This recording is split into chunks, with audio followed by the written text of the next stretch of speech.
Highbridge, a division of Recorded Books, presents Bookshop Mysteries, 5 Bibliomysteries by best-selling authors, by John Harvey, Ian Rankin, Joyce Carol Oates, Peter Lovesey, and Laura Lipman. Read by James Cameron Stewart, Joel Richards, and Hilary Huber. Dead Dames Don't Sing, by John Harvey. Once upon a time, Jack Kiley lived over a bookshop in Belsize Park. Nights he couldn't sleep, and there were many. He'd soft foot downstairs and browse the shelves, just like having his own private library.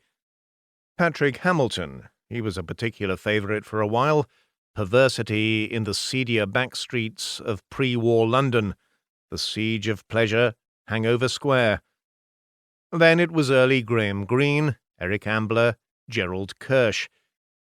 He was 4 chapters into Night and the City when the envelope, pale blue and embossed across the seal, was slipped beneath his door.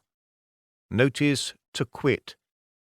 The shop was being taken over by a larger concern, and there were alternative plans for the building's upper floors that didn't include having a late 40-ish private detective, ex-Metropolitan Police, as tenant. Kiley scoured the pages of the local press, skimmed the internet, made a few calls. The result: 2 rooms plus a bathroom and minuscule kitchen above a charity shop in a less buoyant part of North London, namely Tufnell Park. If not exactly low rent, it was at least affordable. Just. And no more a true park than its upscale neighbour. Having to pass through the shop on his way upstairs, Kiley's eye grew used to picking out the occasional bargain newly arrived on the rail. A V-necked sweater from French Connection, 40% cashmere, a pair of black denim jeans, by the look of them barely worn, and fortuitously his size, 36-inch waist, 32-inch inside leg. The book section was seldom to his taste, too many discarded copies of J.K. Rowling and 50 Shades of Grey, whereas the ever-changing box of CDs offered up the more than occasional gem. A little soul, late 50s Sinatra, Merle Haggard, a little jazz. He was listening to Blues with a Reason, Chet Baker, when his mobile intervened. "Jack, I'm across the street at Bear and Wolf, if you'd care to join me." Kiley pressed stop on the stereo and reached for his shoes. Bear and Wolf was an upscale coffee shop with more than half an eye on the growing number of affluent couples and laptop-toting singles newly moved into the area, the women unstylishly stylish in a cool kind of way, the men mostly tall and bulky and distinguished by their lumberjack shirts and metrosexual beards. Kiley made his way past the workaholics hot-desking at the front table, and, pausing at the counter just long enough to order a flat white, ran the gauntlet of buggies and small children to where Kate Keenan was sitting, an oasis of apparent calm around her, in the furthest corner. Kate, looking unimpeachable in a dark linen trouser suit and cream shirt, dark hair framing her face as she smiled.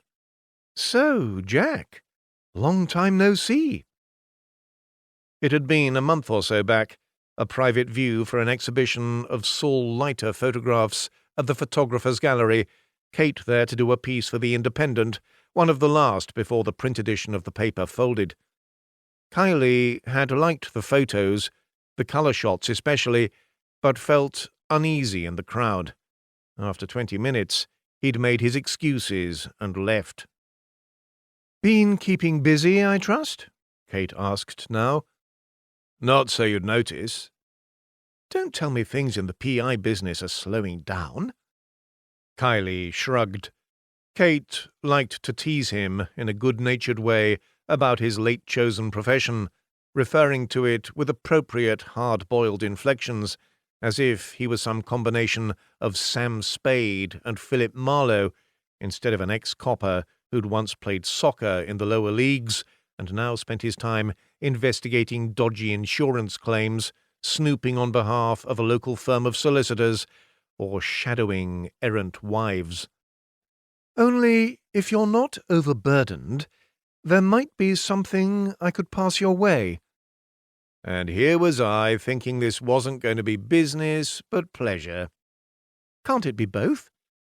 "Not recently." An eyebrow was raised. "You shouldn't keep walking out on me so early." "It's not you, it's just—" "The company I keep? Too arty, too cerebral for a down-to-earth guy like you?" "Too up themselves, don't forget that." Kate laughed. "Jack, you're so full of shit." "Difference is, I know it." Whatever response Kate had lined up was halted by the arrival of Kylie's flat white, the shape of a left-leaning heart traced through the cream on the surface. "Why do we argue all the time, Jack?" Kate asked, after Kylie had taken his first approving taste. "It stops us jumping all over one another?" Leaning forward, she brushed her fingers across the back of his hand. "In that case, couldn't we agree not to argue for the next hour or so?" Kylie was looking quizzically at his watch. "You do realize it's 11:40 in the morning?" "You could always drink that slowly. Then it'll be afternoon." When Jack awoke, Kate was lying with one leg stretched across the back of his, the other angled up towards her chest. Supple for a woman gradually edging closer to 50 than 40, Jack thought. All that yoga, he supposed. Pilates. In the half-light that filtered through the blinds, the skin at the curve of her shoulder shone with a roseate glow. Kylie's bladder insisted he slide himself free, and when he returned, Kate was sitting up against the pillows, legs crossed at the ankles, elbows resting on her knees. "Tea?" Kylie said. "Tea." "Builder's okay?" "Builder's is fine." While the kettle was boiling, he set the Chet Baker back on, but, seeing Kate's frown, changed it for some Chopin nocturnes he'd brought up from downstairs on a whim and not yet played. "Is your shower working?" Kate asked. "Last time I tried." Clean, refreshed, she pulled on one of his T-shirts, a white towel wrapped around her head, and took her tea into the room that served as living room and office both. "So, are you going to tell me now?" Kylie asked. "This proposition you mentioned?" "You mean, now we've got the preliminaries out of the way?" "Exactly." "Very well. I've a friend who owns a specialist bookstore, deals in first editions, original manuscripts, authors' letters, anything literary that's collectible and hard to find." Pausing, she sipped her tea. "He's been offered something which, if it's kosher, might turn out to be a significant find. At the asking price, even something of a bargain." "And the problem?" "He's been in the business long enough not to trust bargains." "What sort of money are we talking here? This manuscript, whatever it is." "Well, top end. A draft of a Sherlock Holmes short story in Conan Doyle's own hand just fetched upwards of $400,000 at auction in New York. Count down from there, but not too far." Kylie pursed his lips. "This friend?" Daniel Pike. Most of the serious dealers are in Cecil Court, but for reasons best known to himself, his shop is in Camden Passage. He's expecting you this afternoon between 3 and 4. And don't worry, friend or no friend, it's not pro bono. He'll pay usual rates at least." Ever since Kate had cajoled him into accompanying her to a screening of The Big Sleep, part of a Howard Hawks season at the South Bank, Kylie had entertained the fantasy that all rare bookstores were staffed by attractive women with more than a passing resemblance to a young Dorothy Malone. Women who, given some small encouragement, would remove their spectacles, shake down their hair, and set the sign on the door to closed. Not so. If anything, Daniel Pike bore a passing resemblance to Sydney Greenstreet, but a Greenstreet significantly slimmed down and confined to a wheelchair, white hair straying either side of a jowly face. Propelling himself around from behind his desk, he shook Kylie's hand firmly enough, then gestured for him to take a seat. "I don't know how much Kate has explained," Pike said in a gravelly voice. "Beyond the fact that someone's offered to sell you what you consider to be a dodgy proposition, next to nothing at all." "Very well." Pike eased himself back behind his crowded desk. "How are you on poetry, Jack? Mid-20th century, British?" "Questions like that in the pub quiz, I make my excuses and go for a slash." "So, William Pierce, that name doesn't mean anything?" Kylie shook his head. "Hughes, Larkin, Seamus Heaney, they're the ones most strongly recognized. All dead and gone now, of course. But behind those, Championship if you like, instead of Premier League, there's a whole batch of others, also mostly passed on. Peter Redgrove, R.S. Thomas, William Pierce, Moore. Of those, partly because his output was, shall we say, shaky, small collections and even smaller editions, it's Pierce who's become the most collectible in recent years, and whose reputation has risen accordingly." "And it's one of those small editions you're wary of buying?" "Not exactly." Pike changed position in his chair. "What I've been offered is not a volume of poetry, but the manuscript of a novel. A crime novel it's claimed Pierce wrote when he was a young man as a means of making money, but which was never published." "Never published? Why?" "I can't be certain, but it's possible he simply changed his mind. He was just beginning to gain some critical recognition, and this novel, from what I've so far seen, 50 or so pages of typescript, well, let's say it wouldn't exactly have endeared him to the literary establishment." "Crime novels not ranking high in their estimation?" "That depends. It's more the kind of crime novel he opted for. Something along the lines of Christie, Dorothy L. Sayers, the cozy kind where the butler did it with the candlestick in the library. That would have been acceptable. But this seems to be aiming at the more sensational end of the market. Pulp fiction in the style of someone like James Hadley Chase or Peter Cheney." Pike smiled. "Hard, fast, and deadly." Kylie nodded, as if the names were ones he'd recognized. He might have read a Peter Cheney once, but he couldn't be sure. Lemmy Caution. Was that the character's name? "These pages, they're typed, I imagine?"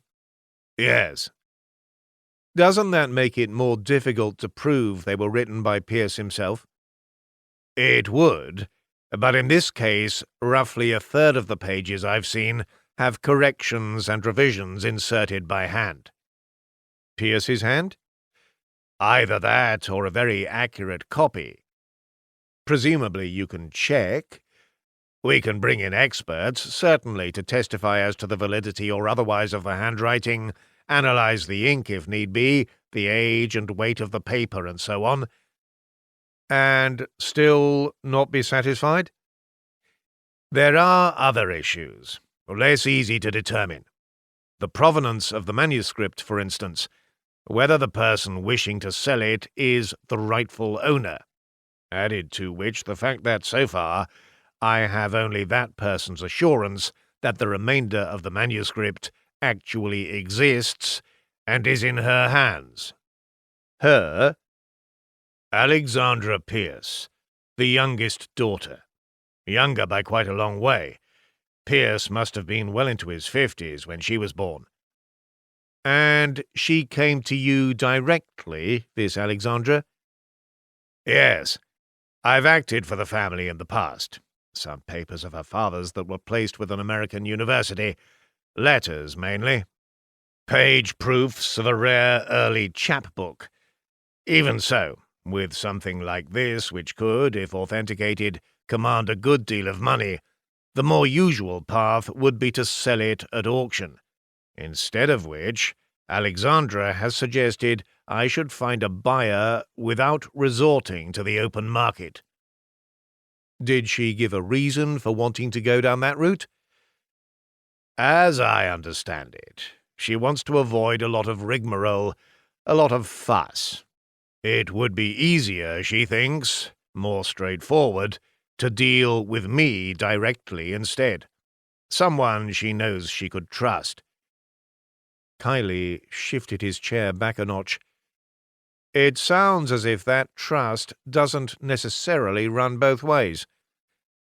Let's just say Alexandra's not the most straightforward of people. Contradictory, you might call her. Impulsive. Not easy to read. And that's what you'd like me to do? A little close reading? Somewhere between the lines? Pike smiled. Any financial losses aside, in this profession, what I can least afford to lose is my reputation.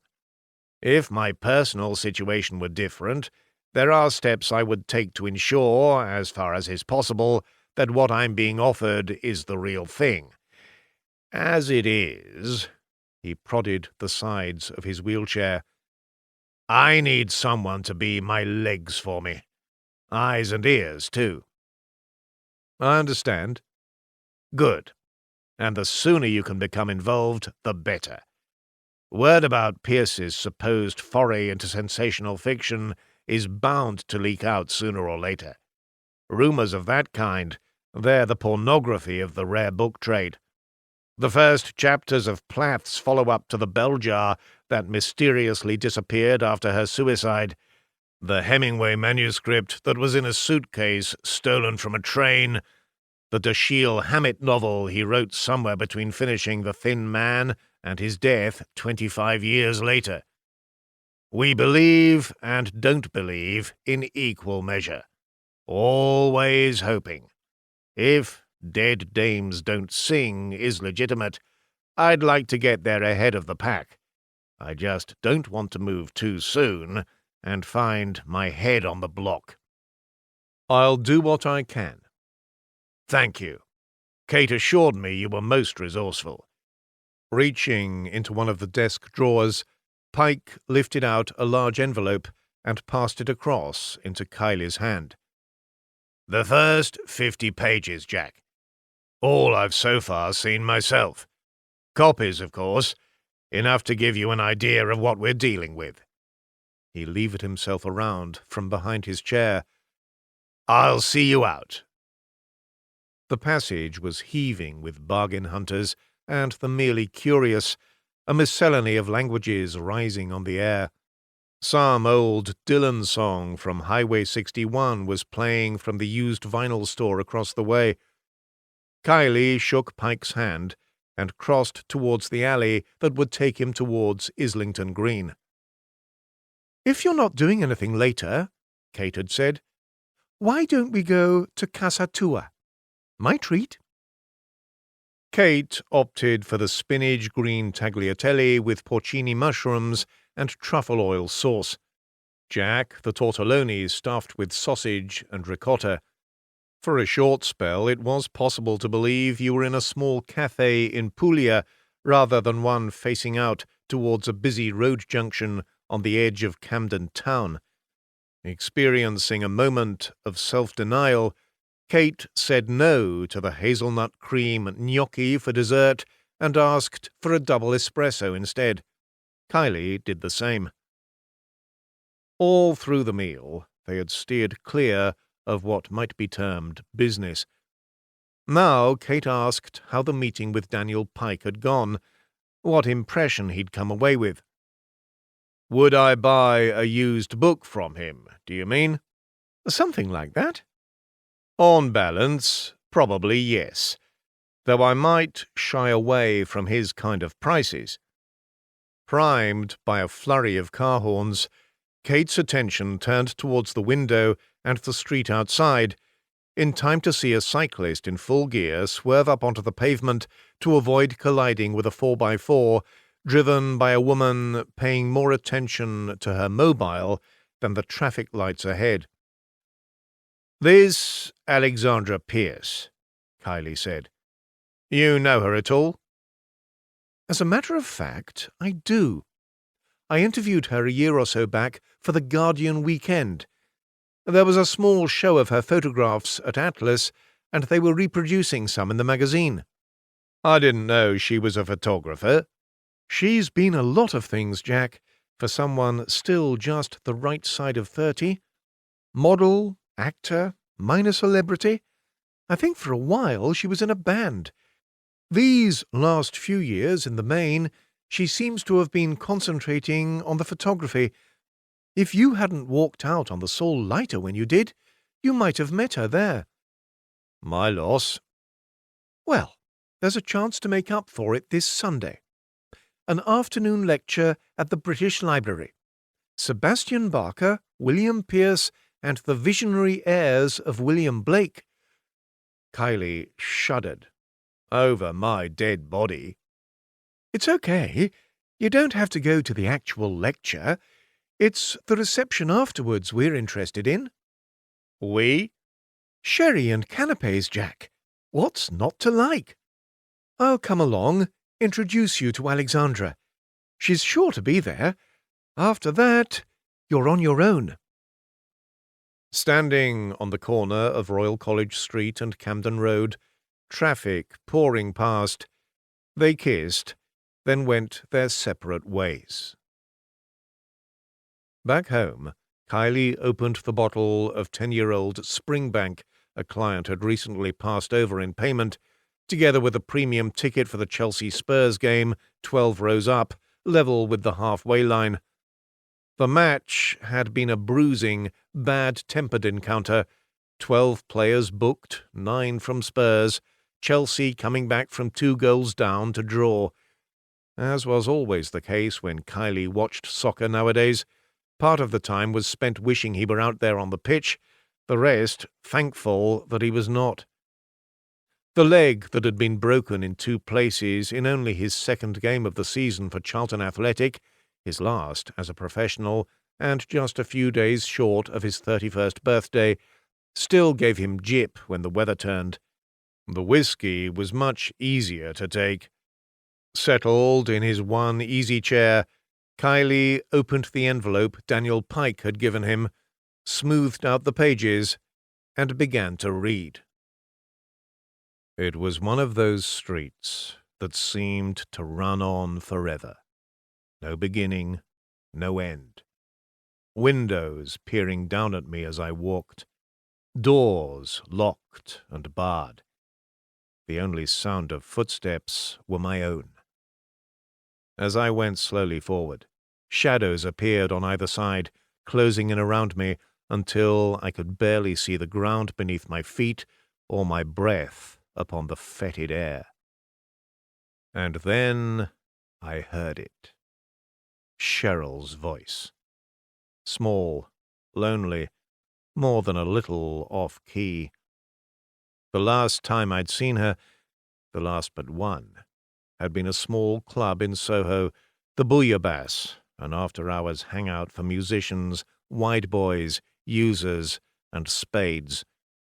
The O of her mouth, the way her hand caressed the microphone, then stroked her thigh, the breast that slipped a little too carelessly from her dress. Cheryl. I struggled myself awake, awash with sweat, breaking my recurring dream. It couldn't have been Cheryl's voice I heard. I knew that all too well. I had seen her, stretched on the slab, skin cold as the marble beneath her naked body. Dead dames don't sing. Arranged around a 6-story glass tower designed by Colin St. John Wilson, an oasis of a kind between 2 mainline railway stations and flush almost against the heavily polluted Euston Road, the British Library houses some 170 million books, manuscripts, maps, prints, and more, ranging from the world's earliest printed book, the Diamond Sutra, and 2 copies of the Magna Carta, to the manuscript of Lewis Carroll's Alice's Adventures Underground, a gift from a consortium of American bibliophiles in recognition of Britain's courage in facing Hitler before America came into the war. The nearest Kylie had got previously to the front doors had been the cafe in the piazza, and he was disappointed to discover the lecture and ensuing reception were in the adjacent conference centre rather than the library proper.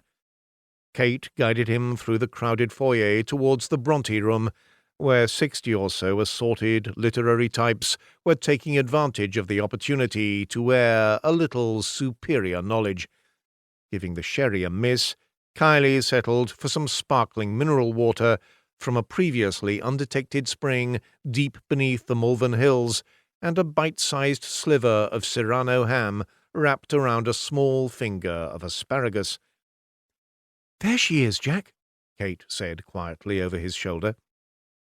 Alexandra Pierce was wearing a sheer black shirt that hung loose over a fitted purple skirt, a pair of New Balance trainers suede superimposed with a bright red N on her feet.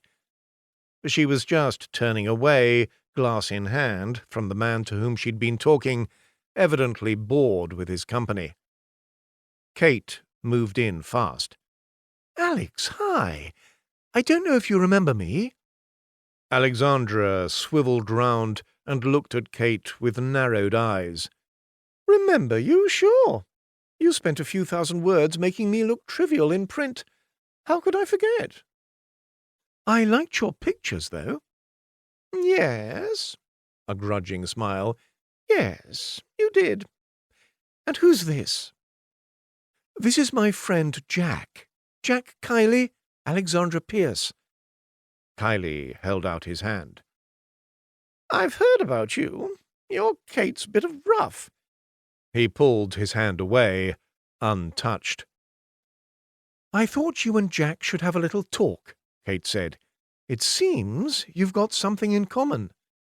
"Really? I can't begin to imagine what that might be." "I'll let Jack explain," Kate said, and walked away. Something akin to a smile played at the corners of Alexandra's mouth.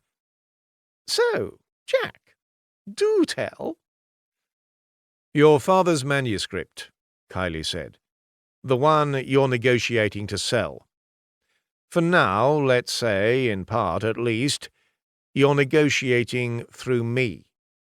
She took his business card and, with barely a second glance, slipped it from sight. At Alexandra's suggestion, they went 1 block east to the brasserie in the St. Pancras Grand. The price of her champagne cocktail and Kylie's bottle of craft beer would have kept a family of 4 in basic groceries for a week. He was careful to pocket the receipt against expenses. "Tell me, Jack, just how long have you been in the rare book business?" 24 hours, give or take." There was a smudge of lipstick, faint, against the edge of her glass. "And the other business?" "Which business is that?" "The detective business." "A lot more than 24 hours." "And do you always get your man?" "I think that's the Mounties." "How about the women, Jack? Do you always get those?" Her little finger grazed the back of his hand. Like Marlowe when he first encountered Carmen in The Big Sleep, Kylie had to fight the inclination to tell her to grow up and behave. "Let's talk about your father's manuscript, shall we?" "Very well." There was a flinty edge to her voice as she leaned away. "What exactly do you want to know?" "Exactly? That's easy. Is it for real? And is it yours to sell?" "Yes, it's real. And as soon as Daniel gives me an assurance we have a deal, he can see the rest for himself. As for being mine to sell, my father's wishes were clear. Any future royalties from his published works were to be shared equally between my sister Frederica and myself." "And Frederica's quite happy for this sale to go ahead?" "I've no idea." "Surely, if she's entitled to a half share—" "She's entitled to nothing." "But your father's wishes—" "Were related to his published works and published works alone." "And this—" "Has never been published, and most likely never will be." "But if it were—" "Were? I like that, Jack. Correct use of the subjunctive. My father would have approved. A stickler for that kind of thing. Slept with a copy of Fowler's Modern English Usage beside the bed. But you, Jack—" The corners of her mouth hinted at a smile. "Scholarship boy, were you? Something of the sort? Passed the 11+? Grammar school?" "But if it were published," Kylie persisted. "If it were, we might have to look at the situation again. For the present, however, the manuscript is mine, and mine alone, to do with as I see fit, and Daniel Pike's to sell as long as he shows some urgency in the matter. Otherwise I will see it's put out to auction, and he can take his chances. All right, Jack? All clear now?" Tossing back her head, she finished her cocktail in a single swallow. "There's still the question of the manuscript itself," Kylie said. "Pike's not going to make a move until he's certain the rest of it actually exists." Alexandra smiled. "As soon as he tells me he's prepared to go ahead, in terms mutually agreed, I'll have the remaining pages couriered round for him to examine. Until then, it remains in my possession, safely under lock and key." She did that little thing again with her finger on the back of his hand. "You'd be welcome to come and take a peek, Jack, just to assure him it's all really there, though I'll need to do a little background checking of my own beforehand. Business cards like the one you gave me, they don't prove a thing." Kylie wrote a name and number on a coaster and passed it across. "Detective Chief Inspector at New Scotland Yard. He'll vouch for me. Just give him a call." "I'll be sure to do that," Alexandra said, rising smoothly to her feet. "Assuming it all checks out, I'll be in touch." The suggestion of a smile, and she was gone, half the men in the bar turning their heads to watch her go, the other half pretending not to. Kylie stayed where he was long enough to finish his India Pale Ale, then hopped on the tube a few stops north to Tufnell Park. According to the Wikipedia page devoted to Alexandra's older sister, Frederica, for a while she'd followed in her father's poetic footsteps. A chapbook, Silvering the Light, published by Slow Dancer Press when she was barely out of her teens, Instruments of the Dance, published 2 years later by Enith Harmon, was nominated for the Forward Prize for Best First Collection. Since then, silence. Kylie wondered if her muse had withered and died, or was somewhere in hiding. Monday morning, Frederica was in plain sight in her office on the upper floor of the Poetry Society building in central London, where she was assistant to the director. As offices went, Kylie thought, it was better than most. Slim volumes neatly arranged on the shelves, back issues of the Poetry Review, posters on the walls, a view out across the lesser streets of Covent Garden. Frederica was taller than her sister by several inches, and almost 15 years older, sensibly dressed in a faded green button-through cardigan and beige knee-length skirt. Brown hair gathered up with black ribbon, the merest hint of makeup around the eyes. Her handshake was quick and firm. "I have a meeting in 12 minutes, Mr. Kylie." He appreciated that degree of accuracy. "Not to waste any time, then. Your sister's claim—" "To have discovered an old manuscript of my father's?" "Precisely." "You've met my sister?" "Briefly, yesterday." "Long enough to be in her thrall, I dare say, but not enough to learn that she's a fantasist, pure and simple, if those aren't contradictions in terms. But a fantasist, Mr. Kylie. Or, to put it more simply, a liar. And as such, so convincing that much of the time I don't suppose she knows herself what is true and what is false." "And the manuscript?" "Is false. A figment of my sister's overactive imagination." "But 50 pages?" "Almost certainly forged." "How can you be so sure?" "Mr. Kylie, I am my father's literary executor. When he knew he was dying, we sat together and went through every poem, every essay, every word he'd ever written for publication. Do you think, if such a manuscript as Alexandra has described actually existed, it would not, at the very least, have been mentioned?" "Unless it was something of which he was ashamed." "In which case it would have been destroyed, rather than being left for my sister to so conveniently discover when she was in need of another splurge in the limelight, to say nothing of spiking my guns exactly at the crucial moment." "Crucial? How?" "A novel I've been working on for the past 3 years is about to be published by Faber and Faber." "Not a crime novel, I dare say." "Not indeed. A literary novel, and unashamedly so. Advance suggestions are that reviews will be more than positive. London Review of Books, the TLS, a profile in the Times." "You don't think your sister will be happy, then, to share in your good fortune?" "I think, if you'll forgive me for saying so, the bitch would do whatever she could to prevent it. Consign me to the small print at best." Swivelling neatly, she scooped up a notebook and a batch of files from her desk.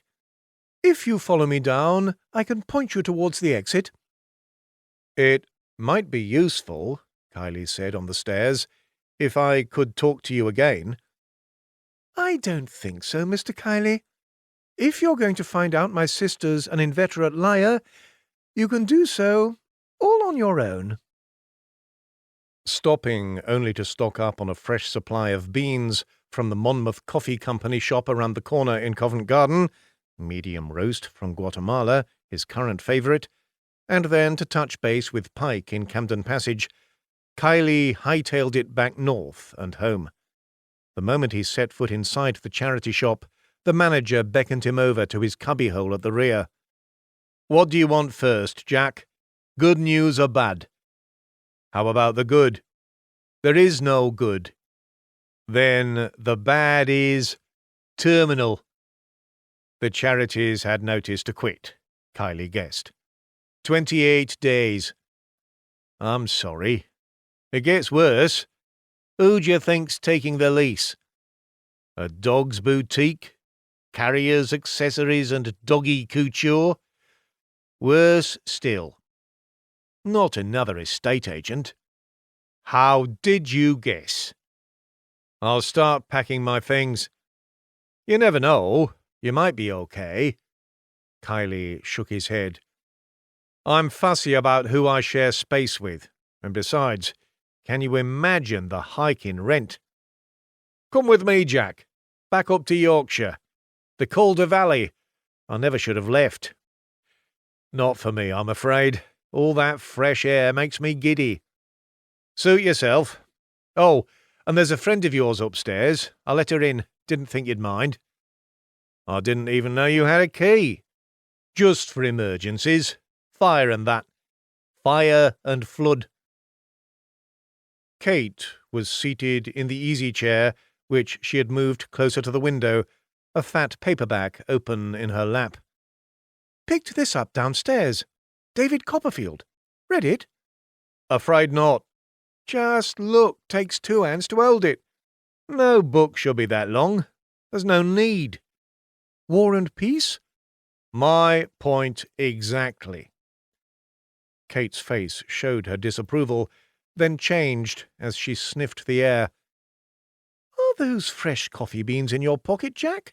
Or are you just excited to see me? Just give me a few minutes. He headed off to the kitchen, and Kate went back to her book. The coffee, when it arrived, lived up to expectations. A little bird tells me you're most likely going to be on the move again soon. Fresh fields, pastures new. Where I am now, there's plenty room enough for 2. We tried that once, remember? As I recall, we both pretty much agreed it was a disaster. There were reasons, Jack. That place was little bigger than a shoe cupboard. We were falling over one another all the time. That was the good part. Kate smiled, remembering. Where I am now's different. 2 floors up into the roof. You could have a room of your own. Kylie shook his head. This last couple of months, we've been getting along okay, don't you think? Yes, I do. Then let's keep it that way. For now, at least. Whatever you say. Twisting her head around, she raised up her face to be kissed. Kissed back. One thing led to another. Music drifted up from below. Afternoon morphed into evening. I've been thinking, Kate said. She was standing at the window, looking down at the traffic below, the people dining at the Ethiopian restaurant across the street. Pierce's publisher. You don't suppose he would have mentioned this novel to her, him, whichever it is? Kylie allowed himself a quiet grin. What? Kate asked.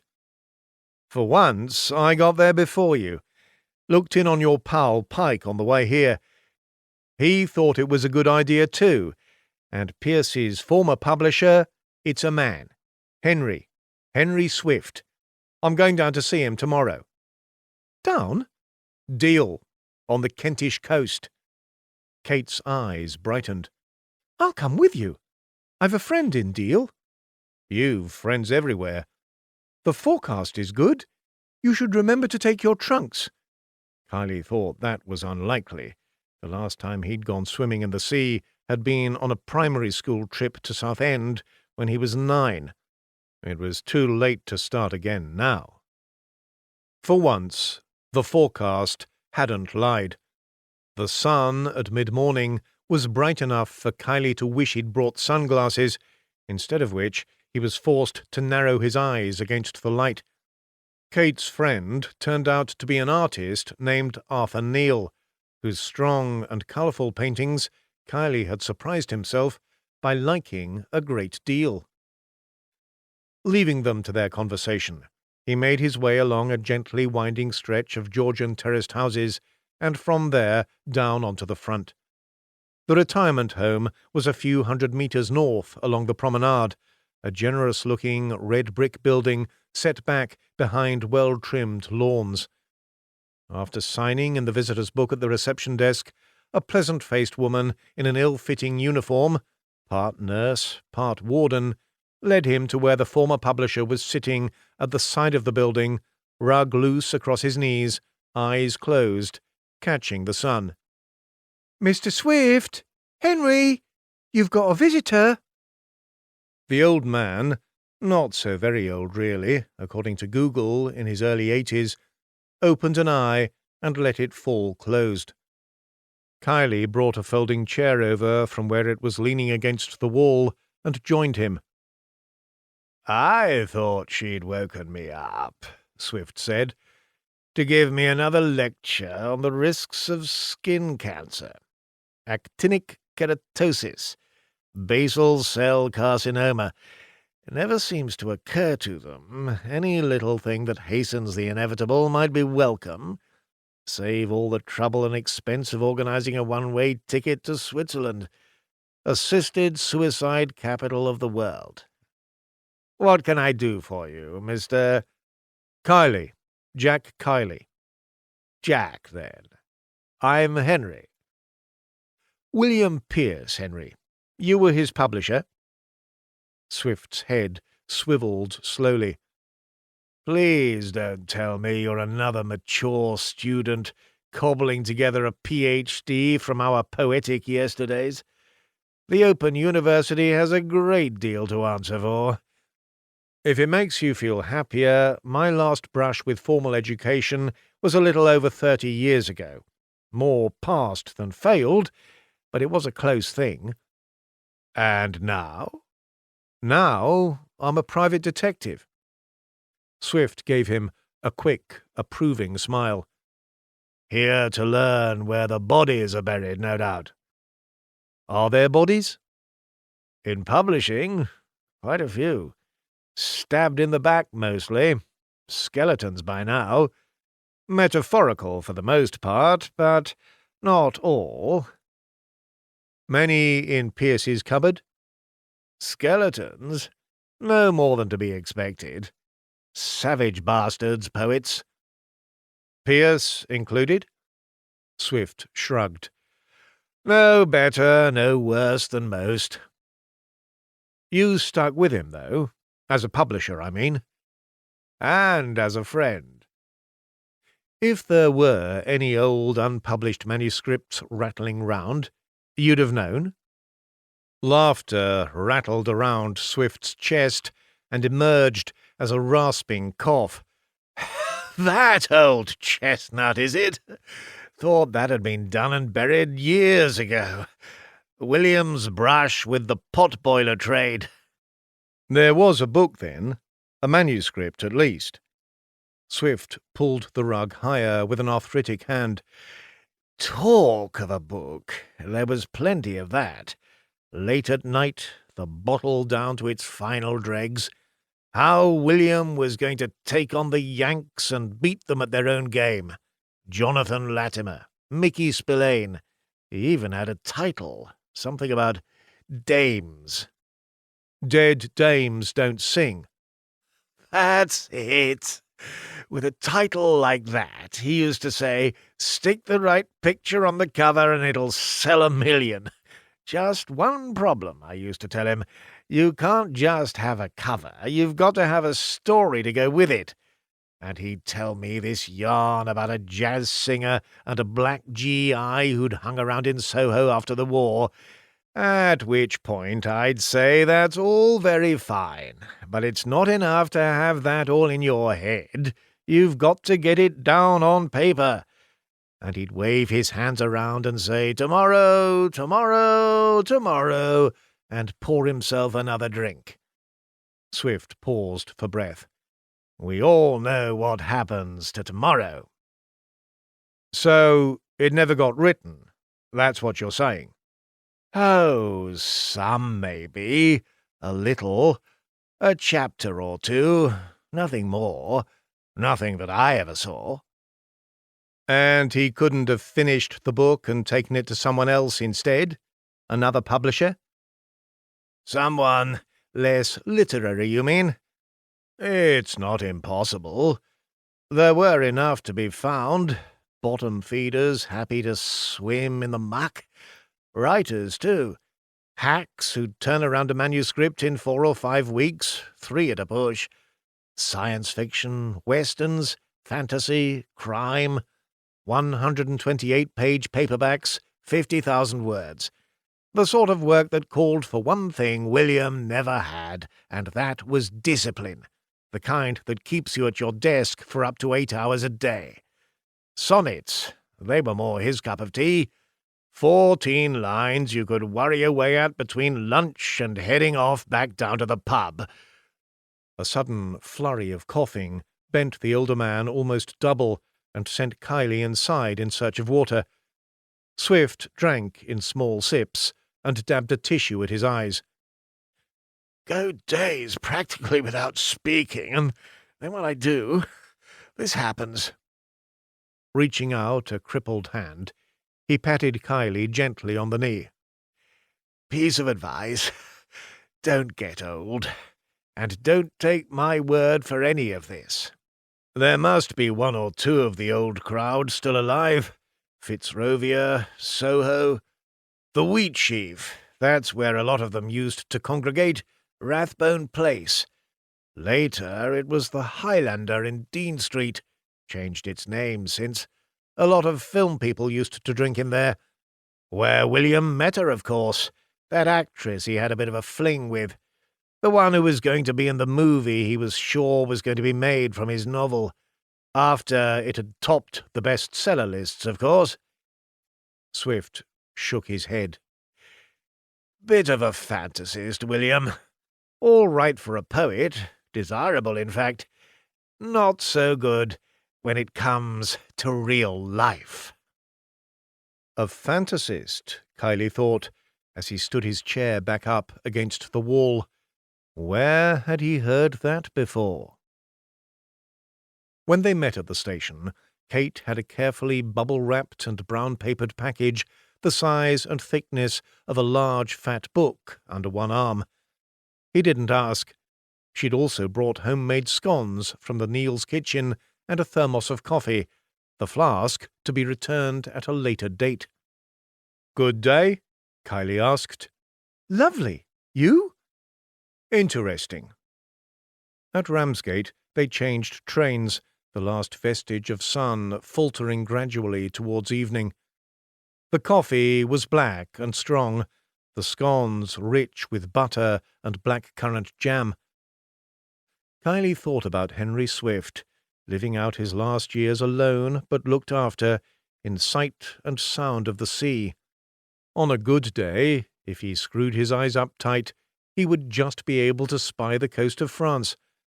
Better that, Kylie thought, than taking a flight to Switzerland and never coming back. Alongside him, Kate was just starting Chapter 32 of David Copperfield, The Beginning of a Long Journey. Leaning across, Kylie squeezed her hand, kissed her hair. "What's brought that on?" she asked. Kylie grinned. "I don't suppose there's any more coffee in that flask." It wasn't until they were passing through Canterbury and Kate looked up from her book long enough to admire the spire of the cathedral that Kylie told her about his conversation with Pierce's former publisher. "A thing with an actress," Kate said, her interest piqued. "I wonder who that might have been." "Someone who frequented the Highlander, whoever she was." "The Nellie Dean, as it is now." "I was thinking, that writer friend of yours, didn't she do a book set in Soho?" "You mean Cathy?" "Unsworth, yes. Bad Penny Blues, that what it was called?" Kate nodded. "Isn't she involved in some organisation that's got something to do with Soho back in the 50s? I remember you going to a talk there once." "The Sohemians, yes." "Maybe you could ask her. If she doesn't know herself, she might be able to point you at someone who does." "And I should do this why?" "Because you like being Nora to my Nick?" Kate's face broke into a smile. "You did read that book I gave you." "Thin man, thin book. Just about my size." "You said it. Now let me finish this chapter. Old Mr. Peggotty is about to set off alone in search of his niece." "Good luck with that." Kylie's mobile started ringing as they were crossing the station concourse at St. Pancras. Kate brushed his cheek with hers and continued walking. Disembodied, Alexandra's voice sounded oddly childlike, a child playing dress-up. "You checked out, Jack. Your pal at Scotland Yard." "So I can see your father's manuscript?" "Maybe." "I thought we had a deal. My credentials are okay, I get first sight of the manuscript, everything seems kosher, I advise Daniel accordingly." "Aren't you forgetting the other little matter, Jack? Part of your job description, I'm sure." "And what would that be?" "Just how far am I to be trusted? In your professional judgment, that is." "It's an interesting question." "And have you arrived at any conclusion?" "Not so far." "Then why don't you come round a little later? Check me for probity and, just maybe, if you're very good, see the manuscript at the same time." She was laughing at him, and for now he didn't care. The address she gave him was in Kensington, a short distance from the Royal Albert Hall. She was still laughing as he closed the phone. The apartment was on the top floor of a mansion block, with views out across Kensington Gardens. High ceilings, deep rooms. Both sides of a broad hallway were hung with framed photographs Alexandra had taken. Portraits of celebrities along one side, mostly from the arts. The actor Bill Nighy Kylie recognized, the painter Frank Auerbach. This latter, only thanks to a show at Tate Britain, Kate had dragged him round not once, but 3 times. Opposite were city shots, buildings from strange angles, distortions, odd diagonals, unsuspected patches of colour. "You much into photography, Jack?" "I like a good snap as much as anyone." Alexandra tilted back her head and laughed, the movement softening the outline of her face. "Does anyone really go for that act, Jack?" "Which act is that?" "Your straight-talking, call a spade, don't waste any of those highfalutin ideas on me act." "Once in a while, yes." "Kate Keenan included?" Kylie shook his head. "Smart woman, Kate. Sees through me like glass." "And takes you to her bed just the same. Or so I've been led to believe. Clearly more to you, Jack, than meets the eye." The smile was coy and knowing at the same time. "When you've finished admiring my portfolio, come on through." Furniture and fittings were arranged as artfully as one of her photographs. Facing settees, low table, chairs. Move anything even a little to one side, and the whole thing risked falling into disarray. And, like her photographs, the colours were mostly muted, monochrome, offset by scarlet cushions, a side wall of brightest blue. Alexandra stood close against the window, partly silhouetted against a purple sky. She was wearing a white top that was part vest, part something else, skinny blue jeans, bare feet. There was a tattoo, indistinct, on the inside of her right arm. "A drink, Jack?" "Why not?" She left the room, leaving Kylie to admire the view, and returned with 2 heavy-bottomed glasses and a bottle of Bushmills. "You could try the settee, Jack. It's not as uncomfortable as it looks." Partly through genuine interest, Kylie asked about the photography, how and why she'd started, if she'd studied and where, whether it had been difficult at first to get her work accepted by the bigger magazines. Any counter-questions about himself, his own work, he deflected, turning the conversation back around. Alexandra reached across and refilled his glass. The Bushmills had a slightly honeyed taste that made it seem as if you were scarcely drinking alcohol at all. "I went to see your sister," Kylie said. "Made you feel welcome, I'm sure." She was a little formal, thinking back. Stand too close, there's a good chance of getting frostbite. It's a recognized fact. Fingers first, then toes. She thinks you're out to sabotage the launch of her novel. As if. Besides, she's more than capable of doing that herself. Can you imagine Frederica schmoozing the press? A PR disaster of significant proportions. Maybe the book will speak for itself. These days, it takes a lot more than that. If she were to maneuver herself into a threesome with a couple of Premiership footballers, or come swinging out of the cross-gender closet, that might manage to shift a few copies, but otherwise, if she's lucky, it's a couple of halfway decent reviews, a profile in the Telegraph no one's going to read, and just maybe a shot at the Booker long list. No love lost between you? Would that be the right expression? I could think of others. As I understand it, your father appointed Frederica his executor some little time before he died. She says if any unpublished manuscript existed, she would have known about it for certain. Well, she would, wouldn't she? And besides, it's hardly the kind of thing he would have talked to Frederica about. He'd have been able to judge her reaction only too well, known she'd disapprove. Did he ever discuss it with you? Not really, no. Not in any detail.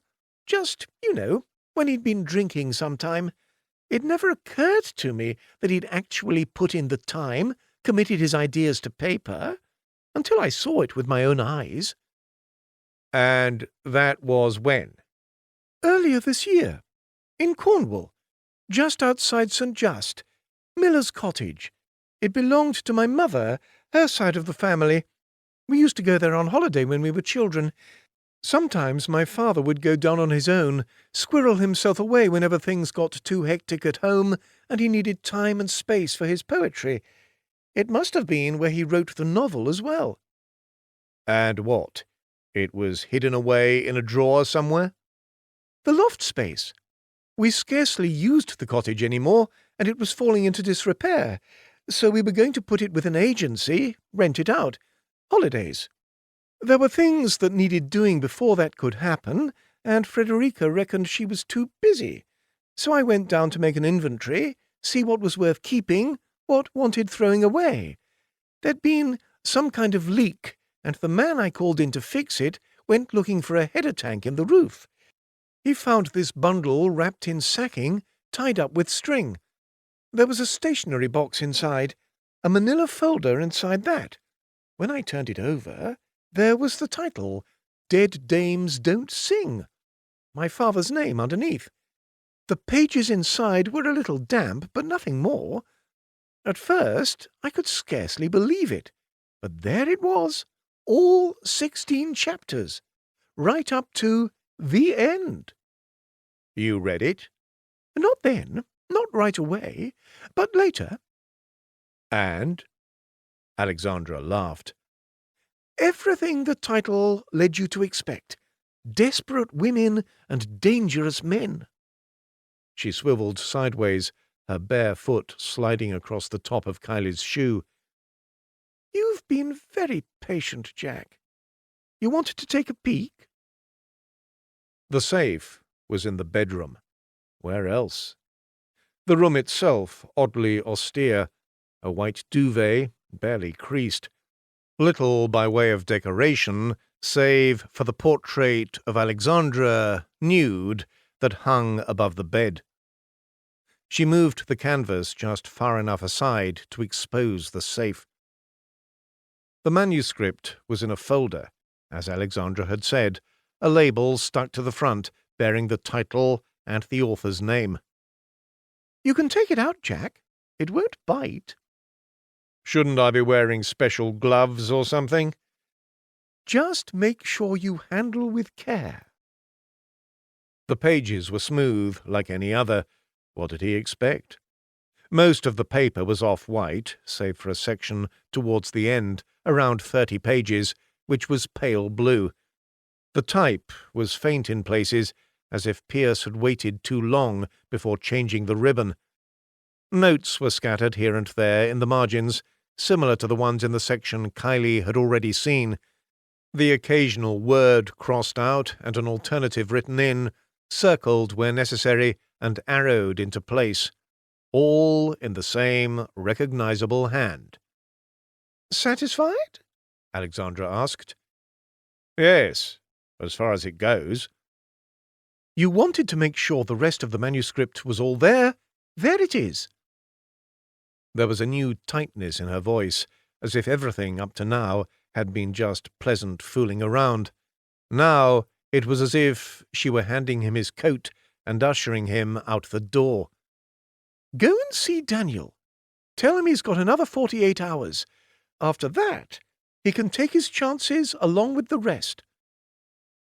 Kylie knew better than most when a welcome was outstayed. The night air was cold, but he decided to walk back across the park nonetheless. When he reached Marble Arch, he'd pick up a cab. Until then, he wanted to think, clear his head. Beyond the darkness of the trees, swans glided along the long water of the Serpentine like ghosts. When he went to make his report the following morning, something was nagging at a corner of his mind that he couldn't shake free. The sky was overcast, busy with the prospect of rain. Daniel Pike seemed happy nonetheless, cheered by Kylie's news. All there, every page. He insisted Kylie stay for coffee and almond croissants that came, hand-delivered, from a high-end bakery around the corner on Upper Street. He was more or less determined, Kylie could see, to go ahead, the chance of catching his fellow dealers flat-footed, too great an opportunity to resist. "I'll call Alexandra later. Agreed terms. She can have the manuscript couriered to me here within the hour. I'll have my tame experts give it the once-over, and then it's full speed ahead." Seeing Kylie's face, he hesitated. "What? You think there's something not right?" "I don't know. From what you've told me, the only possible fly in the ointment now is Frederica. There's an outside chance, if and when she learns the sale is going ahead, she might try to take out some kind of injunction against her sister. But frankly, I think that's unlikely. With her own novel coming out any day now, all her energies are going to be focused there." "This actress Henry Swift mentioned," Kylie said. "You think that's worth following up at all?" Pike smiled. "I don't really think so, do you?" Kylie shrugged. "Your call."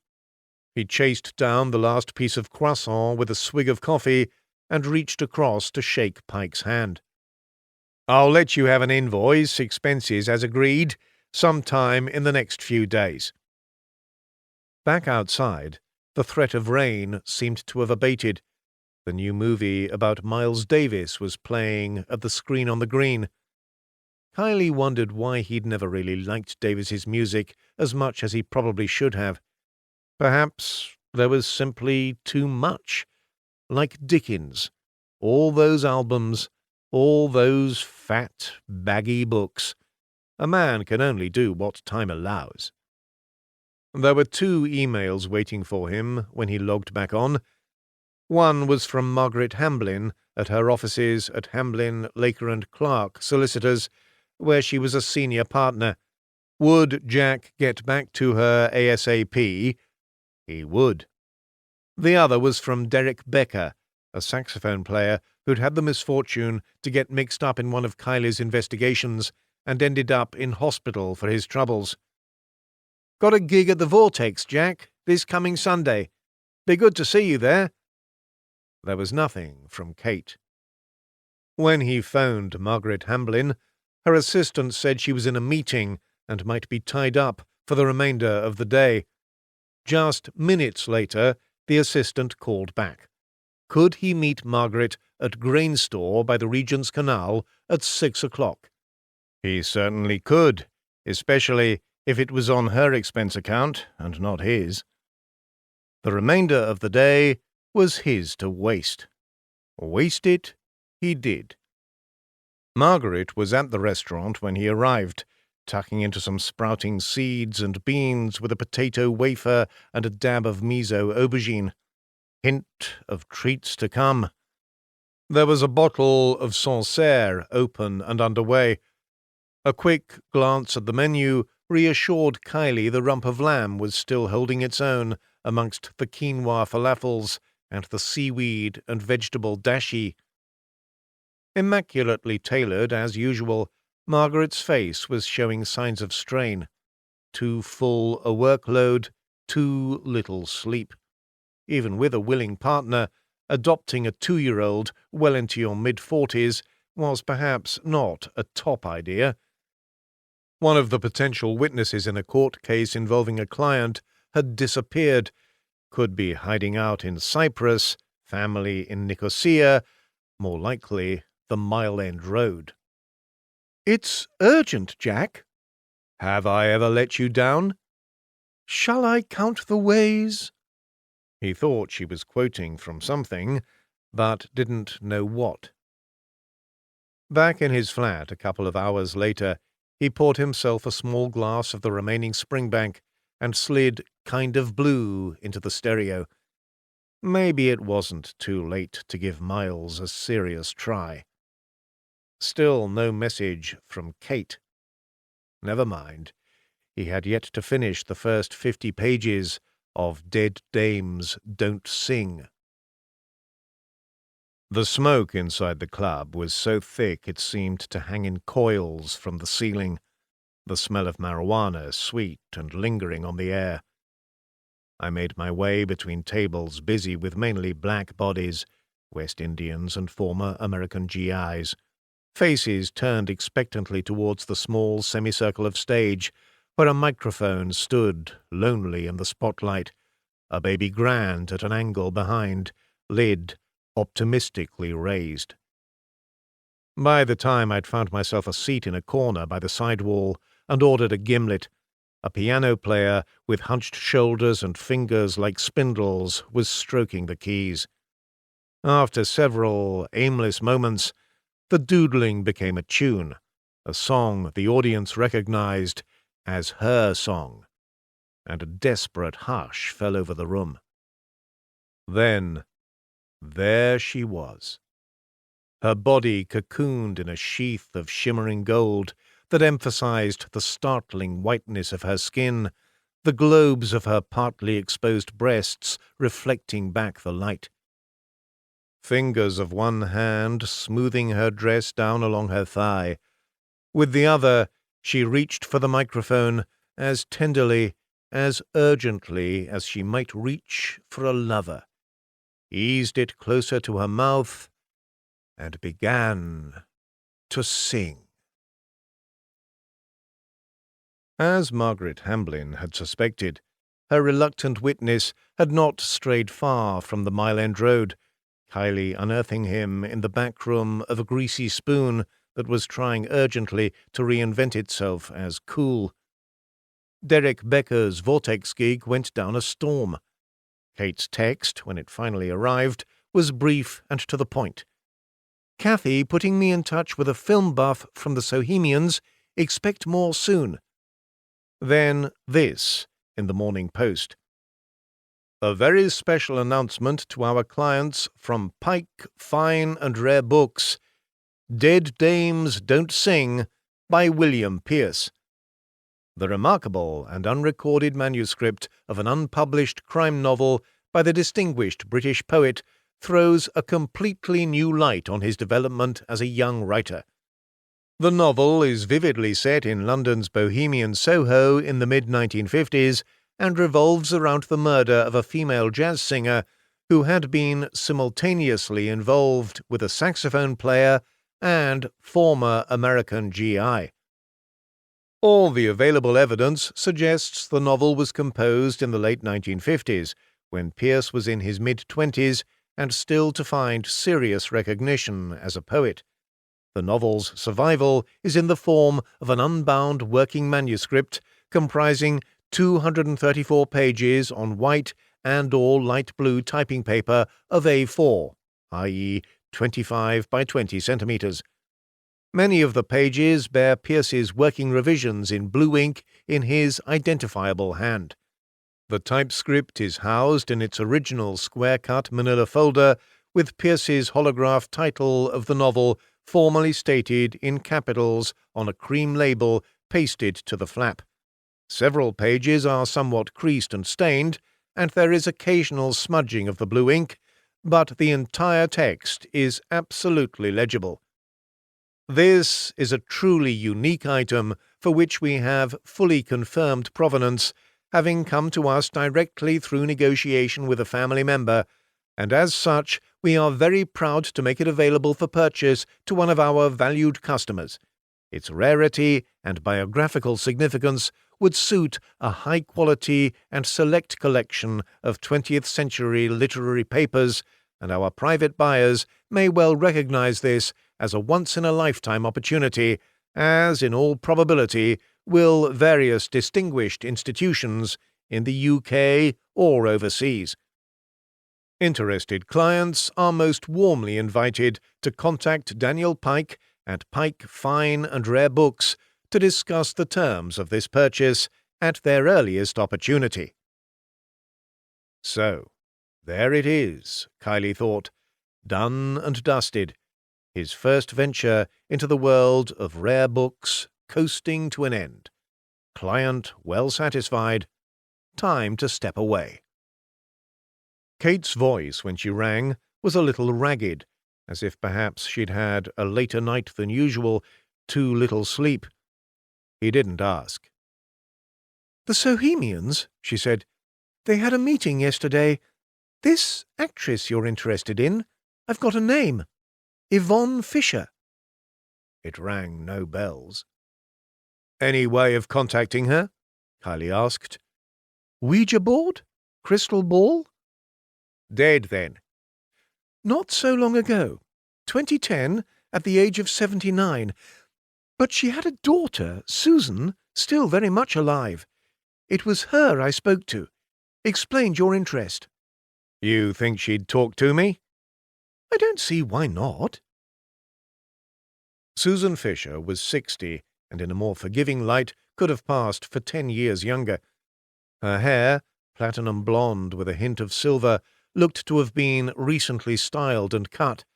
Her clothes, Kiley guessed, were well chosen or expensive, or both. The apartment where she lived, on the upper floor of a late Victorian double-fronted house on the fringes of Hampstead, was comfortably furnished, rugs in muted colours on the floor, a cat, Siamese, Kiley thought, fixing him with a look of disdain from where it lay curled at the corner of a well-upholstered settee. 3 albums of her mother's photographs and ephemera lay ready on the dining-room table. "Tea, Mr. Kiley? Coffee? Something stronger?" "Tea would be fine, thank you. And it's Jack, please, Jack." "Then you must call me Susan." She smiled. It was a nice smile, not overwrought with meaning, and secure. "When my husband died, I went back to using my own name, Fisher. It seemed ungrateful somehow, seeing he'd left me more than comfortably off. But finding myself alone after the best part of 30 years, I needed to find who I was again. No longer somebody's wife." "I understand." "Do you? Well, it's good of you to say so. Now, please, do start going through those things of Mother's while I attend to the tea." The first album was mostly family photographs. Susan, at no more than 8 or 9, already recognizable as the woman she had since become. Her mother, strikingly beautiful when she was younger, and possessed of a vitality that shone through even the most formal of moments. A sombre-faced man Kiley presumed to be Susan's father. The remaining albums contained a mixture of press cuttings, photos, and playbills. Theatre programs from places Kiley had heard of but never visited, show cards from films he had never seen, studio-shot glamour portraits in which Yvonne Fisher wearing a skimpy swimming costume, reached up for a beach ball high above her head, or, bending low in a scoop-topped blouse, patted an obliging puppy with her hand. She hated all that, Susan Fisher said, setting cups and saucers down on a tray. all that charm school nonsense. Pin-ups for picture-goer and picture-show, signed postcards for the fans. What she wanted to do was act, not pose. But in those days, if you were an actress, a starlet, as they used to call them, it was the only way. Maybe it still is, I don't know. How successful was she? Kylie asked. Looking at all of this, it seems as if she worked a good deal, but I'm afraid her name didn't ring any bells. It was a long time ago, Mr. Kylie. Jack. I'm sorry, yes, Jack. All a long time ago, and there are precious few names from those days, British names, that is, that remain in the public consciousness. Diana Dawes, I suppose. Virginia McKenna, maybe. Susan Shaw. Poor Susan. I was named after her, you know. She and my mother acted together in the first film Mother made. Reaching past Kylie, she turned the page. There! Wide Boy. A cheap crime film, just a little over an hour long, and as I remember it, not very good at all. Of course, Susan was the star, and most of my mother's performance ended up on the cutting-room floor. You said poor Susan when you mentioned her before. Yes. Her husband, her second husband, crashed the sports car he was driving and was killed. Susan never got over it. She started drinking heavily, and never recovered. She was penniless when she died. The studio paid for her funeral. Your mother didn't follow in those footsteps, at least. No, though to hear her reminisce about those days, it wasn't as if she didn't try. Turning another page, she pointed at a photograph showing a youngish woman, smartly dressed, but clearly more than a little tipsy, standing between two men and smiling at the camera for all she was worth. That was taken outside the wheat sheaf on Rathbone Place, practically a home from home in those days. And there, on the left, that's the man you're interested in, William Pierce. Kylie peered closely. Pierce was just above medium height, dark suit, cigarette, Homburg hat, cockeyed smile. This is when they were having an affair? Is that what it was? I don't know. They were close, certainly. And this? Kylie pointed at the other man. Taller, leaner of face, hat at a rakish angle, a sardonic look in his eyes. Anthony Lestrange. He was a writer, a screenwriter. It was Anthony who was meant to be turning William's book into the film that would be my mother's vehicle to stardom. A nightclub singer in love with two men, one white and one black. Quite daring for its day. She shook her head. My mother used to laugh about it later in life. The film that was never made from the book that was never written. Never? You're sure? A few lines scribbled on the back of an envelope, perhaps, but other than that, I doubt it very much, and I'm sure my mother would have said if it were. She smiled, a trifle sadly, recalling her mother's pleasure. I think they were all too busy having a good time. Come round for dinner, Kate had said. Late-ish, 8:30, 9. They sat in the window of Kate's apartment, the table fitting neatly into the bay. It was only the second time Kylie had been there since she'd moved in. There were still books in boxes, newspapers and magazines in overlapping piles on the floor. I spoke with Daniel today, Kate said. He seems really pleased. Apparently, he's had 1 or 2 serious offers already. Big money, too. Just as well. I see news has sneaked out onto the web. Famous poet's sexy Soho past. Be in the papers tomorrow. The broadsheets, at least. She stopped, seeing the shift in Kylie's expression, the frown. What? What's the matter? I just hope he's not about to fall flat on his face. I thought you assured him everything was okay.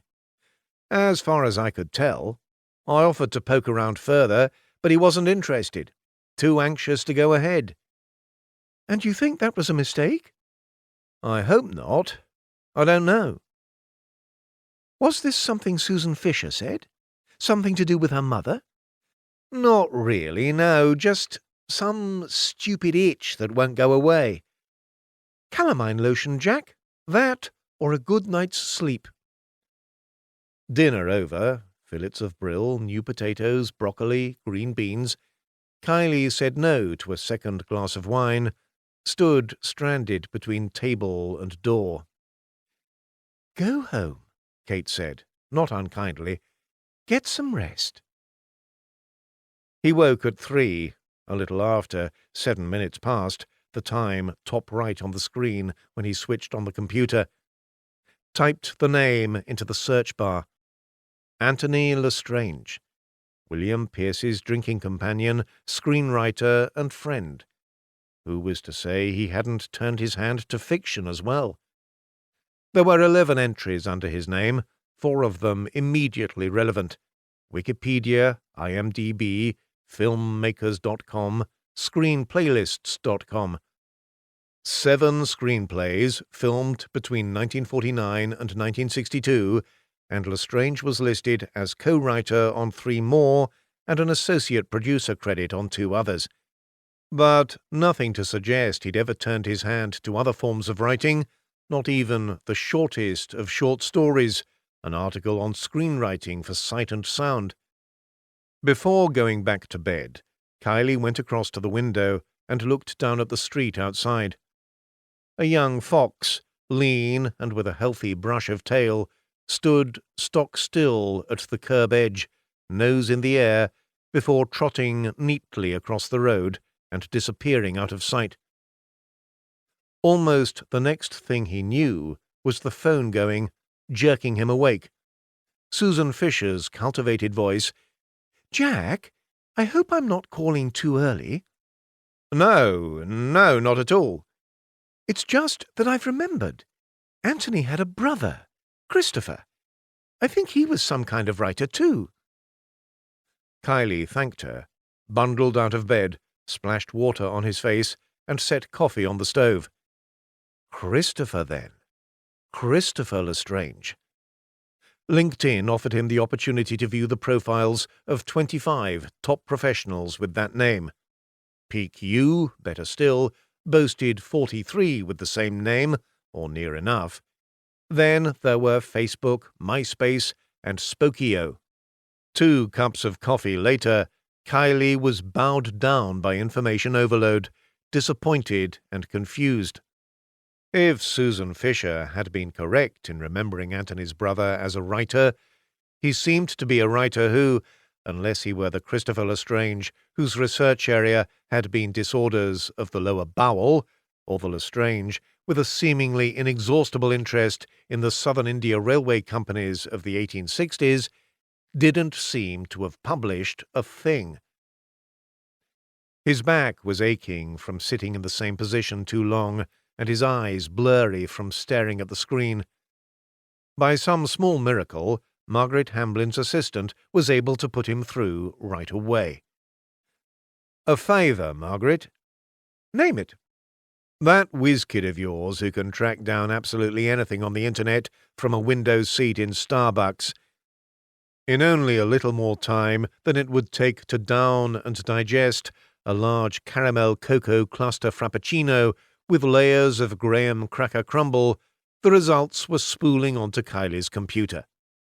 Hiding behind a plethora of names, none even close to his own, it seemed that between 1957 and 1989, Christopher Lestrange had published no less than 16 westerns, 3 science fiction tales, 4 travel books, 2 crime novels, and 15 stories, each 64 pages long, in the Sexton Blake Library. Born in 1935, 3 years after his brother, Christopher had died in 2015 at the age of 80. Kylie took a walk around the block to digest the news. The fact that Pierce had been close, one relative away, to a productive writer of pulp fiction meant little or nothing on its own. In the corner shop, he bought one newspaper and glanced through several others. Only two seemed to have picked up on the story of the distinguished poet's disreputable literary past, though both emphasized the potentially large sums the newly discovered manuscript might fetch on the specialist collector's market. Back indoors, Kylie tried calling Daniel Pike's number, but the line seemed to be permanently engaged. Confronting Alexandra Pierce without anything more to brace her would earn him little more than a look as disdainful as Susan Fisher's Siamese, and a bored, "So what?" What was needed was another angle of attack, another crack in Alexandra's story. The next 2 hours were spent on the phone, laptop open, calling every plumber and handyman within a 15-mile radius of St. Just, Penzance to Land's End. He was on the point of giving up when he finally tracked down the man who had been out twice to Miller's cottage in the preceding 3 months. Yes, there'd been a leak. Yes, the header tank. The loft. No memory of anything up there being found, taken back down. Nothing wrapped in sacking. No kind of container, large or small. Was he sure? Course he was bloody sure. So now was Kylie. More or less. A further call to Daniel Pike proved as fruitless as before. Time to tackle Alexandra herself. Early evening. The light just beginning to fade. Shadows deepening across the park. Many of the windows in the mansion block were already illuminated, some with their blinds partly closed. A couple were leaving as Kylie arrived, and with a brisk word of thanks he stepped inside and crossed the tiled lobby to the lift. The door to Alexandra's apartment was ajar. Voices raised inside, and then a scream. Alexandra was crouching at the far side of the room, one arm raised as if to ward off danger, her face pale against the blue of the wall. Kylie took one cautious step towards her, then another, and her eyes flinched, staring past him, past his shoulder, Kylie turning just in time to avoid the blow aimed at the back of his head and swivelling smartly away. He was tall, around Kylie's height, and heavier, but slow, out of condition. Kylie hit him twice in the body, and he stumbled back, then charged, head down, arms flailing. At the last moment, Kylie stepped aside and stuck out a leg, the impetus sending his attacker headlong into a low table, then somersaulting to the floor. When he pushed himself up onto his hands and knees, there was blood seeping from a cut above his right eye, and he was breathing heavily. "Fuck this for a game of soldiers," he said. Kylie helped him to his feet. "You know this bastard?" Alexandra said, moving warily away from the wall. "Not exactly. Stephen Lestrange. Jack Kylie." They shook hands. Alexandra muttered something coarse beneath her breath and turned away. Some 20 minutes later, the room set to rights, a plaster rather clumsily in place over Lestrange's eye, the two men sat facing one another, while Alexandra, having changed and repaired her face, uncorked a bottle of wine. "I'm finding this," she said, "all a little hard to believe. One minute this oaf is calling me a mercenary bitch and threatening to kill me. The next, I'm pouring him a glass of halfway decent Merlot." "I didn't mean it," Lestrange said. "The killing you part." "That wasn't how it seemed at the time." "Well, I'm sorry, okay? But you've got to admit—" "Admit what? You stitched me up. Lied to your hind teeth." Alexandra shrugged. "He does have a point," Kylie said. And which point is that? As I understand it, when Stephen was going through his father's things, a nightmare. Copies of everything he'd ever written, not in any sort of order at all. He came across the manuscript of Dead Dames Don't Sing. That's right, along with several others which, for whatever reason, had never been published. Some with publishers' rejection letters, some not. But this particular manuscript had a letter that made clear it was written at your father's request, paid for and commissioned by him, and based upon his own outline, which was attached. My father delivered a first draft which your father read through, adding suggestions for some small changes before sending it back. Before those revisions could be made, for whatever reason, your father must have changed his mind about any possible publication. There was no second draft. Alexandra angled her face away. I showed you your father's letter, Lestrange continued, when I first got in touch, wondering if the manuscript would have any particular value. And you said you thought probably not, though there was a faint chance it might be of interest to a PhD student somewhere researching your father's early work. Find the right person, you said. It might fetch as much as £600 or £700. Leave it with me and I'll use my contacts, ask around. Better still, why don't I just take it off your hands? And for the manuscript and the letter, you offered me £500. Which you accepted. In good faith, while you thought you'd find a way to make a great deal more. Alexandra shrugged. If you were gullible, that's not exactly my fault, is it? You lied. That's not a crime. Maybe not, Kylie said. But I suspect the kind of misrepresentation you were guilty of foisting on Daniel Pike might well be. Daniel believed what he wanted to believe. If you'd shown him the letter as well as the manuscript, he wouldn't have been able to, would he? You've still got it, I suppose? What if I've burned it? Then, Lestrange said, I've a photocopy and another scanned into the computer. Perhaps I'm not quite as gullible as you took me for. Alexandra went into the bedroom and came back with a plain A3 envelope, the letter inside. Take it, and get out of my house, the pair of you. If I never see either of you again, it won't be too soon. Like most stories that begin with once upon a time, this particular story has a happy ending. For some, at least.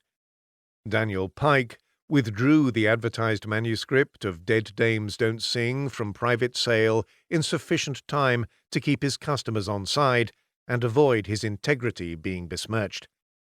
Kate contrived, some convenient time later, to place a lengthy article in The Guardian's Saturday Review, in which she referred to the confusion over the novel's authorship as a footnote to the careers of two talented brothers, both of whose work had blossomed in the heady world of 1950s Bohemian Soho, the screenwriter and producer Anthony Lestrange and his brother Christopher, a hitherto unremarked and underappreciated writer of popular fiction.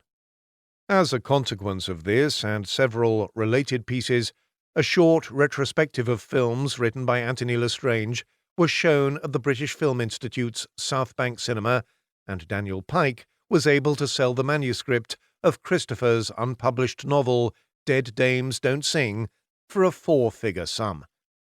Frederica Pierce's novel, An Inner Life, was longlisted for the Man Booker Prize, and there were rumours that the movie rights had been bought by Nicole Kidman. Her sister Alexandra set her camera aside temporarily in favour of a return to modelling, and was seen at London Fashion Week in the company of Naomi Campbell and Kate Moss.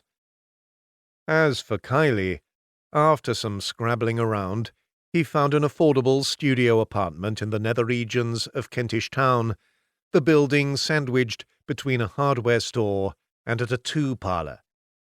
Having given Kate a spare set of keys, ever hopeful he might come home one day and find her expectantly awaiting his arrival, He found instead, one grim late afternoon in November, that she had been and gone, leaving behind one of Arthur Neal's paintings, the one she had bought that day in Deal, a semi-abstract landscape, rich reds, dark blues, and lustrous greens, all leaning one against the other, that gladdened his heart and banished, for a time at least, all thought of the surrounding misery and gloom.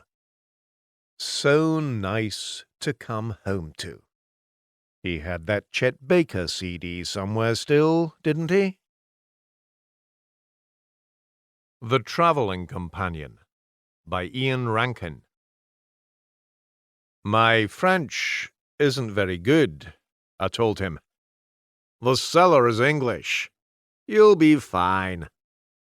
Mr. Whitman thrust the postcard towards me again. He had insisted I call him George, but I couldn't do that. He was my employer, sort of. Moreover, if the stories were to be believed, he was a descendant of Walt Whitman, and that mattered to me. I had graduated with first-class honours from the University of Edinburgh that same summer.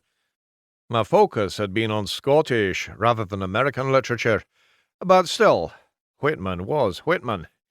And now my employer, of sorts, was asking me to do him a favour. How could I refuse?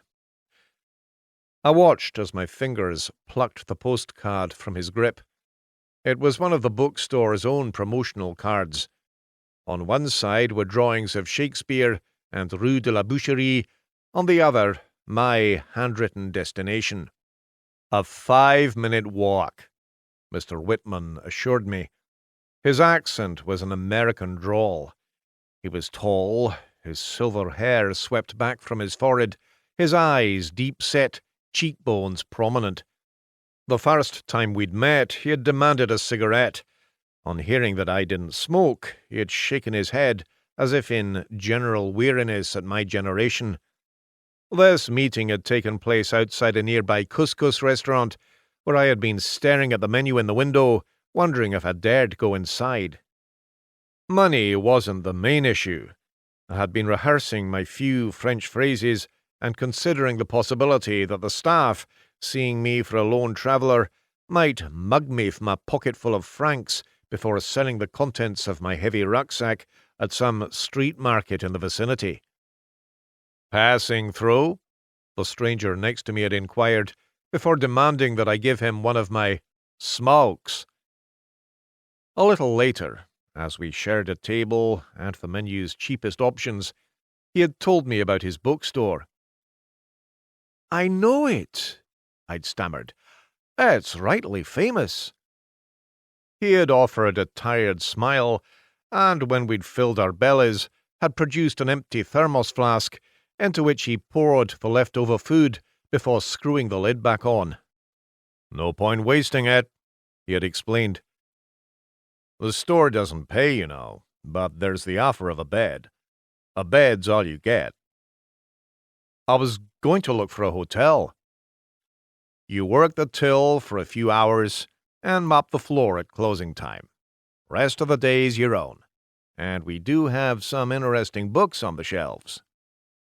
Which is how I came to work at Shakespeare and Company, 37 Rue de la Boucherie, Paris 5. On the postcard, we boasted the largest stock of antiquarian English books on the continent, and added Henry Miller's comment that we were a wonderland of books. It wasn't the original shop, of course, not that we trumpeted the fact. Sylvia Beach's Shakespeare and Company had opened in the year 1919 on Rue Dupuytren, before moving to larger premises on Rue de l'Odéon. This was where Joyce, Pound, and Hemingway could be found. Mr. Whitman had called his own bookstore Le Mistral, before renaming it in Beach's honour, her own Shakespeare and Company having closed for good during the German occupation of Paris. The new Shakespeare and Company had been a magnet for beat writers in the 1950s, and writers, of a sort, still visited. I would lie on my hard, narrow bed in a curtained-off alcove, and listen as poems were workshopped by expats whose names meant nothing to me. Contemporary writing was not my period, however, so I tried hard not to judge. "You're from Scotland, right?" Mr. Whitman had said to me one day. "Edinburgh, specifically. Walter Scott and Robbie Burns, eh? And Robert Louis Stevenson. Not forgetting that reprobate Traki." He had chuckled to himself. "Stevenson is my passion. I'm starting my PhD on him in the autumn." "Back into academe so soon?" "I like it there." "I can't imagine why." And he had fixed me with one of his looks before opening the till to examine the evening's scant takings. It was August, and still hot outside. The tourists were sitting at cafe tables, fanning themselves with menus and ordering cold drinks. Only one or two people my own age were browsing the shelves of our airless shop. There was an original copy of Ulysses in the window, a siren to draw them inside. But this night it was proving ineffectual. "Was Paris always your destination?" he asked, sliding the drawer closed again. "I wanted to travel. Stevenson visited France several times." "Is that the subject of your PhD?" "I'm looking at how his health may have affected his writing." "Sounds fascinating. But it's hardly living, is it?" I watched him as he turned away and headed for the stairs. 3 more hours, and I could lock up before heading for bed, and the various biting insects who seemed to feast nightly on my ankles and the backs of my knees. I had sent postcards, Shakespeare and Company postcards, to friends and family, making sure to add a few centimes to the till in payment. I didn't mention the bites, but did make sure that my ongoing adventure sounded as exotic as possible. I had actually sent a first postcard home soon after disembarking from the overnight bus at London's Victoria coach station. Another had been purchased and sent from the ferry terminal in Dover. I knew my parents would prefer written communication to an expensive phone call. My father was a Church of Scotland minister, my mother an invaluable member of our local community. I was a rarity of sorts in having stayed at home during the 4 years of my undergraduate degree. My parents had offered financial assistance towards rent, but my arguments about wasted money had swayed them. Besides, my childhood bedroom suited me, and my mother was the finest cook in the city. Before leaving, however, I had promised to phone Charlotte every 2 days, just so she would know I was safe. There was a public phone box just along the Seine from the store, with a view towards Notre Dame, which made up for its general lack of hygiene. With the receiver wrapped in a clean paper serviette from a cafe, I would spend a few francs telling Charlotte of any new experiences, in between listening to her tell me that she loved me and missed me and couldn't wait until I found a place of my own in time for the start of term back in Edinburgh. "Absolutely," I would agree, my mouth suddenly dry. "Oh, Ronnie," She would sigh, and I would swallow back the inclination to correct her, since my preference, as she well knew, was for Ronald rather than Ronnie. My name is Ronald Hasty. I was born in 1960, making me 22. 22 and 3 months, as I stood on the banks of the Seine, surrounded by heat and traffic fumes, and a sense that there was another world being kept hidden from me. A series of worlds, actually, only one of them represented by Charlotte and her cropped red hair and freckled complexion. Couscous and a famous bookshop and morning espressos, consumed standing at the bar, the cheapest option, these were all wonders to me that summer. And yes, the original plan had been to drift much further south, but plans could change, as could people. "The cellar's English," my employer said, waking me from my reverie. "You'll be fine, trust me. A 5-minute walk." His name was Benjamin Turk, and he lived in a sprawling apartment at the top of 5 winding flights of stairs. When he opened his door to me, I stood there breathless, staring past him at a long hallway filled with groaning bookshelves. I felt light-headed, and it seemed in that moment that the shelves were endless, stretching to infinity. Turk slid an arm around my shoulders and guided me into the gloom. "Whitman sent you, but he didn't mention the climb. That's the reason he wouldn't drag his own sorry rump over here, you know." Laughter boomed from his chest. He was stocky and bald, and probably in his 50s or early 60s, with dark, bushy eyebrows over eyes filled with sly humour. His voluminous white shirt and crimson waistcoat could have come from a different century, as could their owner. I'd read enough Dickens to see that Mr. Turk would have slotted right into one of those comedic episodes from Copperfield or Pickwick. "A drink's what's needed," he went on, steering me down the hall. Varnished parquet floor stretched its length, and it ended eventually at a wall furnished with a large mirror, in which I glimpsed my sweating face. Doorways to left and right, both open, showing a tidy kitchen and a cluttered living room. We entered this last, and Turk positioned me before an armchair, thumping it so hard dust rose into the air. "Sit," he commanded, before pouring red wine from a glass decanter. I noticed for the first time that he had a discernible limp. "I don't really—" I began to apologize. "Nonsense, lad. This is Paris. You do realize that? Get it down, you, or I'll have you deported for crimes against the state." He had poured himself a glass not quite as generous as mine, and raised his hand in a toast before filling his mouth. I realized I really was thirsty, so took a sip. The stuff was nectar, unlike the cheap, weak compromises of Edinburgh lunches and dinners. Cherries and black currants replaced the bitter memories, and Turk could tell I was in love. He beamed at me, nodding slowly. "Delicious," I said. "Did you ever doubt it?" And he toasted me again with his glass before settling on the chaise longue opposite. "Do I detect a Scottish accent? Edinburgh, that most Presbyterian of cities, explaining your aversion to pleasure." "I'm not averse to pleasure." As soon as the words were out, I regretted them, hoping they wouldn't be misinterpreted. To cover my embarrassment, I took more sips of wine, causing Turk to spring to his feet in order to refill my glass.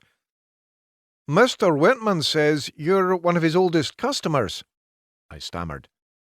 "We've known one another more years than I care to remember." "So you've lived in Paris a long time?" He smiled, this time a little wistfully. "How about you?" he asked. "This is my first visit. I'm taking a break from university." "Yes, George said as much. Too short a break, he seems to think. Your hero Stevenson didn't let college hold him back, did he?"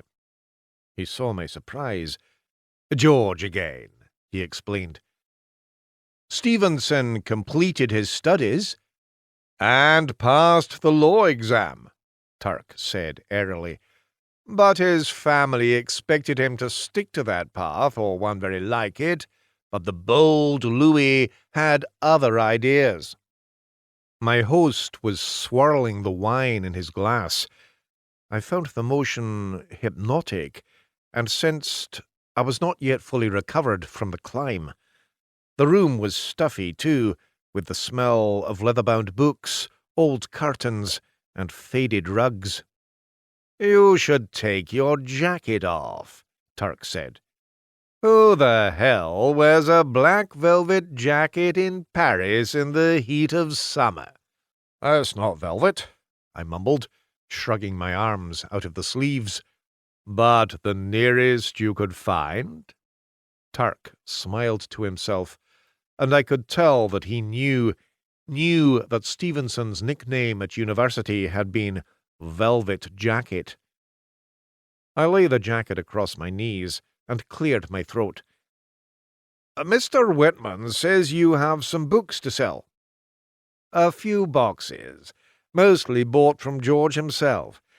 He says you've memorized the stock, so we'll know if they're worth taking or not. He's exaggerating. I think so too. I know only too well how many books are in that shop of his. You're a collector. I was looking around the room. Every inch of wall space was filled with shelving, and those shelves groaned. The books all seemed very old. Few had dust jackets. It was impossible to make out any of the titles, but they seemed to be in several languages. Are you a professor? A writer? I've been many things. He paused, watching me above the rim of his glass. I'm guessing you'd like to be both someday. I've never thought about writing. I mean to say, I would hope to finish my thesis and try to get it published. A thesis about Stevenson and his ailments, and how they made him the writer he was. He was trying out an experimental drug called ergotine when he got the idea for Jekyll and Hyde. It gave him hallucinations, and the Edinburgh he grew up in was all science and rationalism and men who did things, while he felt sickly, his only real strength, his imagination. I broke off, fearing I was beginning to lecture my host. Interesting, Turk said, drawing the word out. He rose to fill my glass again, emptying the decanter. My mouth felt furred, and sweat was trickling down my forehead. I took out a handkerchief and began to mop at my face. He had a nursemaid, didn't he? Turk asked as he poured. She told him ghost stories. Must have frightened the life out of him. He called her Cummy. Her real name was Alison Cunningham. She told him about the wardrobe in his room. The one made by William Brodie? And Turk nodded to himself again, because he knew this story too. Brodie, a respectable man by day, but a criminal by night, the deacon of rights, who led a gang, breaking into houses, thieving and terrorizing, until caught, tried, and hanged on a gibbet he had previously crafted by his own hand. The lazy theory was that Stevenson had plundered this story wholesale for Jekyll and Hyde, but it comprised only one part of the overall puzzle. Maybe we should look at these books, I said, hoping I wasn't slurring my words. Of course. Turk rose slowly to his feet and came over to help me up. I followed him into the kitchen. There was a narrow stairway I hadn't noticed, and we climbed into the eaves of the building. It was hotter, gloomier, and stuffier up here. Two people, no matter how emaciated, could not have passed one another in the corridor. Several doors led off. One seemed to be a bathroom. I guessed there had to be a bedroom, but the room Turk led me into was the study. 3 boxes sat on an antique desk. Piles of books lined the walls, threatening to topple as our weight shifted the bare floorboards beneath. I draped my jacket over the room's only chair. "Shall I leave you to it, then?" Turk inquired. I looked in vain for a window to open. The sweat was stinging my eyes now, and my handkerchief was drenched.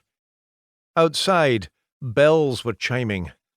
The scratching noises could have been pigeons on the roof tiles immediately overhead, or rats somewhere below the floor. My lips felt as if they had been glued together. More dust flew into my face as I peeled open the flaps of the first box. "You don't look well, my boy." Turk's words seemed to come from far off.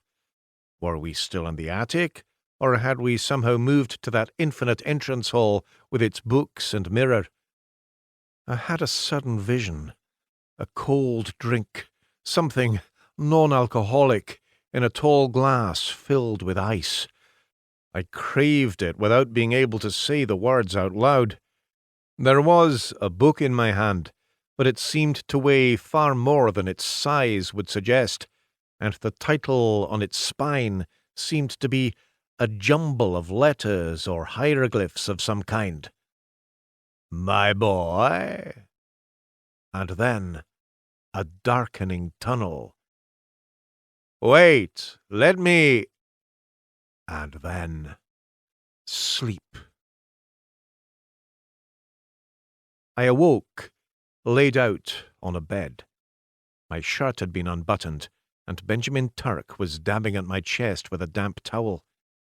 I sat bolt upright, a hangover pulsing behind my eyes. It was, quite obviously, his bedroom. My jacket had been placed on a hook on the back of the door, but below it I could see a long red satin bathrobe. There was also a wardrobe whose doors wouldn't quite shut, and a bedside table bearing a basin half filled with water. When I angled my feet off the bed onto the floor, I made contact with several hardcover books lying there. "Careful you don't faint again," Turk cautioned, as I started to rebutton my shirt. "I just need some air," I muttered. "Of course. Can I help you negotiate the stairs?" "I'll be fine." "I'm relieved to hear it. I had the devil's own job bringing you this far." I wasn't sure what he meant until I grabbed my jacket and pulled open the door. We were just inside the front door of the apartment. I must have missed the bedroom on arrival. I stared at Turk, who shrugged. "It wasn't easy. Those steps from the attic are treacherous." He was holding something out for me to take. I unfolded the piece of paper.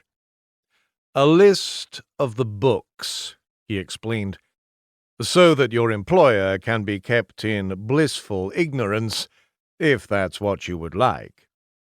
"Thank you," I said, pocketing the note. He had unlocked the door. The stairwell was a few degrees cooler, but I could still feel sweat clinging to my hair. "Safe descent," Benjamin Turk said, giving a little wave of one hand before disappearing behind the closing door. Holding on to the banister, I made my way slowly to the street, pausing outside and filling my lungs with air. A young woman on the pavement opposite seemed to be watching me. She wore a full-length floral print dress, almost identical to one Charlotte owned. I did a double take, and my jacket slid to the ground. By the time I'd picked it up, she had gone. I began walking back to the shop, aware that my headache was going nowhere. Passing a bar, I headed in and ordered a Perrier with plenty of ice and lemon. Having finished it in 2 long draughts, I ordered another. I doubted the place would sell painkillers, but then remembered the old saying about the hair of the dog. Kill or cure, I thought to myself, adding a glass of red wine to my order. And it worked. I could feel the pain easing after just one small measure. It was thin, vinegary stuff, too, the very antithesis of the contents of Turk's decanter, but I felt better for it, and ordered one final glass. While sipping this, I removed the list of books from my pocket and went through it. A solid line had been drawn across the sheet 2/3 of the way down. Underneath was a message from Turk.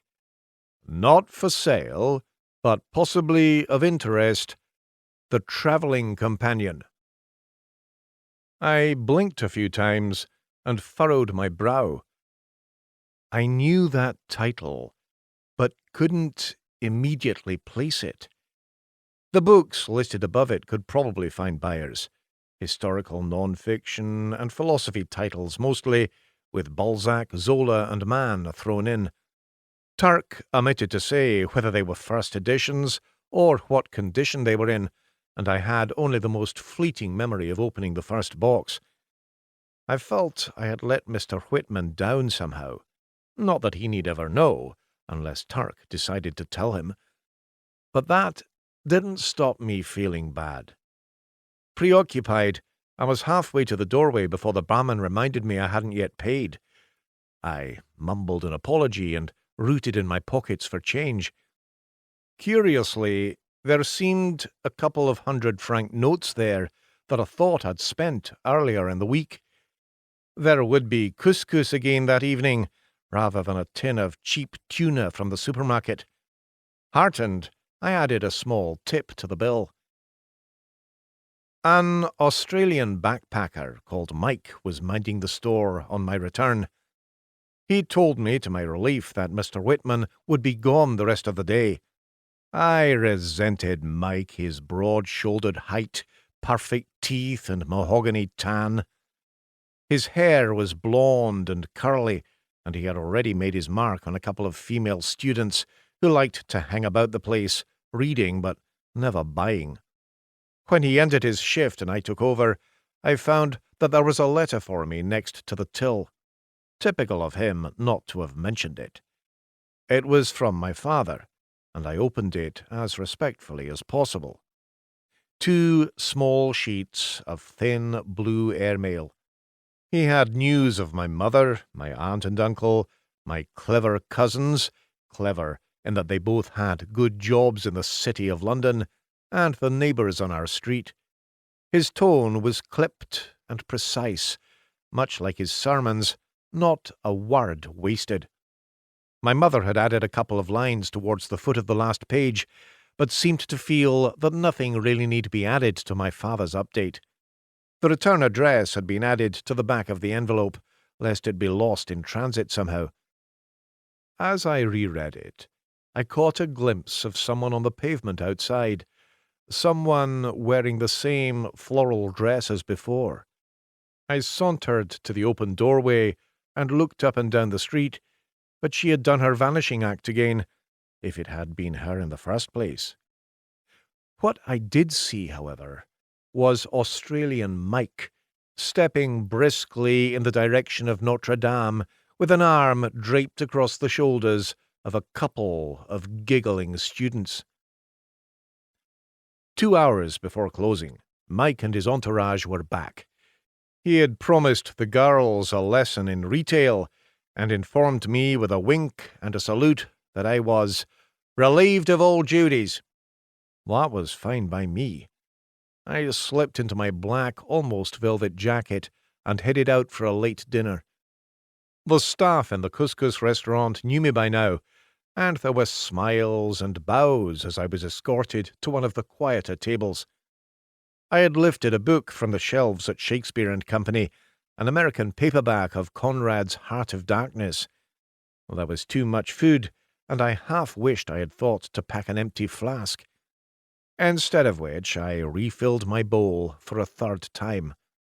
The house wine was thinner than anything I had yet tasted, but I nodded my appreciation of it when invited to do so by my waiter.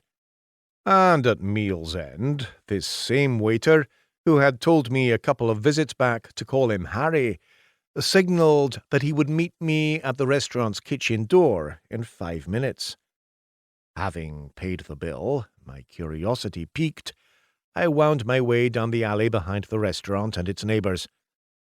The bins were overflowing, and there was a strong smell of urine.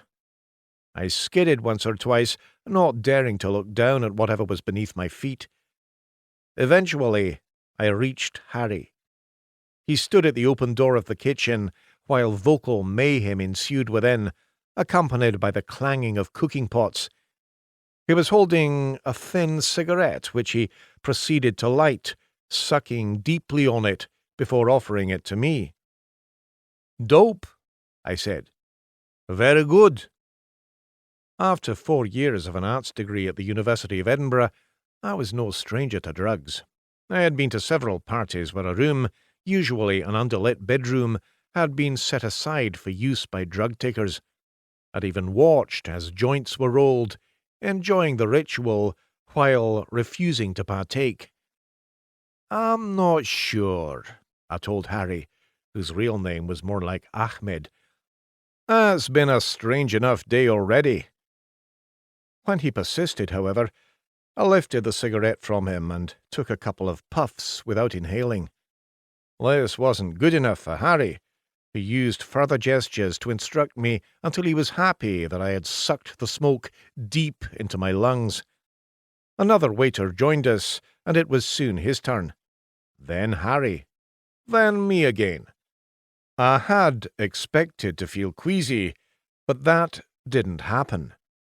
My cares seemed to melt away, or at least take on a manageable perspective.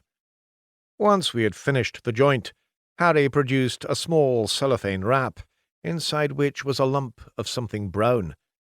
He wanted 200 francs for it, but I shrugged to signal that I didn't have that kind of money about my person. So then he shoved the tiny parcel into my jacket pocket and patted it, gesturing to indicate that I could pay him later. We then fell silent as 2 new arrivals entered the alley. They either hadn't noticed that they had an audience, or else they simply weren't bothered. The woman squatted in front of the man and unzipped his trousers. I had seen more than a few prostitutes on my nighttime walks through the city, some of whom had tried tempting me, and here was another, hard at work, while the woozy client tipped a bottle of vodka to his mouth. And suddenly, I knew. The travelling companion. I lifted a hand to my forehead with the shock of it, while my companions took a step back towards their kitchen, perhaps fearing I was about to be sick. "No," I whispered to myself, "that can't be right." Harry was looking at me, and I returned his stare. "It doesn't exist," I told him. "It doesn't exist." Having said which, I weaved my way back towards the mouth of the alley, almost stumbling into the woman and her client. He swore at me, and I swore back, almost pausing to take a swing at him. It wasn't the alcohol or the dope making my head reel as I sought the relative calm of the darkened Shakespeare and Company. It was Benjamin Turk's message to me. I was unlocking the doors next morning when Mr. Whitman called down to tell me I had a phone call. "And, by the way, how did you get on with Ben Turk?" "I have a note of the books he wants to sell," I replied, not meeting his eyes. "He's an interesting character. Anyway, go talk to your woman friend." It was Charlotte. She had found work at a theatre box office and was using their phone. "I need to pass the time somehow. It's so boring here without you." I was leaning down to rub at the fresh insect bites above my ankles. The list from Turk was folded up in the back pocket of my trousers. I knew I had to tear a strip from it before showing it to my employer. "Are you there?" Charlotte was asking into the silence. "I'm here." "Is everything okay? You sound—" "I'm fine. A glass of wine too many last night." I heard her laugh. "Paris is leading you astray." "Maybe just a little." "Well, that can be a good thing." She paused. "You remember our little chat the night before you left?" "Yes." "I meant it, you know. I'm ready to take things a bit further. More than ready." She meant sex. Until now, we had kissed and gone from fumbling above clothes to rummaging beneath them, but nothing more. "It's what you want too, isn't it?" she asked. "Doesn't everyone?" I was able to answer, my cheeks colouring. "So, when you come back, we'll do something about it, yes?" "If you're sure. I mean, I don't want to push you into anything." More laughter. "I seem to be the one doing the pushing. I'm thinking of you right now, you know. Thinking of us lying together, joined together. Tell me you don't think about that too." "I have to go, Charlotte. There are customers." I looked around the empty upstairs room. "Soon, Ronnie, soon. Just remember." "I will. I'll call you tonight." I put the phone down and stared at it, then took the note from my pocket and tore across it. Downstairs, my employer was manning the till. "You look like hell, by the way," he said as I handed him the list. "Did Ben ply you with booze?" "Do you know much about him?" "He comes from money. Pitched up here for want of anywhere better, not unlike my good self. Drinks fine wines, buys books he wants to own but not necessarily read." He was scanning the list. "He'd probably give these to us for free, you know. I think he just needs space for more of the same." He paused, fixing me with a look. "What did you think of him?" "Pleasant enough. Maybe a bit eccentric." I suppressed a shiver as I remembered waking on Turk's bed, shirt open, and him dabbing at my chest. "Is he—" I tried to think how to phrase the question. "A ladies' man?" Mr. Whitman hooted. "Listen to ya," he said. "Remind me, which century is this?" After his laughter had subsided, he fixed his eyes on mine again. "Ladies, gents, fish and fowl, and the beasts of field and wood," he said. "Now off you go and find yourself some breakfast. I'll manage these heaving crowds somehow." He waved his arm in the direction of the deserted shop. It was warm outside, and noisy with tourists and traffic. I slung my jacket over my shoulder as I walked to my usual cafe, only 4 shop fronts away. Benjamin Turk was seated at an outdoor table, finishing a café au lait and reading Le Monde. A silver-topped walking stick rested against the rim of the table. He gestured for me to join him, so I dragged out the spare metal chair and sat down, slipping my jacket over the back of my chair. "It was the local prostitutes who called Stevenson Velvet Jacket, you know," Turk said. The liveried waiter stood ready. I ordered a coffee of my own. "And an orange juice," Turk added. The waiter gave a little bow and headed back inside. Turk folded the newspaper and laid it next to his cup. "I was coming to check on you," he said, "but the lure of caffeine was too strong." "I'm fine," I assured him. "And you've looked at the list, I presume?" I took the scrap of paper from my pocket and placed it between us. He gave an indulgent smile. "It's a book Stevenson wrote," I said. "Never quite completed. His publisher liked it well enough, but considered the contents too sordid." "It concerned a prostitute," Turk agreed. "Set in Italy, I think." "Some of it." Turk's eyes were gleaming. "Fanny made Stevenson put it on the fire," I said quietly. "Ah, the formidable Fanny Osborne. He met her in France, you know. He was visiting Gray." I suppose he became infatuated. He paused, playing with his cup, moving it in circles around its saucer. It wasn't the only book of his she persuaded him to sacrifice. Jekyll and Hyde, I said, as my own coffee arrived, and with it the glass of juice. The first draft, written in 3 days.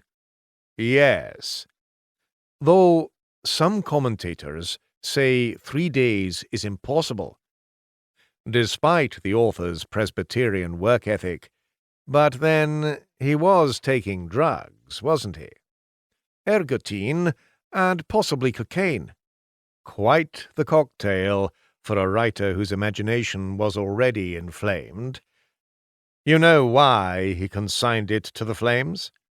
Fanny persuaded him. She thought it would ruin his reputation. Because it was too raw, too shocking.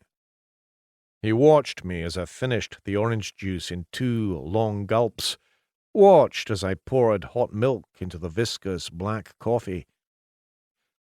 Nobody really knows, though, I eventually said, because only Stevenson and Fanny saw that first version. Same goes for the travelling companion. Not quite. Yes, his publisher read that, I corrected myself.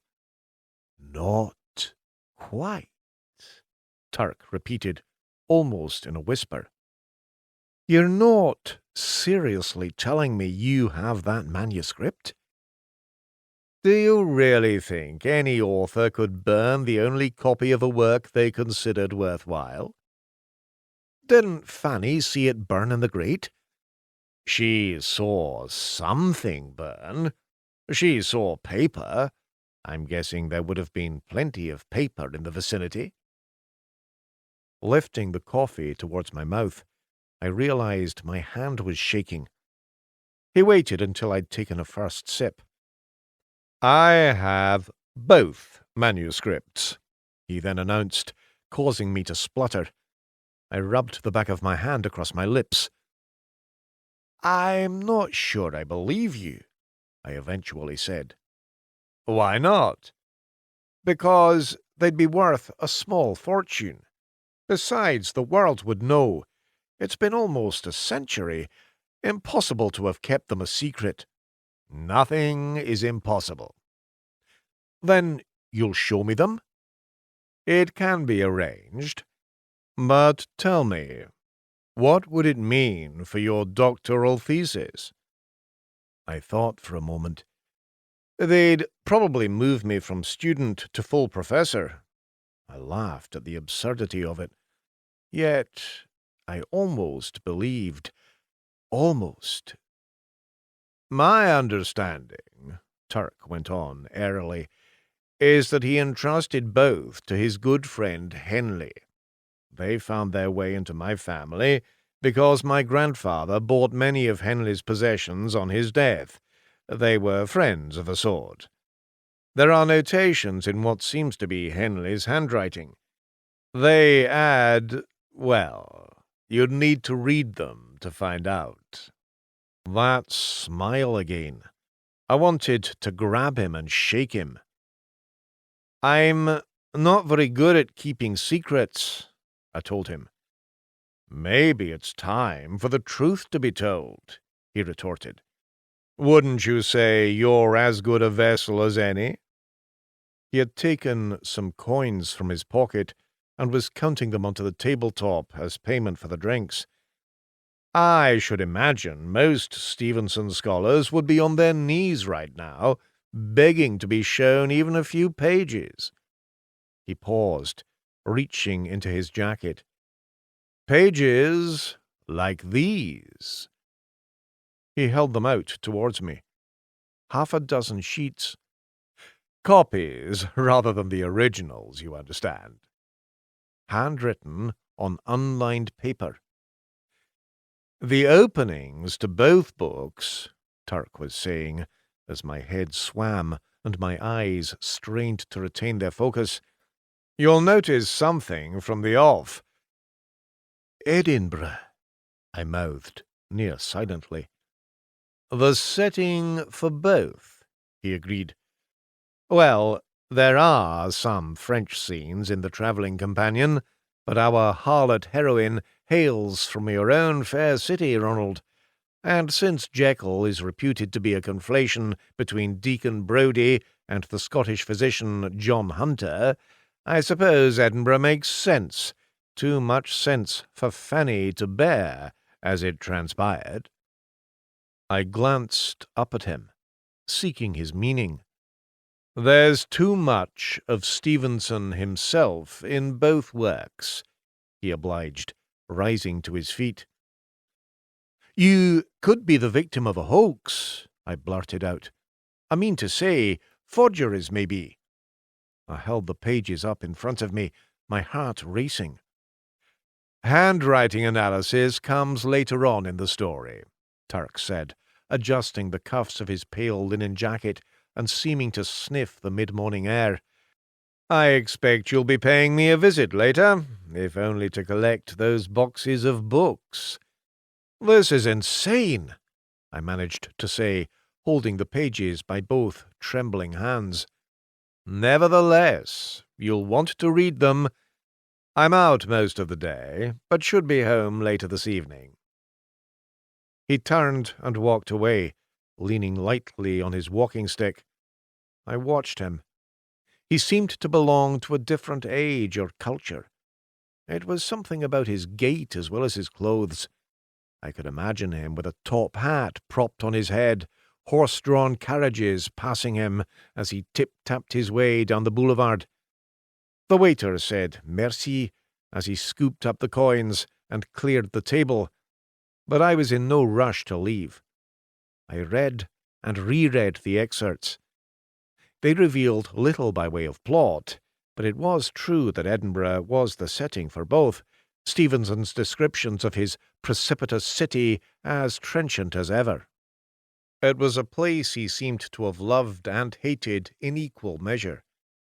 I recalled something I'd read about his student years, how he spent his time yo-yoing between the strict rationalism of the family home in Heriot Row and the drunken stews of the chaotic old town, moving, in other words, between the worlds of Henry Jekyll and Edward Hyde. When the waiter cleared his throat, alerting me to the fact my premium table was needed by a wealthy American couple, I rolled the sheets of paper into a tube and carried them back to the shop. My employer had ceded his place behind the till to a new arrival, an Englishwoman called Tessa, with long brown hair, round glasses, and a prominent nose. "I'll be upstairs if you need me," I told her. The curtain had been drawn closed across my alcove. Pulling it back revealed Mike and one of his female friends, both naked from the waist up and sharing slugs from a cheap bottle of wine. The young woman apologized in French-accented English and slipped a T-shirt over her head. "Ronnie doesn't mind a bit of tit," Mike told her with a grin. She punched his arm and snatched the bottle from him, offering it to me. I settled on the corner of the bed and took a mouthful. "What's that you got?" Mike asked. "Nothing important," I lied, stuffing the sheets of paper into my jacket pocket. There was something else in there, and I fished it out. It was the lump of dope. "That what I think it is?" Mike said, his grin widening. "Well, now we've got us a proper party." He leapt up, returning a minute or two later with everything he needed. Cross-legged, he began to assemble the joint. "You're a dark horse, mate," he told me. "Never would have thought you indulged." "Then you don't know me very well." His friend had moved closer, her leg touching mine. I could make out the soft down on her face. When she passed me the lit joint, it was as intimate as any kiss. "It's not the best I've had," Mike said when his turn came. "But it'll do, n'est-ce pas, chérie?" "It'll do?" his friend echoed. It was not ergotine, nor yet cocaine, but I found my imagination heightened. I was with Stevenson and his student allies, touring the taverns of Edinburgh, rubbing shoulders with slatterns and sophisticates. I was adrift in France, and sailing to Samoa, and roughing it in Silverado, having survived yet another near-fatal illness. I was weak in body, but strong in spirit, and a woman loved me. I was writing Jekyll and Hyde as an exorcism of sorts, my demons vanquished, allowing me the less dangerous pleasures of Kidnapped less than a year later. External as well as internal adventures were my mainstay. I had to keep moving, ever further from the Edinburgh of my birth and formation. I had to remake myself, renew myself, heal myself, even as mortality drew close. I had to survive. "What's that?" Mike asked. He was slumped on the bed with his head against the wall. "I didn't say anything. Something about survival." "No." He turned to his friend. She had moved next to him, so that only her bare unwashed feet now rested near me. "You heard him," he nudged her. "Survival," she echoed. "What it's all about," Mike agreed, nodding slowly before pulling himself together, the better to roll another joint. Though I was stoned, I agreed to take over from Tessa while she headed out for food. Mike and Maryse, she had eventually told me her name, decided to go with her. They had the decency to ask if I wanted anything, but I shook my head. I gulped some water from the tap and took up position. A few customers came and went. One or two regulars got comfortable with books they would never buy. Later, a writing group would hold its weekly meeting upstairs. And there she was again. Not just a glimpse this time, but a solidity in the open doorway, in the same floral dress. A willowy figure topped with long blonde hair. Her eyes were on mine, but when I signaled for her to approach, she shook her head, so I walked towards her. "I've seen you before," I said. "You're Ronald," she stated. "How'd you know my name?" "Ben told me." "You know Benjamin Turk?" She nodded slowly. "You mustn't trust him. He likes playing games with people." "I've only met him twice." "Yet he's already got beneath your skin. Don't try to deny it." "Who are you?" "I'm Alice." "How do you know Mr. Turk?" "Services rendered." "I'm not sure I follow." "I run errands for him sometimes. I copied those pages he gave you." "You know about those?" "You've already read them, I suppose?" "Of course." "And you need to read more, meaning you'll visit him again?" "I think so." She had lifted her hand and was running the tips of her fingers down my cheek, as if human contact was something new and strange. I leaned back a little, but she took a step forward and pressed her lips against mine, kissing me, her eyes squeezed shut. When she opened them again, I sensed a vast lake of sadness behind them. Tears were forming as she turned and fled down the street. I stood like a statue, shocked to my very core, wondering if I should go after her. But one of the loiterers had decided to break the habit of a lifetime and pay for the book in his hands, so I shrugged off the incident and headed back to the till, not in the least surprised to find that the book being purchased was the copy of Heart of Darkness I'd taken with me to the couscous restaurant. It was almost 11 by the time I found myself standing outside Benjamin Turk's building. I stared up towards the top floor. A few lights were burning, but I couldn't be sure which rooms were his. I pushed open the heavy door and began to climb the stairs. I could smell the aftermath of various dinners and hear conversations, mostly, I guessed, from TV sets. There was a dog behind one door, scratching and complaining softly. Having reached the top floor, and while pausing to catch my breath, I saw a note pinned to Turk's door. "Still out? Come in." I tried the door. It was unlocked. The overhead light was on in the hallway, but as with most Parisian lighting, it seemed woefully underpowered. I called out, but received no reply.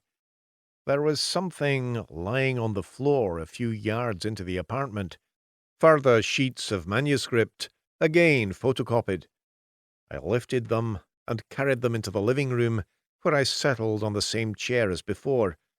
A fresh decanter of wine had been laid out, alongside 2 crystal glasses. "In for a centime," I muttered to myself, pouring some. Then, having rolled up my shirt sleeves, I began to read. The 2 extracts did not follow on from their predecessors. They were from deeper into both books. I soon saw why Turk had chosen them, however. Both recounted very similar incidents, vicious attacks on women whose bodies were for sale. In The Travelling Companion, it was the courtesan of the title who was brutalized by an unnamed stranger while passing down one of the steep inclines off Edinburgh's High Street. In the version of Jekyll and Hyde, the victim's attacker was Edward Hyde, but Hyde's name had replaced another scored through in ink until it was all but obliterated. Penciled marginalia, however, indicated that the name Stevenson had originally chosen for his monster was Edwin Hythe. Indeed, the margins of this particular page were filled with notes and comments in various hands. Stevenson's, I felt sure, but maybe also his friend Henley's, and Fanny's too. Was it she who had written in blunt capital letters, "Not Hythe"? I poured myself some more wine and began deciphering the scribbles, scrawls, and amendments. I was still hard at work when I heard the door at the end of the hallway open and close, footsteps drawing close. Then Benjamin Turk was standing there in the doorway, coat draped over both shoulders. He was dressed to the nines, and had obviously enjoyed his evening, his face filled with colour, eyes almost fiery. "Ah, my dear young friend," he said, shrugging off the coat and resting his walking-stick against a pile of books. "I hope you don't mind," I replied, indicating the decanter. He landed heavily in the chair opposite, his girth straining the buttons on his shirt. "Do you still imagine you're in the presence of a cruel hoax?" he asked, exhaling noisily. "Not so much, perhaps." This caused him to smile, albeit tiredly. "Do we know who wrote the notes in the margins?" "The usual suspects." He rose long enough to pour some wine. "Edwin Hythe," he drawled. "Yes." "You won't know who he is?" Settling himself, he studied me over the rim of his glass. "He's Hyde." But Turk shook his head slowly. "He was a friend of Stevenson's, one of the students he drank with back in the day." "That was his real name? And Stevenson was going to use it in the book?" I sounded skeptical, because I was. "I know." Turk took a sip, savouring the wine. Hythe had re-entered Stevenson's life, visiting him in Bournemouth not long before work started on the story you're holding. The two had fallen out at some point and not spoken for several years. There are a couple of portraits of Hythe. I've seen them, but don't have copies to hand. I do have this, though. He reached into his jacket and drew out a sheet of printed paper. I took it from him, unfolding it carefully. It was the front page of a newspaper of the time, the Edinburgh Evening Courant, from a February edition of 1870. The main story recounted the tale of a young woman known to the city's night-dwellers who had been found most grievously slaughtered in an alley off Cowgate. Like Stevenson, Turk was saying, Edwin Hythe was a member of the university's speculative society, though whatever speculation they did was accompanied by copious amounts of drink.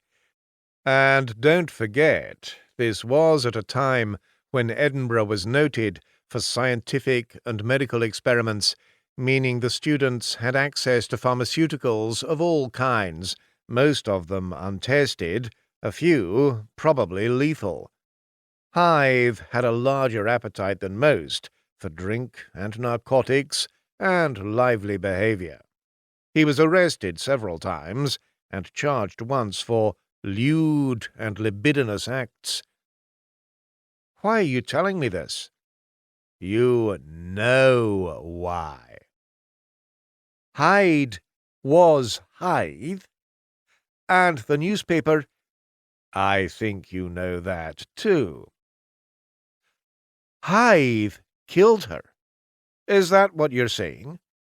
And Stevenson knew. Our dear Louis was probably there, Ronald, the guilt gnawing at him until he deals with it by writing The Travelling Companion.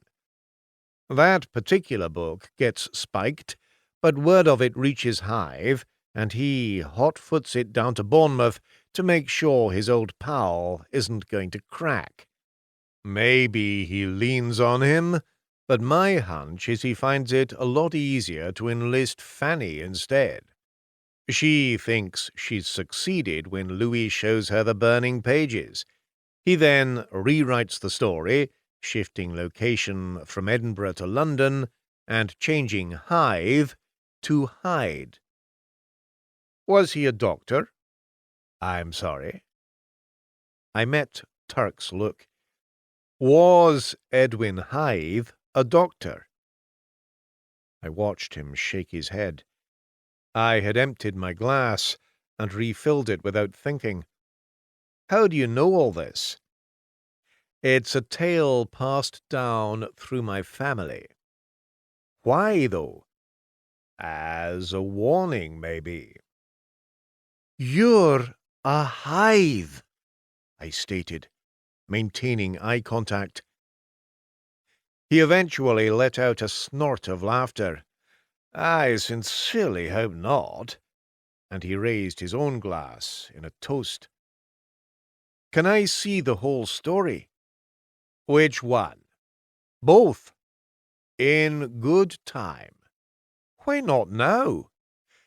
Because I'm not sure you're ready. I don't understand. But he just shook his head. It's like water torture, I ploughed on. 1 page, 2 pages, 3. When I said that you weren't ready, I meant me. I'm not ready to let go. Not just yet. And after all these generations, why me? He offered a tired shrug. I'm the last of my line. Maybe that's reason enough. How about you? Me? Brothers? Sisters? An only child? We have that in common too, then. He yawned and stretched. Forgive me, I think I need some sleep. I could stay here and read. He shook his head again. Perhaps tomorrow. He rose to his feet and gestured for me to do the same. As he accompanied me down the hall, helping me into my jacket, I felt the negative mirror image of his fatigue. I was crackling with energy, a need to be in movement, a need for activity and exertion. I saw your friend, I told him. She was passing the shop. Oh? Alice, with the blonde hair. Alice, he echoed. I just thought I'd say, thank you. He pulled open the door, and I skipped out, almost dancing down the stone stairs. She was waiting, of course, at the same spot across the street, wearing her floral dress and looking cold. I slipped off my jacket and placed it around her, then led her by the hand. "Where are we going?" she asked. "The river. I feel like walking."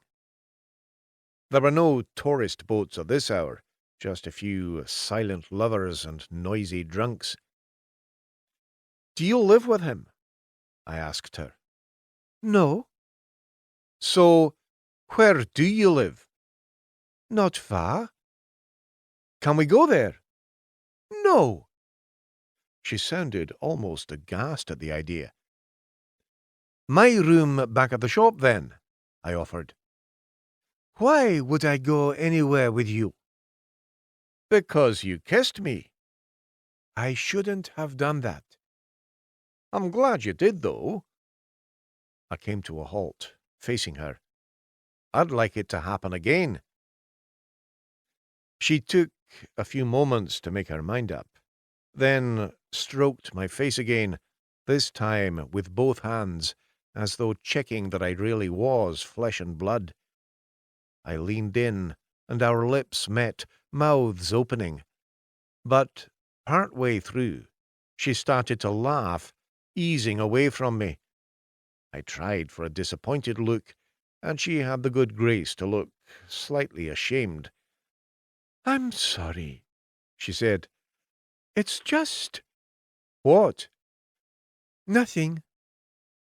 She shook her head, but then perked up and grabbed my hand, leading me along the riverfront towards the nearest brightly lit bridge.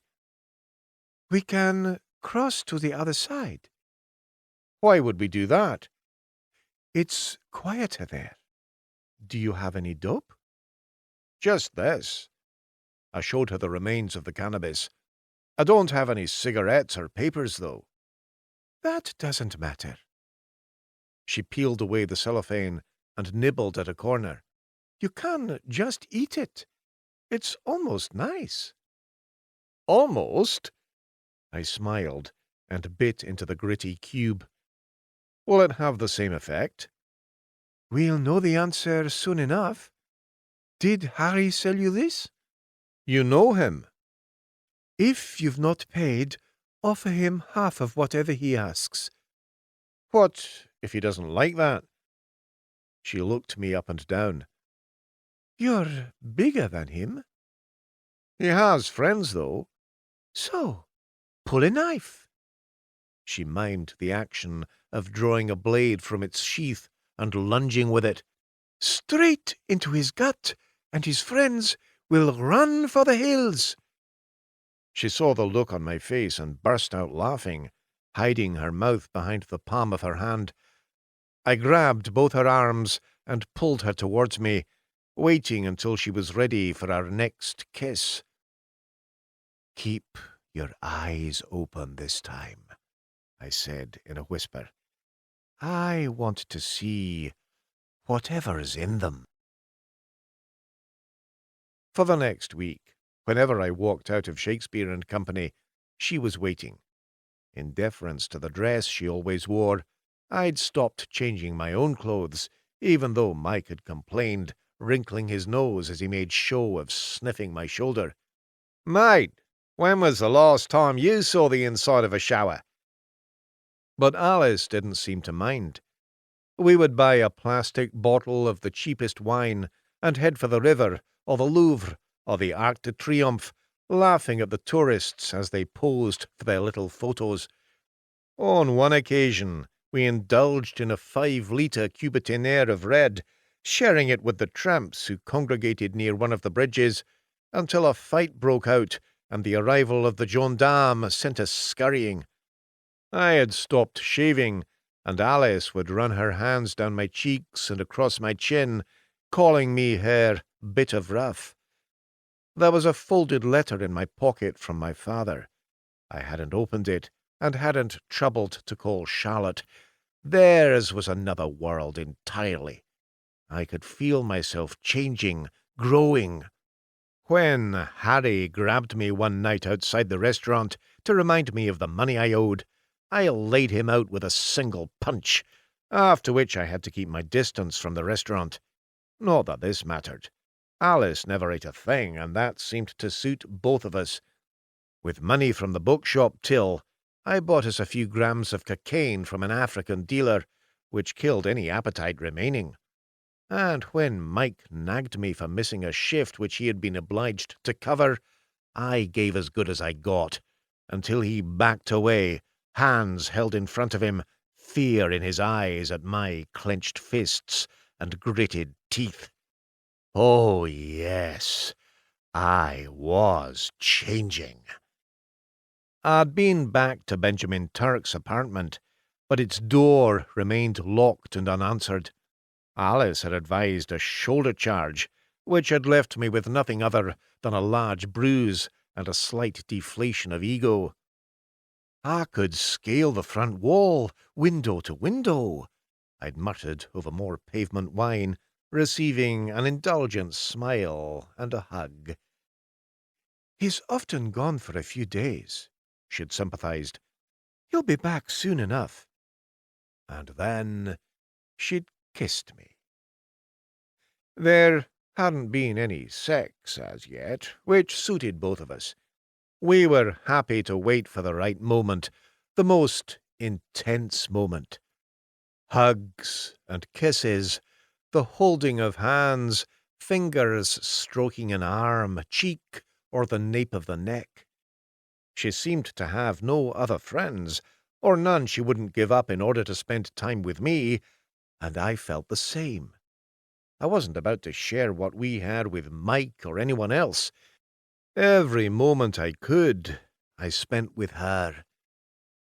Until the day I walked downstairs into the shop, groggy with sleep, and saw Charlotte standing there. She carried a rucksack and a wide-brimmed straw hat, and looked hot from walking. Her smile was hesitant. "Hello, you," she said. "We were getting worried." "Oh?" "I phone, but you're never here. And your mum and dad—" She broke off. "Well, do I get a hug?" I stepped forward and took her by the shoulders, my lips brushing against her damp red hair. "Bloody hell, Ronnie. Look at the state of you. When did you last eat?" "I'm fine." "You're really not. Your friend Mike—" "Mike?" "He answered the phone yesterday." "And told you to come running? Probably just wanted to size you up as another notch on his bedpost." "He was right, though. You look ill. Have you seen a doctor?" "I don't need a doctor. What I need is for everyone to stop bothering me." She was silent for a moment, glaring at me. Then she turned her eyes away. "A lovely warm welcome for your girlfriend," she muttered, pretending to study one of the shelves. I ran a hand through my matted hair.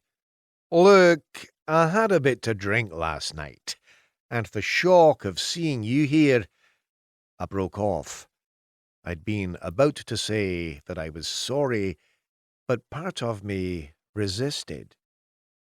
"What time is it?" "Nearly 1. "I'll buy you something at the cafe." I opened the till and lifted out a few notes. "Is that allowed?" Charlotte asked, as I stuffed the money into my pocket. I'll put it back later, I lied.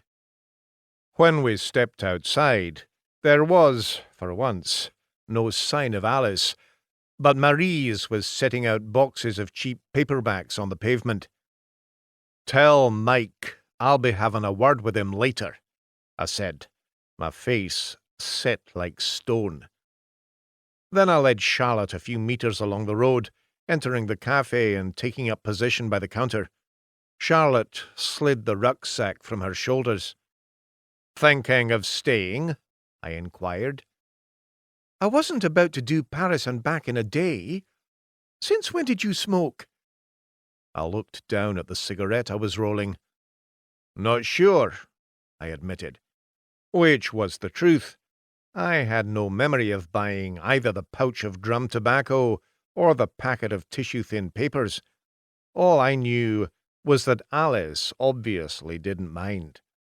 The look on Charlotte's face was properly small-minded and Presbyterian. I could imagine her sitting primly in my parents' drawing-room, holding cup and saucer, and allowing herself one small slice of cake. Home baking? Naturally. The conversation stilted and bourgeois and safe. Everything so fucking safe. What are you thinking? She asked, as I lit the slender cigarette. I'm thinking you shouldn't have come. Was she really becoming tearful, or merely putting on a show in the hope of sympathy? My espresso had arrived, along with her Perrier. The barman waved a bottle of red in my direction, but I shook my head, and he seemed to understand. Pas devant les enfants. I wanted to see you, Charlotte persisted. This is Paris, after all. Everyone says it's a romantic city, and I've been missing you, Ronnie. I thought maybe this would be the place for us to— What? She lowered her eyes and her voice. Don't make me say it. Fuck our brains out? Her eyes and mouth widened. She glanced at the barman. He doesn't have any English, I reassured her, knowing Francois would actually have understood every word. He was polishing glasses at the far end of the bar. All of a sudden, I craved something alcoholic, so ordered a pression. When it arrived, I demolished it in 2 gulps and nodded for a refill, while Charlotte stared at me. You need help, she eventually said. Something's happened to you. Well, you're right about that at least. Yes, something's happened to me, for the first time in my life, and I'm all the better for it. You're not, though. Look in the mirror. As it happened, there was a long, narrow mirror running the length of the bar, below the row of optics and shelves of drinks. I hunched down so I could make eye contact with myself, and couldn't help grinning. Who's that handsome devil? I chuckled. Ronnie! My name's Ronald! I roared. Francois clucked and gestured for me to keep it down. I waved a hand in what could have passed for either apology or dismissal of his complaint. Charlotte's hand was shaking as she lifted a glass of water. I realized that's what she was. Carbonated water, while my life had become so much headier and filled with sensation. Will you help me find a hotel? She was asking, without making eye contact. Of course, I said quietly. I'll change my flight to tomorrow, if I can. I was going to stay a few days, but— They'll be missing you at your work. Oh, I quit the job. My thinking was to do some traveling with you. Finally, she fixed her eyes on mine. But that was when you were you. Who am I now? I've really no idea. Well, I'm sorry you had to come all this way to find out. I placed a 50-franc note on the counter and made to lift Charlotte's rucksack from the floor. No, She snapped, hoisting it onto her shoulders. I can manage perfectly well. As we exited the cafe, I caught sight of a dress I recognized. Just the hem of it, as its owner dodged around the corner of a building. We headed in the opposite direction, into the narrow maze of streets behind the bookshop. I looked behind me, but Alice didn't seem to be following. There were plenty of small hotels here, most of them doing good business at the height of the summer. It was 20 minutes before we found one with a vacancy. The owner led Charlotte upstairs to inspect the room, while I said I'd wait in the street. I was rolling a fresh cigarette when I heard a scooter come to a stop behind me. I was half turning in its direction when the passenger launched himself from behind the driver and hit me with what looked like a broken chair leg. It connected with one of my temples and sent me to my knees. A hand was rummaging in my pockets. It pulled out the notes from the till and rubbed them in my face. Then another smack on the side of the head, and Harry climbed back aboard, the driver revving the small engine hard as they fled the scene. Pedestrians had stopped to gawp, but only for a moment. There were no offers of help as I scrabbled to pick up my pouch of tobacco. I got to my feet and felt the world spin. I knew I was grinning, but had no idea why. I lit my cigarette and leaned against the wall, head tilted so I could look at the bluest sky imaginable. Charlotte came out onto the pavement minus her rucksack, which meant the room had been declared acceptable. When she saw me, she let out a screech, covering her mouth with her hand. That was when I noticed the blood dripping down from the cut on my temple. It was staining my already disreputable shirt and trousers, and adding crimson spots to the street beneath. What happened? Charlotte asked. I took out my handkerchief and pressed it to the cut, feeling it sting for the first time. Somebody hit me. I was still grinning. Don't worry, I'll get him back. We need the police. What for? You know who did this? I didn't pay him for the drugs. Her eyes hardened. Say that again? And when I didn't, she just nodded slowly, as if a small lump of dope explained everything. She clasped me by one wrist. Come upstairs. We need to wash that clean. I resisted long enough to finish the cigarette, then allowed myself to be led up a dark, twisting stairwell to her room. It was tiny and stifling, the window open and shutters closed in a vain attempt to keep out the afternoon heat. Charlotte's rucksack lay on the bed. She moved it and made me sit down, there being no chair.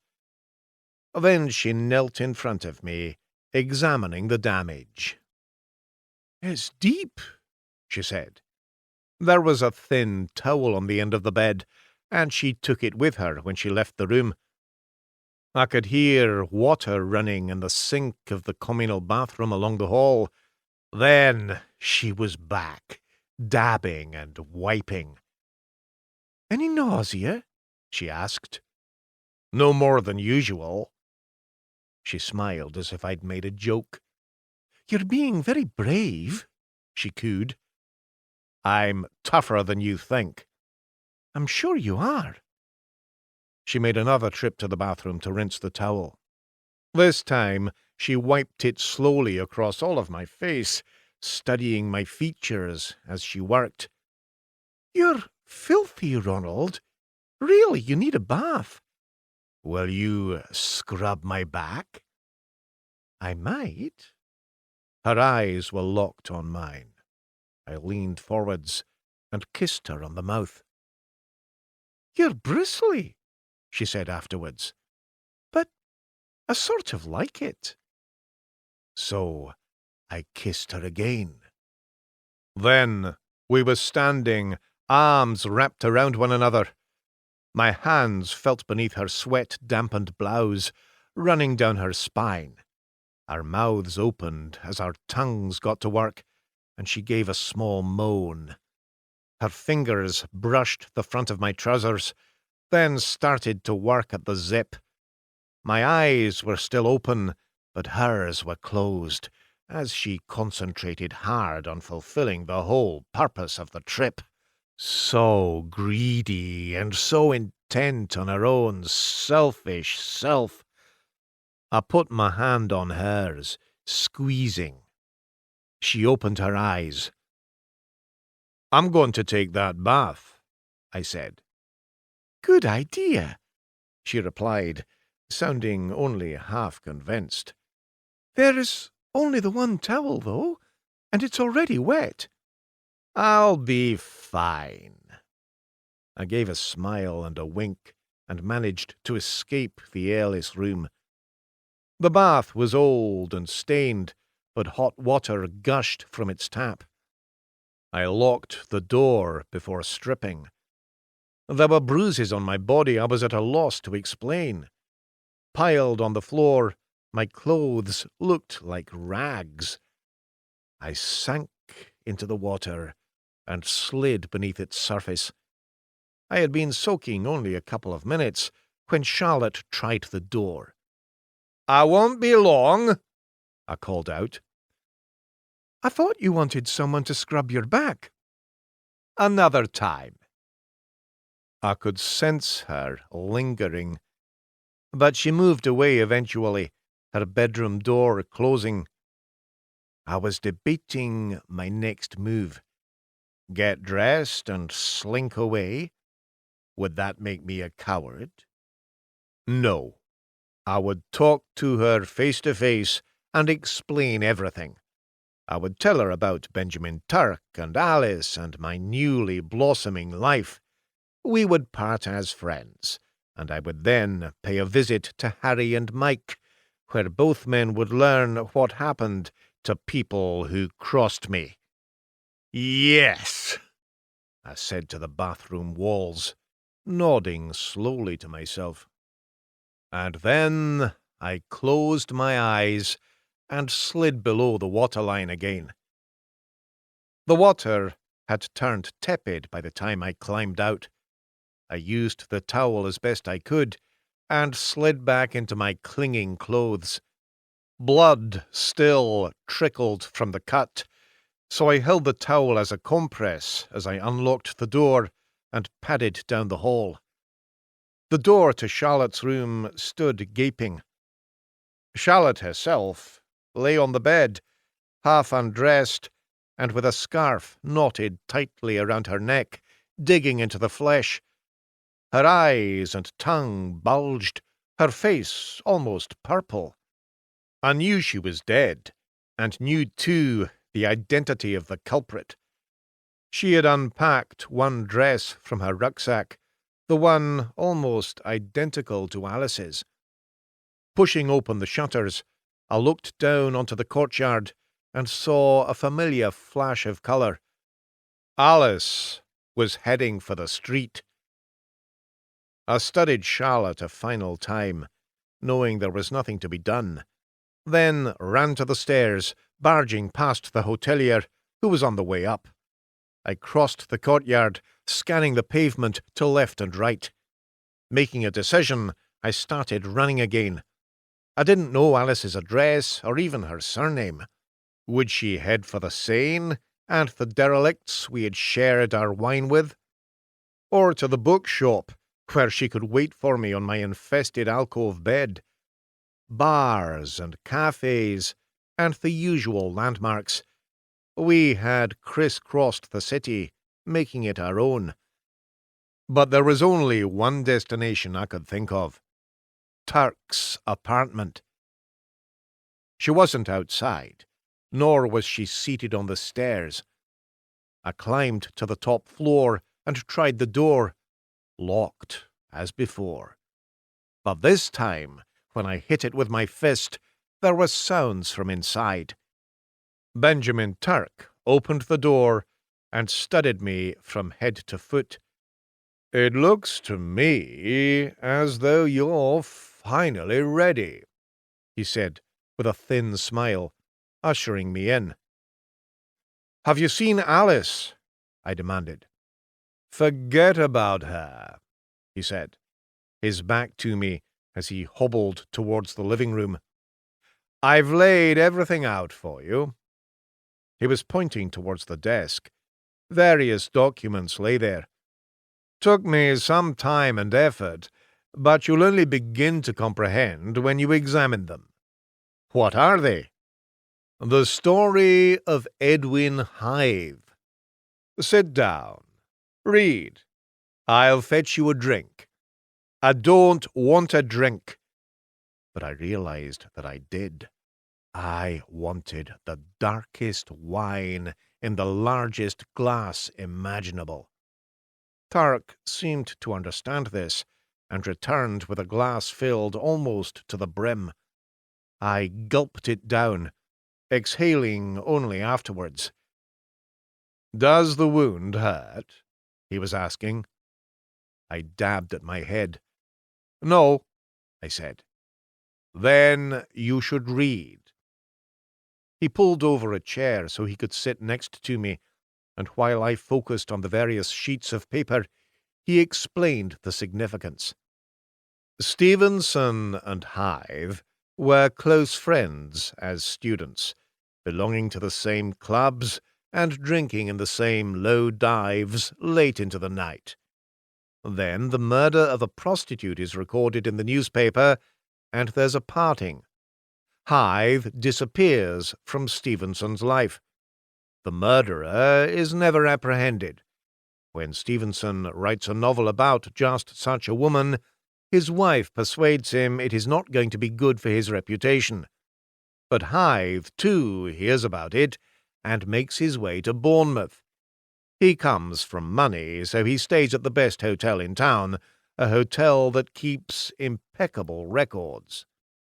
He tapped the photocopied sheet showing Hythe's signature in the guest book, along with the duration of his stay.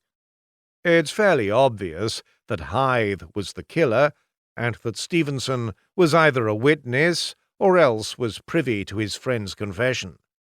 The golden young man Stevenson had known in Edinburgh was by now a dissolute figure, in trouble with creditors, disowned by his family, earning a living of sorts from any number of illegal activities.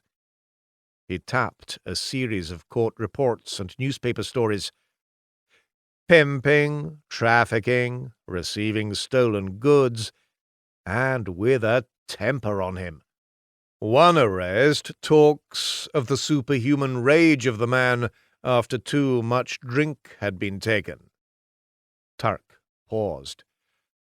And when Hythe left Bournemouth, Stevenson sat down and wrote Jekyll and Hyde in 3 days. Not the version we know, but one set in Edinburgh, where Hythe, a.k.a. Hyde, attacks and kills a harlot rather than trampling a child. Again, he was dissuaded from publishing it. Fanny knew what it would mean. People in Edinburgh would talk. They would remember the killing of the prostitute. They would know the name Hythe and point the finger from him to his close friend Robert Louis Stevenson. That couldn't happen. It would mean prison, or even worse. The book had to be destroyed, the story reworked, and Hythe's name changed to Hyde. "All right," I said quietly.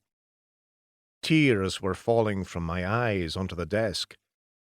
I was seeing Charlotte in that horrific pose on her bed, her life snuffed out. I was about to say as much, but Turk was opening a drawer, and pulling out more sheets. They comprised a family tree, along with some drawings, portraits of the same man showing him in his late teens and then in raddled middle age. He looked so familiar to me.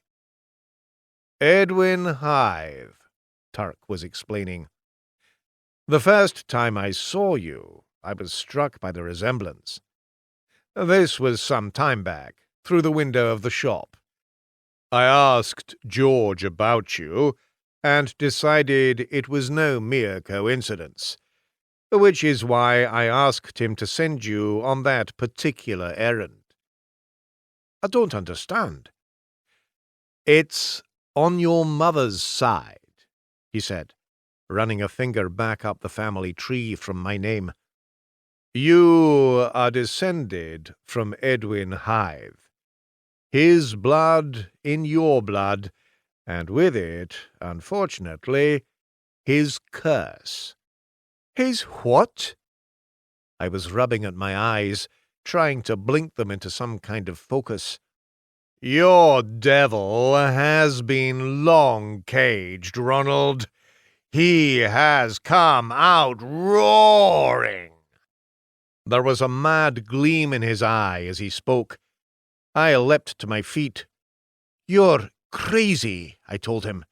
"You're the devil here. You and your damned Alice." "There is no Alice." "She knows you. She runs errands." But he was shaking his head. "There's only you, Ronald. You and the demon that's been sleeping deep inside you, waiting for the right catalyst. Paris is that catalyst." "Where are the manuscripts?" I demanded, looking about me. "The 2 unpublished novels." He gave a shrug. "You've seen all there is. Nothing more than fragments." "You're lying." "Believe what you will." "Alice is real." He was chuckling as he shook his head again. His silver-topped walking stick glinted at me from its resting place by the desk. I grabbed it and raised it over my head. Rather than shrink from me in fear, his smile seemed to widen. I bared my teeth and struck him across the side of the head. He staggered, but stayed on his feet, so I hit him again. He wheeled away from me into the long hallway. I stayed a few footsteps behind him as I continued to rain down blows upon his head and back until he fell just inside the front door. He was still conscious, but his breathing was ragged, blood bubbling from his mouth. A few more blows, and he lay still. I hauled him by his feet away from the door so I could open it and make my escape. Outside, I could hear sirens. Police cars, probably, heading for a hotel not too far away, where passers-by would be able to describe the bloodied figure running from the scene. Alice was standing on the opposite pavement, her eyes full of understanding. We shared a smile before I looked to left and right. There was plenty of traffic, but I started to cross towards her, knowing it would stop for me. When I looked again, however, she had vanished.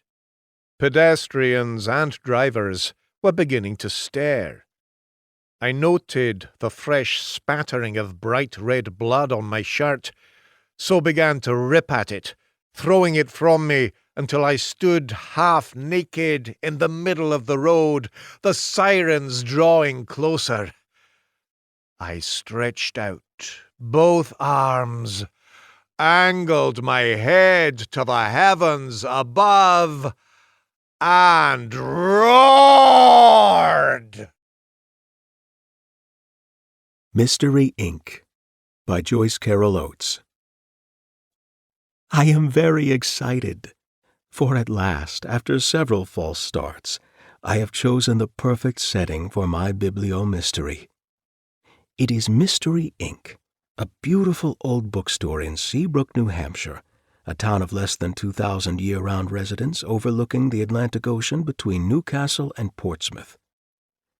For those of you who have never visited this legendary bookstore, one of the gems of New England, it is located in the historic High Street district of Seabrook, above the harbor, in a block of elegantly renovated brownstones originally built in 1888. Here are the offices of an architect, an attorney at law, a dental surgeon. Here are shops and boutiques, leather goods, handcrafted silver jewelry, the tartan shop, Ralph Lauren, Esquire Bootery. At 19 High Street, a weathered old sign in black and gilt creaks in the wind above the sidewalk. Mystery, Inc., Booksellers. New and antiquarian books, maps, globes, art, since 1912. The front door, a dark lacquered red, is not flush with the sidewalk, but several steps above it. There is a broad stone stoop and a black wrought iron railing, so that, as you stand on the sidewalk gazing at the display window, you must gaze upward. Mystery, Inc. consists of 4 floors with bay windows on each floor that are dramatically illuminated when the store is open in the evening. On the first floor, books are displayed in the bay window with an evident eye for the attractiveness of their bindings. Leather-bound editions of such 19th-century classics as Wilkie Collins's The Moonstone and The Woman in White, Charles Dickens's Bleak House and The Mystery of Edwin Drood, A. Conan Doyle's The Adventures of Sherlock Holmes, as well as classic 20th-century mystery crime fiction by Raymond Chandler, Dashiell Hammett, Cornell Woolrich, Ross MacDonald, and Patricia Highsmith, and a scattering of popular American, British, and Scandinavian contemporaries. There is even a title of which I have never heard, The Case of the Unknown Woman, the story of one of the most intriguing murder mysteries of the 19th century, in what appears to be a decades-old binding. As I step inside Mystery, Inc., I feel a pang of envy. But in the next instant, this is supplanted by admiration, for envy is for small-minded persons. The interior of Mystery, Inc. is even more beautiful than I had imagined. Walls are paneled in mahogany with built-in bookshelves floor to ceiling. The higher shelves are accessible by ladders on brass rollers, and the ladders are made of polished wood. The ceiling is comprised of squares of elegantly hammered tin. The floor is parquet, covered in small carpets. As I am a book collector myself, and a bookseller, I note how attractively books are displayed without seeming to overwhelm the customer. I see how cleverly books are positioned upright to intrigue the eye. The customer is made to feel welcome as in an old-fashioned library, with leather chairs and sofas scattered casually about. Here and there against the walls are glass-fronted cabinets containing rare and first-edition books, no doubt under lock and key. I do feel a stab of envy, for of the mystery bookstores I own, in what I think of as my modest mystery bookstore empire in New England, not one is of the class of Mystery, Inc., or anywhere near. In addition, it is Mystery, Inc.'s online sales that present the gravest competition to a bookseller like myself, who so depends upon such sales.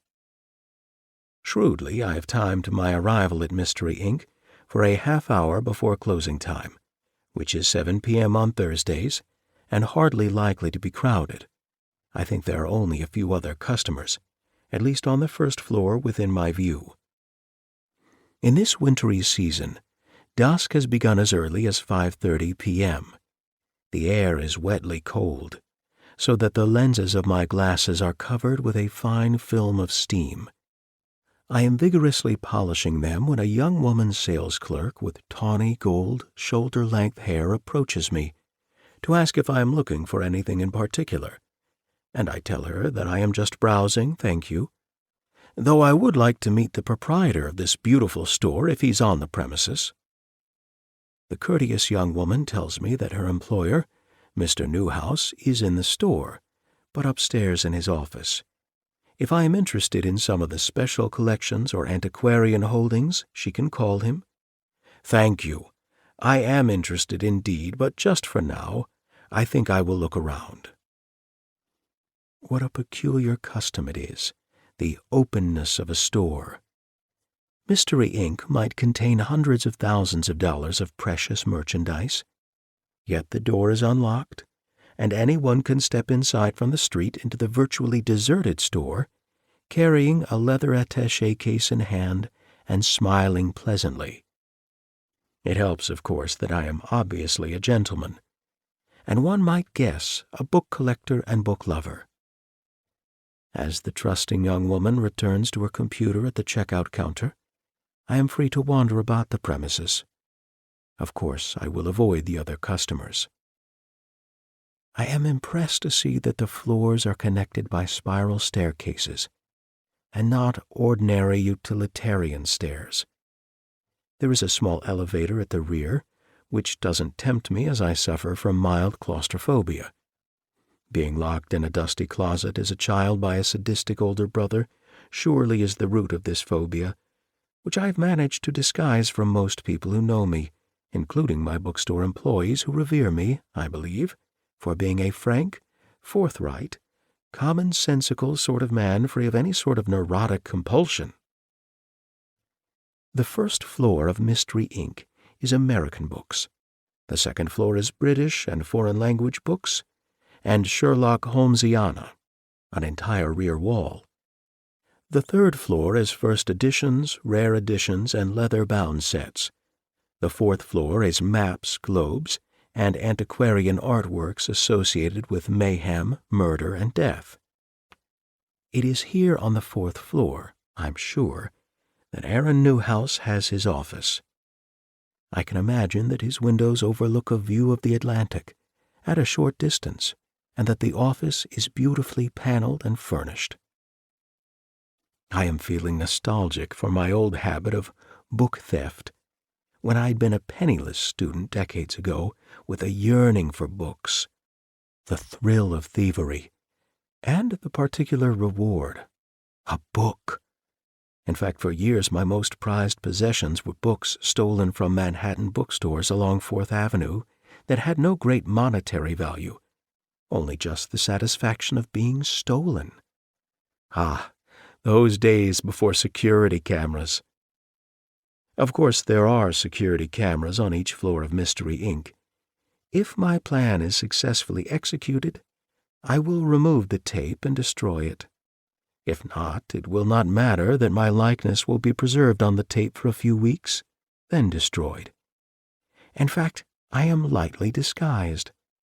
These whiskers are not mine, and the black plastic-framed tinted glasses I am wearing are very different than my usual eyeglasses. Just before closing time at Mystery Inc., there are only a few customers, whom I intend to outstay. 1 or 2 on the first floor, a solitary individual on the second floor perusing shelves of Agatha Christie, a middle-aged couple on the third floor looking for a birthday present for a relative, an older man on the fourth floor perusing the art on the walls, reproductions of 15th-century German woodcuts titled Death and the Maiden, The Dance of Death, and The Triumph of Death, macabre lithographs of Picasso, Munch, Sheila, Francis Bacon, reproductions of Goya's Saturn Devouring His Children, Witch's Sabbath, and The Dog.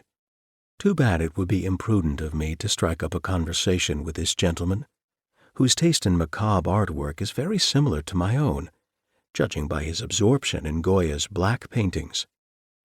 I am indeed admiring. It is remarkable that Aaron Newhouse can sell such expensive works of art in this out-of-the-way place in Seabrook, New Hampshire, in the off-season. By the time I descend to the first floor, most of these customers have departed. The final customer is making a purchase at the checkout counter. To bide my time, I take a seat in one of the worn old leather chairs that seems almost to be fitted to my buttocks, so comfortable a chair I could swear it was my own, and not the property of Aaron Newhouse. Close by is a glass-fronted cabinet containing first editions of novels by Raymond Chandler. Quite a treasure trove. There is a virtual itch to my fingers in proximity to such books. I am trying not to feel embittered. I am trying simply to feel competitive. This is the American way. But it's painfully true. Not one of my half-dozen mystery bookstores is so well stocked as Mystery Inc., or so welcoming to visitors. At least 2 of the more recently acquired stores are outfitted with ugly utilitarian fluorescent lights, which give me a headache and fill me with despair. Virtually none of my customers are so affluent-appearing as the customers here in Mystery Inc., and their taste in mystery fiction is limited primarily to predictable, formulaic bestsellers. You would not see shelves devoted to Ellery Queen in a store of mine, or an entire glass-fronted case of Raymond Chandler's first editions, or a wall of Holmesiana. My better stores carry only a few first editions and antiquarian books, certainly no artworks. Nor do I seem able to hire attractive, courteous, intelligent employees like this young woman. Perhaps because I can't afford to pay them much more than the minimum wage, and so they have no compunction about quitting abruptly. In my comfortable chair, it is gratifying to overhear the friendly conversation between this customer and the young woman clerk, whose name is Laura, for if I acquire Mystery Inc., I will certainly want to keep attractive young Laura on the staff as my employee. If necessary, I will pay her just slightly more than her current salary to ensure that she doesn't quit. When Laura is free, I ask her if I might examine a first edition copy of Raymond Chandler's Farewell, My Lovely. Carefully, she unlocks the cabinet and removes the book for me. Its publication date is 1940, its dust jacket in good, if not perfect condition, and the price is $1,200. My heart gives a little leap. I already have one copy of this Chandler novel, for which, years ago, I paid much less. At the present time, in one of my better stores, or online, I could possibly resell it for $1,500. This is very attractive. Thank you. But I have a few questions. I wonder if I might speak with— I will get Mr. Newhouse. He will want to meet you. Invariably, at independently owned bookstores, proprietors are apt to want to meet customers like me. Rapidly, I am calculating, how much would Aaron Newhouse's widow ask for this property? Indeed, how much is this property worth in Seabrook? New Hampshire has suffered from the current long-term recession through New England, but Seabrook is an affluent coastal community whose population more than quadruples in the summer, and so the bookstore may be worth as much as $800,000. Having done some research, I happen to know that Aaron Newhouse owns the property outright, without a mortgage. He has been married and childless for more than 3 decades. Presumably his widow will inherit his estate. As I've learned from past experiences, widows are notoriously vulnerable to quick sales of property. Exhausted by the legal and financial responsibilities that follow a husband's death, they are eager to be free of encumbrances, especially if they know little about finances and business. Unless she has children and friends to advise her, a particularly distraught widow is capable of making some very unwise decisions. Dreamily, I have been holding the Raymond Chandler first edition in my hands without quite seeing it. The thought has come to me. I must have Mystery Inc. It will be the jewel of my empire. Hello? Here is Aaron Newhouse, standing before me. Quickly I rise to my feet and thrust out my hand to be shaken. Hello, I am very happy to meet you. My name is— As I proffer Newhouse my invented name, I feel a wave of heat lifting into my face. Almost, I fear that Newhouse has been observing me at a little distance. reading my most secret thoughts while I'd been unaware of him. He knows me, but he cannot know me. As Aaron Newhouse greets me warmly, it seems clear that the proprietor of Mystery, Inc. is not at all suspicious of this stranger who has introduced himself as Charles Brockton. Why would he be? There are no recent photographs of me, and no suspicious reputation has accrued to my invented name. Indeed, no suspicious reputation has accrued about my actual name as the owner of a number of small mystery bookstores in New England. Of course, I have studied photographs of Aaron Newhouse. I am surprised that Newhouse is so youthful, and his face so unlined at 63. Like any enthusiastic bookseller, Newhouse is happy to answer my questions about the Chandler First Edition and his extensive Chandler holdings. From this, our conversation naturally spreads to other, related holdings in his bookstore. First editions of classic mystery crime novels by Hammett, Woolrich, James M. Cain, John D. MacDonald, and Ross MacDonald, among others. Not boastfully but matter-of-factly, Newhouse tells me that he owns one of the 2 or 3 most complete collections of published work by the pseudonymous Ellery Queen, including novels published under other pseudonyms and magazines in which Ellery Queen stories first appeared. With a pretense of naivete, I ask how much such a collection would be worth, and Aaron Newhouse frowns and answers evasively that the worth of a collection depends upon the market, and he is hesitant to state a fixed sum. This is a reasonable answer. The fact is, any collector's items are worth what a collector will pay for them. The market may be inflated, or the market may be deflated. All prices of all things, at least useless, beautiful things like rare books, are inherently absurd, rooted in the human imagination and in the all-too-human predilection to desperately want what others value highly, and to scorn what others fail to value. Unlike most booksellers in our financially distressed era, Aaron Newhouse has had so profitable a business he doesn't need to sell in a deflated market, but can hold on to his valuable collections. Indefinitely, it may be. These, too, the wife will inherit. So I am thinking. The questions I put to Aaron Newhouse are not duplicitous but sincere, if somewhat naive-sounding, for I am very interested in the treasures of Aaron Newhouse's bookstore, and I am always eager to extend my bibliographical knowledge. Soon Newhouse is putting into my hands such titles as A Bibliography of Crime and Mystery Fiction, 1749 to 1990, Malice Domestic, Selected Works of William Ruffhead, 1889 to 1949, My Life in Crime, a Memoir of a London Antiquarian Bookseller, 1957, The Mammoth Encyclopedia of Modern Crime Fiction, and an anthology edited by Aaron Newhouse, 101 Best American Noir Stories of the 20th Century. All of these are known to me, though I have not read one of them in its entirety. Newhouse's 101 Best American Noir Stories is one of the backlist bestsellers in most of my stores. To flatter Newhouse, I tell him that I want to buy his anthology, along with the Chandler First Edition, and maybe something else beside, for I have to confess I seem to have fallen in love with your store. At these words, a faint flush rises into Newhouse's face. The irony is, they are quite sincere words, even as they are coolly intended to manipulate the bookseller.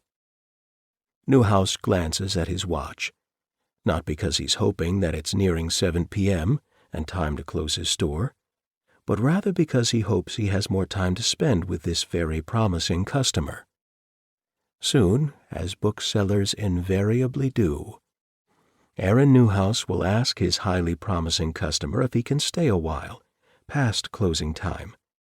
We might adjourn to his office to speak more comfortably and possibly have a drink.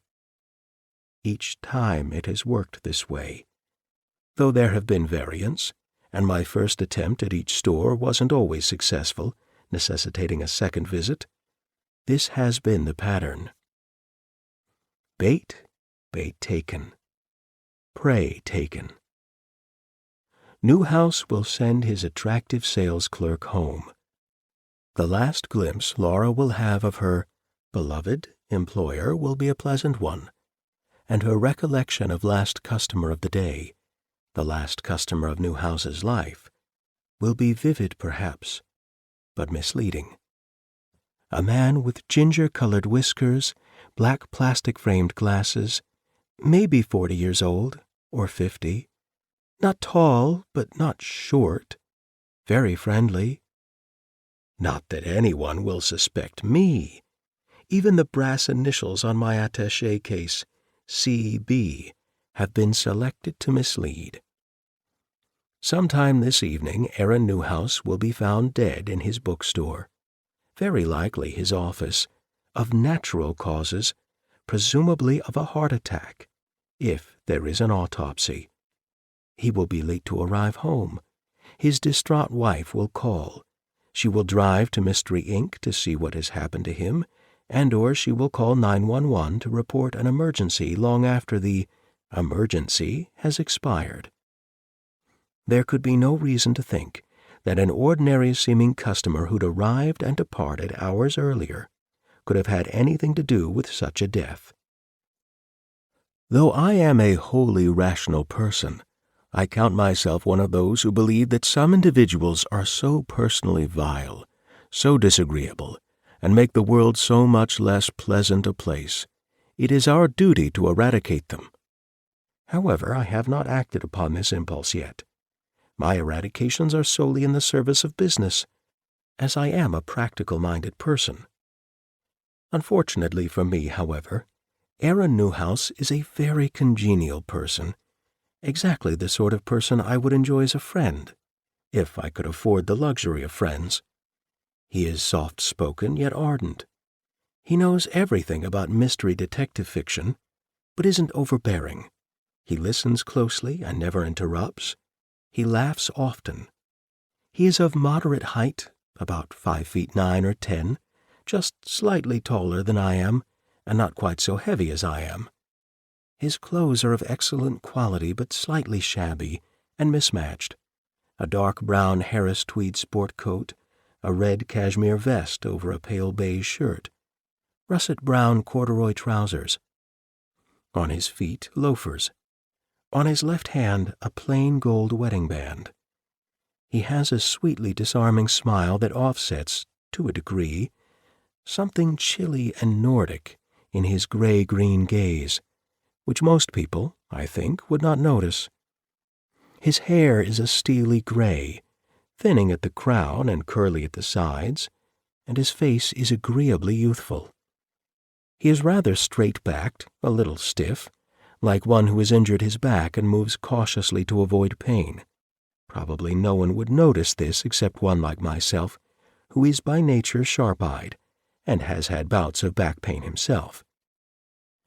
Of course, before embarking up the coast to Seabrook, New Hampshire, in my ordinary-seeming, unostentatious vehicle, attaché case on the seat beside me, and plan for the elimination of a major rival memorized in every detail, I did some minimal research into my subject, who has the reputation, in bookselling and antiquarian circles, of being a person who is both friendly and social, and yet values his privacy highly.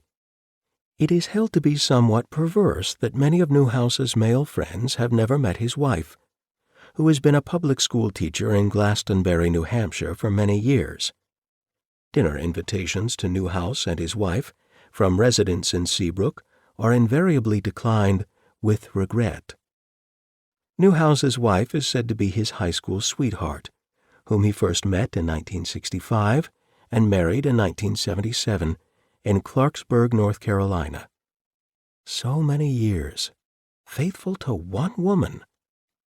It may be laudable in many men, or it may bespeak a failure of imagination and courage, but in Aaron Newhouse it strikes me as exasperating, like Newhouse's success with his bookstore, as if the man has set out to make the rest of us appear callow. What I particularly resent is the fact that Aaron Newhouse was born to a well-to-do North Carolina family in 1951, Having inherited large property holdings in Clarksburg County, North Carolina, as well as money held for him in trust until the age of 21, he has been able to finance his bookstores without the fear of bankruptcy that haunts the rest of us. Nor was Newhouse obliged to attend a large, sprawling, land-grant university as I did, in dreary, flat Ohio, but went instead to the prestigious, white-columned University of Virginia, where he majored in such dilettantish subjects as classics and philosophy. After graduation, Newhouse remained at Virginia, earning a master's degree in English with a thesis titled The Aesthetics of Deception, Ratiocination, Madness, and the Genius of Edgar Allan Poe, which was eventually published by the University of Virginia Press. The young Newhouse might have gone on to become a university professor or a writer, but chose instead to apprentice himself to an uncle who was a renowned, much respected antiquarian bookseller in Washington, D.C. Eventually, in 1980, having learned a good deal from his uncle, Newhouse purchased a bookstore on Bleecker Street, New York City, which he managed to revitalize. In 1982, with the sale of this bookstore, he purchased a shop in Seabrook, New Hampshire, which he renovated and refashioned as a chic, upscale yet historic bookstore in the affluent seaside community. All that I have learned about Newhouse as a businessman is that he is both pragmatic and visionary, an annoying contradiction. What I resent is that Newhouse seems to have weathered financial crises that have sent other booksellers into despair and bankruptcy, whether as a result of shrewd business dealings or, more likely, the unfair advantage an independently well-to-do bookseller has over booksellers like myself, with a thin profit margin and a fear of the future. Though I do not hate Aaron Newhouse, I do not approve of such an unfair advantage. It is contrary to nature. By now Newhouse might have been out of business, forced to scramble to earn a living in the aftermath of, for instance, those hurricanes of recent years that have devastated the Atlantic coastline and ruined many small businesses. But if Mystery Inc. suffers storm damage, or its proprietor loses money, it does not matter. There is the unfair advantage of the well-to-do over the rest of us. I want to accuse Aaron Newhouse. How do you think you would do if our playing field were level? If you couldn't bankroll your bookstore in hard times, as most of us can't? Do you think you would be selling Picasso lithographs upstairs, or first editions of Raymond Chandler? Do you think you would have such beautiful floor-to-ceiling shelves, leather chairs, and sofas? Do you think you would be such a naive, gracious host, opening your store to a ginger-whiskered predator? It is difficult to feel indignation over Aaron Newhouse, however, for the man is so damned congenial. Other rival booksellers haven't been nearly so pleasant, or, if pleasant, not nearly so well-informed and intelligent about their trade, which has made my task less of a challenge in the past. The thought comes to me, maybe we could be friends, partners, if... It is just 7 p.m. In the near distance a church bell tolls, unless it is the dull crashing surf of the Atlantic a quarter-mile away. Aaron Newhouse excuses himself and goes to speak with his young woman clerk. Without seeming to be listening, I hear him tell her that she can go home now. He will close up the store himself tonight.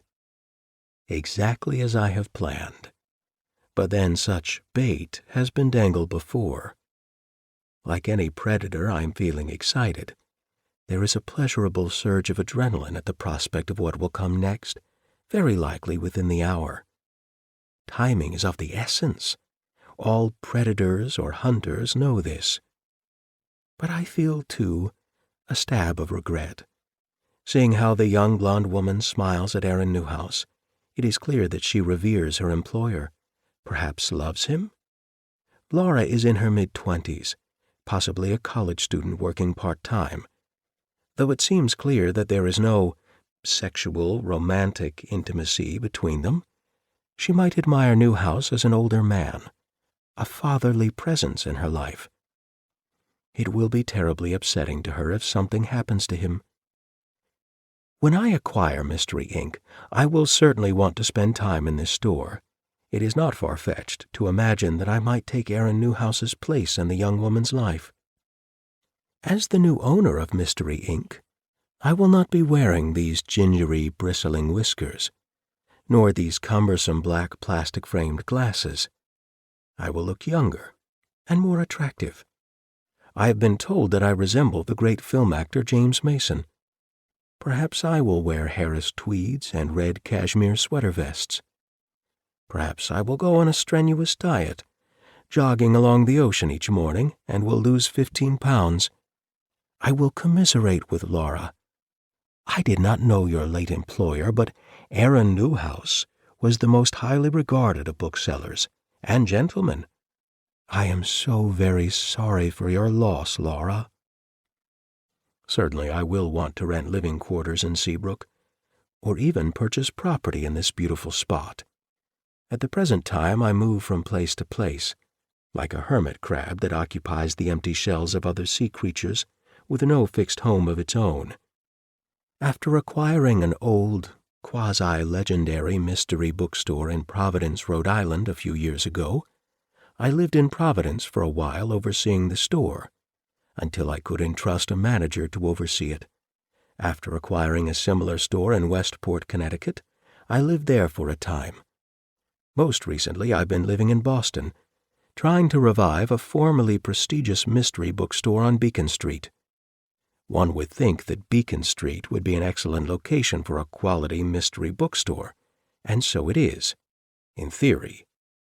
In reality, there is too much competition from other bookstores in the area, and of course there is too much competition from online sales, as from the damned, unspeakable Amazon. I would like to ask Aaron Newhouse how he deals with book theft, the plague of my urban area stores, but I know the answer would be dismaying. Newhouse's affluent customers hardly need to steal.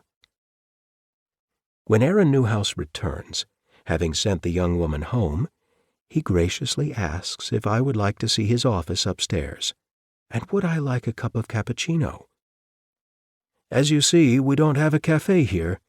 People have suggested that a cafe would help book sales, but I've resisted. I'm afraid I am just too old-fashioned. But for special customers, we do have coffee and cappuccino, and it's very good, I can guarantee. Of course, I am delighted. My pleasurable surprise at my host's invitation is not feigned. In life, there are predators and prey. A predator may require bait, and prey may mistake bait for sustenance. In my leather attaché case is an arsenal of subtle weaponry. It is a truism that the most skillful murder is one that isn't detected as murder, but simply natural death. To this end, I have cultivated toxins as the least cumbersome and showy of murder weapons, as they are, properly used, the most reliable. I am too fastidious for bloodshed, or any sort of violence. It has always been my feeling that violence is vulgar. I abhor loud noises, and witnessing the death throes of an innocent person would be traumatic for me. Ideally, I am nowhere near my prey when he, or she, is stricken by death, but miles away, and hours or even days later. There is never any apparent connection between the subject of my campaign and me. Of course, I am far too shrewd to leave clues behind. In quasi-public places like bookstores, fingerprints are general and could never be identified or traced. But, if necessary, I take time to wipe my prints with a cloth soaked in alcohol. I am certainly not obsessive or compulsive, but I am thorough. Since I began my secret, surreptitious campaign of eliminating rival booksellers in the New England area 9 years ago, I have utilized poisoned hypodermic needles, poisoned candles, poisoned Cuban cigars, poisoned sherry, liqueur, and whiskey, poisoned macaroons, and poisoned chocolates, all with varying degrees of success. That is, in each case my campaign was successful, but several campaigns required more than one attempt and exacted a strain on nerves already strained by economic anxieties. In one unfortunate instance, after I'd managed to dispose of the bookseller, the man's heirs refused to sell the property, though I'd made them excellent offers. It is a sickening thing to think that one has expended so much energy in a futile project, and that a wholly innocent party has died in vain. Nor did I have the heart to return to that damned bookstore in Montclair, New Jersey, and take on the arrogant heirs as they deserved. The method I have selected to dispatch the proprietor of Mystery Inc. is one that has worked well for me in the past. Chocolate truffles, injected with a rare poison extracted from a Central American flowering plant, bearing small red fruits like cranberries. The juice of these berries is so highly toxic, you dare not touch the outside of the berries. If the juice gets onto your skin, it will burn savagely, and if it gets into your eyes, the very iris is horribly burnt away, and total blindness follows. In preparing the chocolates, which I carefully injected with a hypodermic needle, I wore not one but 2 pairs of surgical gloves. The operation was executed in a deep sink in a basement that could then be flooded with disinfectant and hot water. About 3/4 of the luxury chocolates have been injected with poison, and the others remain untouched in their original lint box, in case the bearer of the luxury chocolates is obliged to sample some portion of his gift. This particular toxin, though very potent, is said to have virtually no taste, and has no color discernible to the naked eye. As soon as it enters the bloodstream and is taken to the brain, it begins a virulent and irrevocable assault upon the central nervous system. Within minutes, the subject will begin to experience tremors and mild paralysis. Consciousness will fade to a comatose state.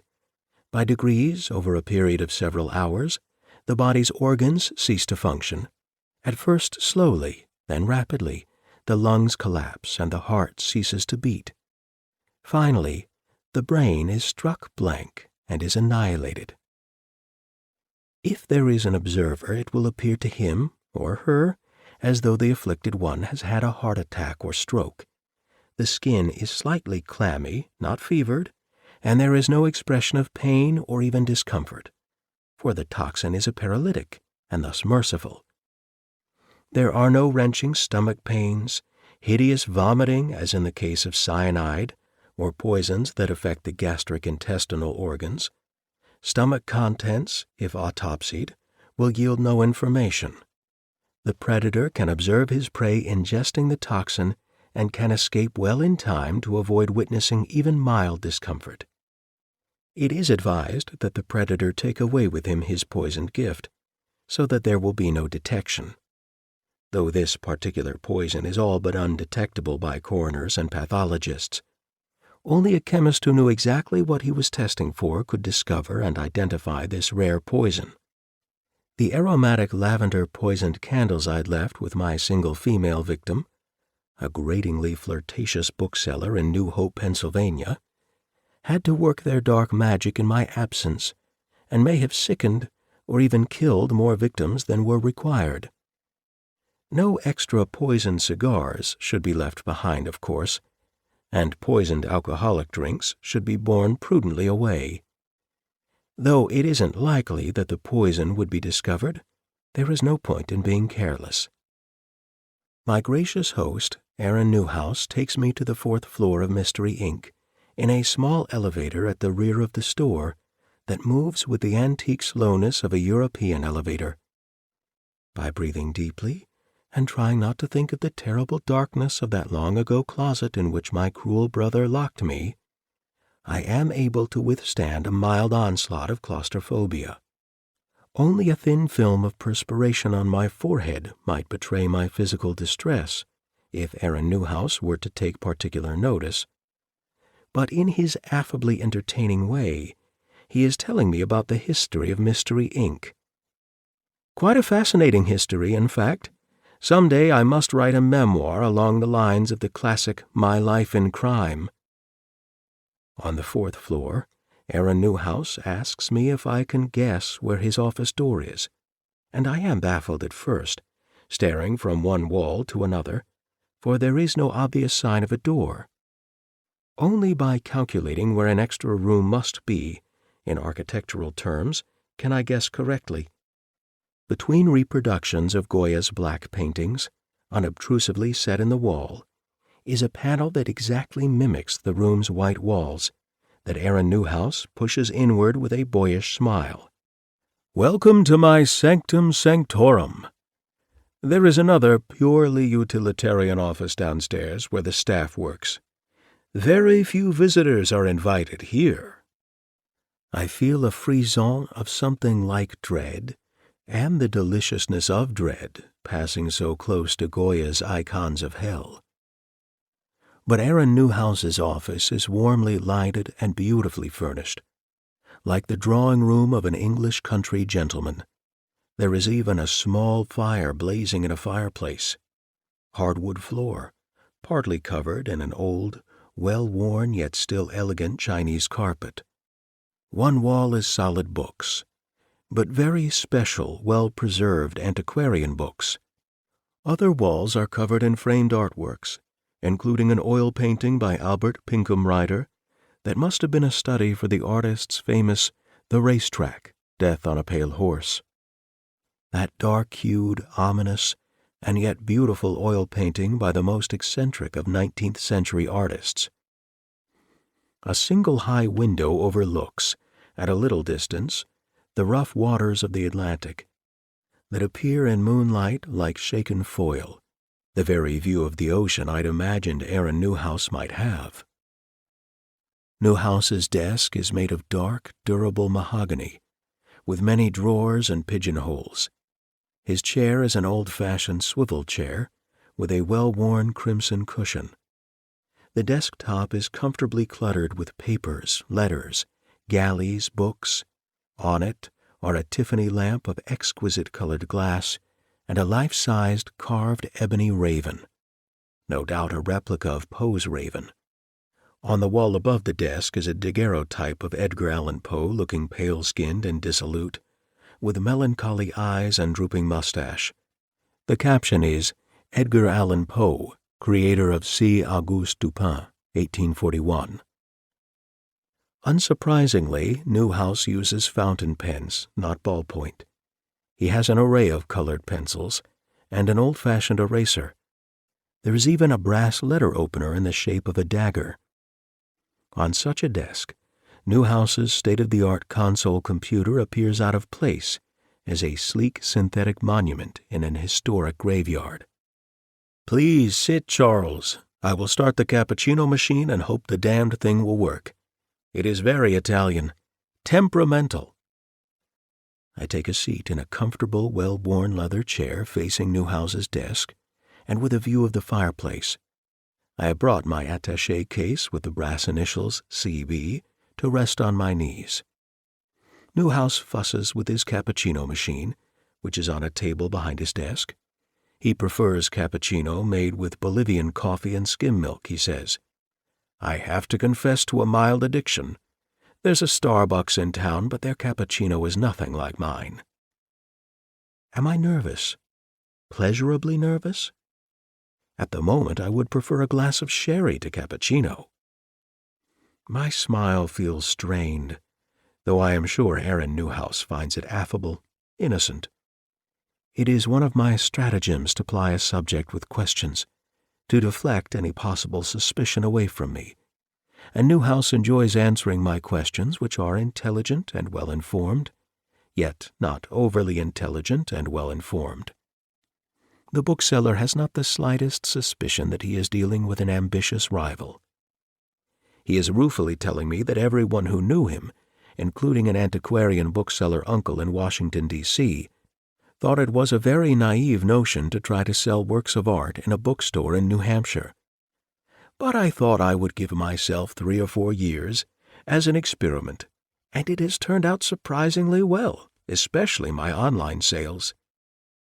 Online sales.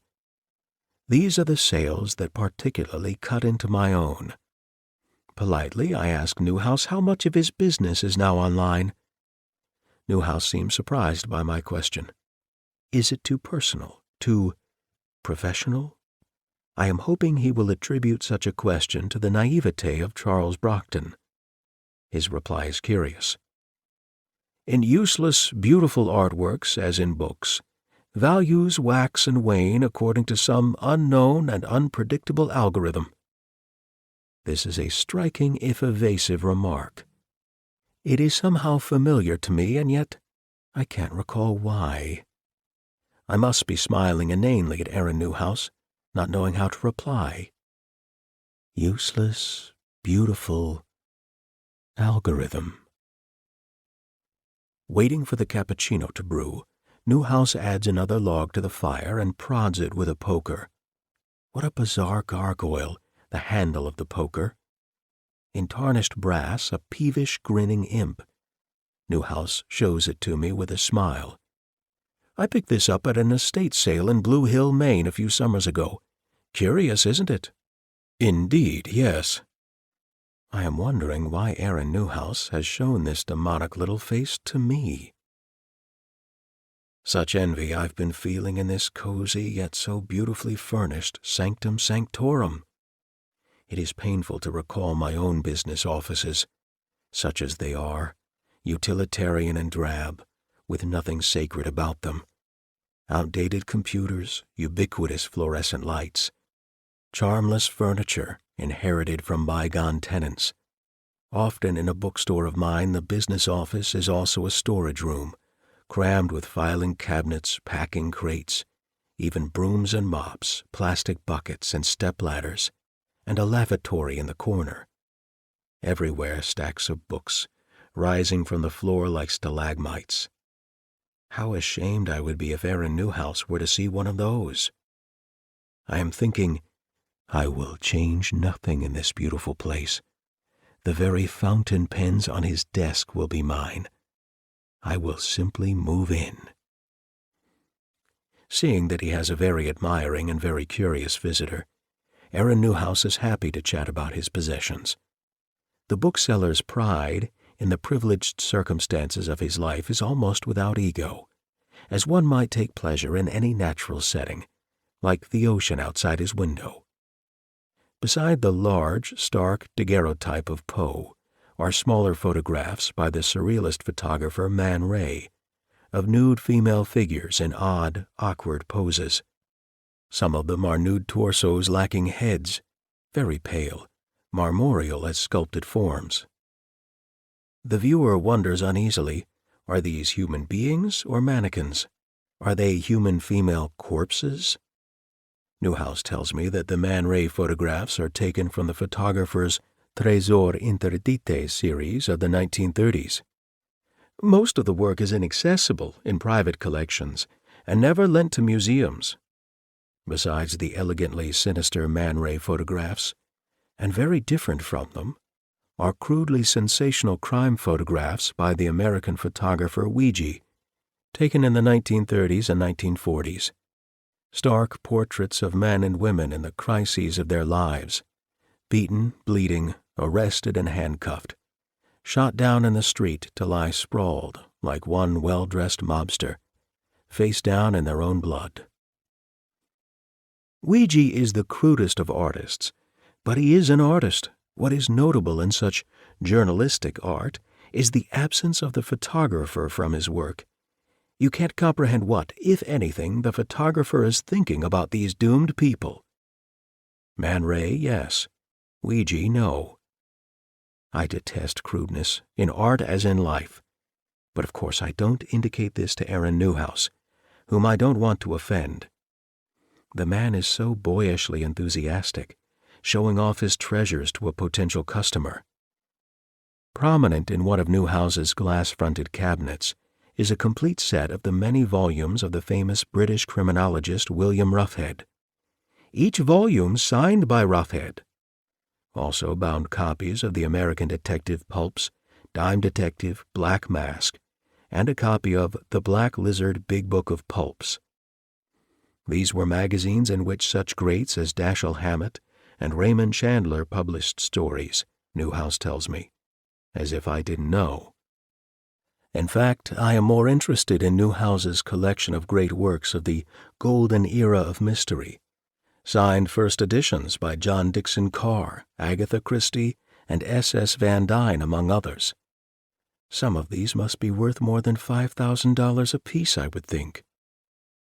Newhouse confesses that he would be very reluctant to sell his 1888 first edition of A Study in Scarlet in its original paper covers, priced at $100,000, or a signed first edition of The Return of Sherlock Holmes, priced at $35,000.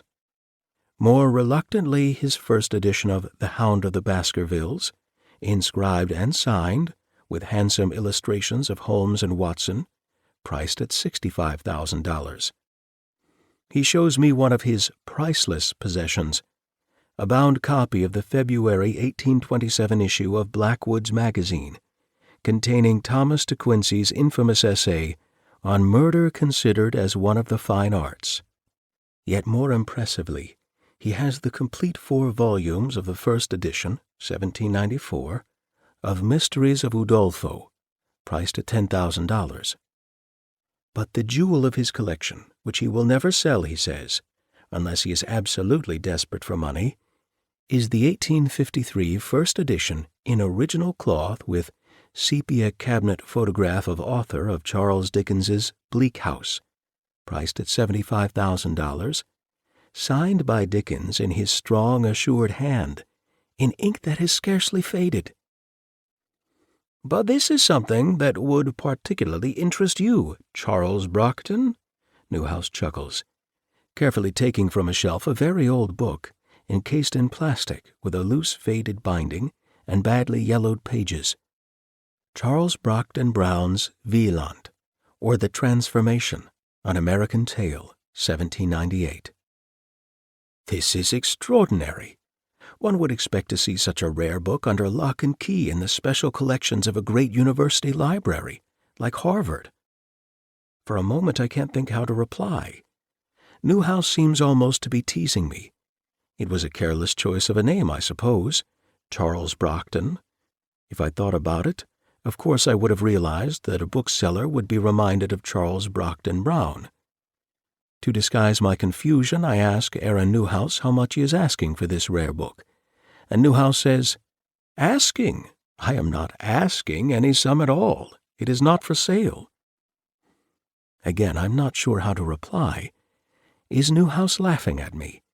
Has he seen through my fictitious name as through my disguise? I don't think that this is so, for his demeanor is good-natured. But the way in which he smiles at me, as if we are sharing a joke, makes me uneasy. It's a relief when Newhouse returns the book to its shelf and locks up the glass-fronted cabinets. At last the cappuccino is ready. All this while the fire has been making me warm, over-warm. The ginger-colored whiskers that cover my jaws have begun to itch. The heavy black plastic glasses, so much more cumbersome than my preferred wire-rimmed glasses, are leaving red marks on the bridge of my nose. I am looking forward to tearing both whiskers and glasses from my face with a cry of relief and victory in an hour, or 90 minutes, when I am departing Seabrook in my vehicle, south along the ocean road. Charles, take care, it's very hot. Not in a small cappuccino cup, but in a hearty coffee mug, Aaron Newhouse serves me the pungent brewed coffee, with its delightful frothed milk. The liquid is rich, very dark, scalding hot as he is warned. I am wondering if I should take out of my attaché case the box of Lindt chocolates to share with my host, or whether it is just slightly too soon. I don't want to arouse his suspicion. When Aaron Newhouse eats one of these potent chocolates, I will want to depart soon after, and our ebullient hour together will come to an abrupt conclusion. It is foolish of me, perhaps, but I am almost thinking, well, it is not very realistic, but indeed I am thinking, why could we not be partners? If I introduce myself as a serious book collector, one with unerring taste, if not unlimited resources as he seems to have, would not Aaron Newhouse be impressed with me? Does he not already like me and trust me? At the same time, my brain is pragmatically pursuing the more probable course of events. If I wait until Aaron Newhouse lapses into a coma, I could take away with me a select few of his treasures, instead of having to wait until I can purchase Mystery Inc. Though I am not a common thief, it has been exciting to see such rare items on display, almost, in a sense, dangled before me by my clueless prey. Several of the less rare items would be all that I could tear, for it would be a needless risk to take away, for instance, the Dickens first edition valued at $79,000, just the sort of greedy error that could entrap me. "Are you often in these parts, Charles? I don't think that I have seen you in my store before." "No, not often. In the summer, sometimes." My voice trails off uncertainly. Is it likely that a bookstore proprietor would see and take note of every customer who comes into his store? Or am I interpreting Aaron Newhouse too literally? "My former wife and I sometimes drove to Boothbay, Maine. I believe we passed through this beautiful town but did not stop." My voice is somewhat halting, but certainly sincere. Blindly, I continue. "I am not married now, unfortunately. My wife had been my high school sweetheart, but she did not share my predilection for precious old books, I'm afraid." Is any of this true? I am hoping only that such words have the ring of plausibility. "I've long been a lover of mysteries, in books and in life. It's wonderful to discover a fellow enthusiast, and in such a beautiful store." "It is. Always a wonderful discovery. I, too, am a lover of mysteries, of course, in life as in books." Aaron Newhouse laughs expansively. He has been blowing on his mug of cappuccino, for it is still steaming. I am intrigued by the subtle distinction of his remark, but would require some time to ponder it, if indeed it is a significant remark, and not just casual banter. Thoughtfully, Newhouse continues. "It is out of the profound mystery of life that mystery books arise, and in turn mystery books allow us to see the mystery of life more clearly, from perspectives not our own." On a shelf behind the affable bookseller's desk are photographs that I have been trying to see more clearly. One, in an antique oval frame, is of an extraordinarily beautiful, young, black-haired woman. Could this be Mrs. Newhouse? I think it must be, for in another photograph she and a youthful Aaron Newhouse are together, in wedding finery, a most attractive couple. There is something profoundly demoralizing about this sight. Such a beautiful woman, married to this man not so very different from myself. Of course, I am rapidly calculating, cantilevering to a new, objective perspective. The young bride is no longer young, and would be, like her husband, in her early 60s.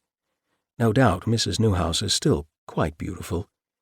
It is not impossible to think that in the devastated aftermath of losing her husband, the widow might not be adverse in time to remarriage with an individual who shares so much of her late husband's interests, and has taken over Mystery Inc. Other photographs, surely family photos, are less interesting, though suggesting that Newhouse is a family man to some degree. If we had more time, I would ask about these personal photos, but I suppose I will find out eventually who Newhouse's relatives are. Also on the shelf behind Newhouse's desk is what appears to be a homemade artwork, a bonsai-sized tree, fashioned from a coat hanger, upon which small items have been hung, a man's signet ring, a man's wristwatch, a brass belt buckle, a pocket watch with a gold chain. If I didn't know that Newhouse had no children, I would presume that this amateurish art has found a place amid the man's treasures which its artistry doesn't seem to merit. At last the cappuccino is not so scalding. It is still hot, but very delicious. Now I am wishing badly that I'd prepared a box of macaroons, more appropriate here than chocolate truffles. As if I have only just now recalled it, I removed the lint box from my attaché case. An unopened box, I suggest to Aaron Newhouse, freshly purchased and not a chocolate missing. It is true, I am reluctant to hurry our fascinating conversation, but there is a duty here that must be done. In a display of playful horror, Newhouse half hides his eyes. "Chocolate truffles, my favorite chocolates, and my favorite truffles. Thank you, Charles, but I should not. My dear wife will expect me to be reasonably hungry for dinner." The bookseller's voice wavers, as if he is hoping to be encouraged. "Just one chocolate won't make any difference, Aaron, and your dear wife will never know if you don't tell her." Newhouse is very amusing as he takes one of the chocolate truffles, from the first poisoned row, with an expression both boyishly greedy and guilty. He sniffs it with delight and seems about to bite into it, then lays it on his desk top as if temporarily, in a show of virtue.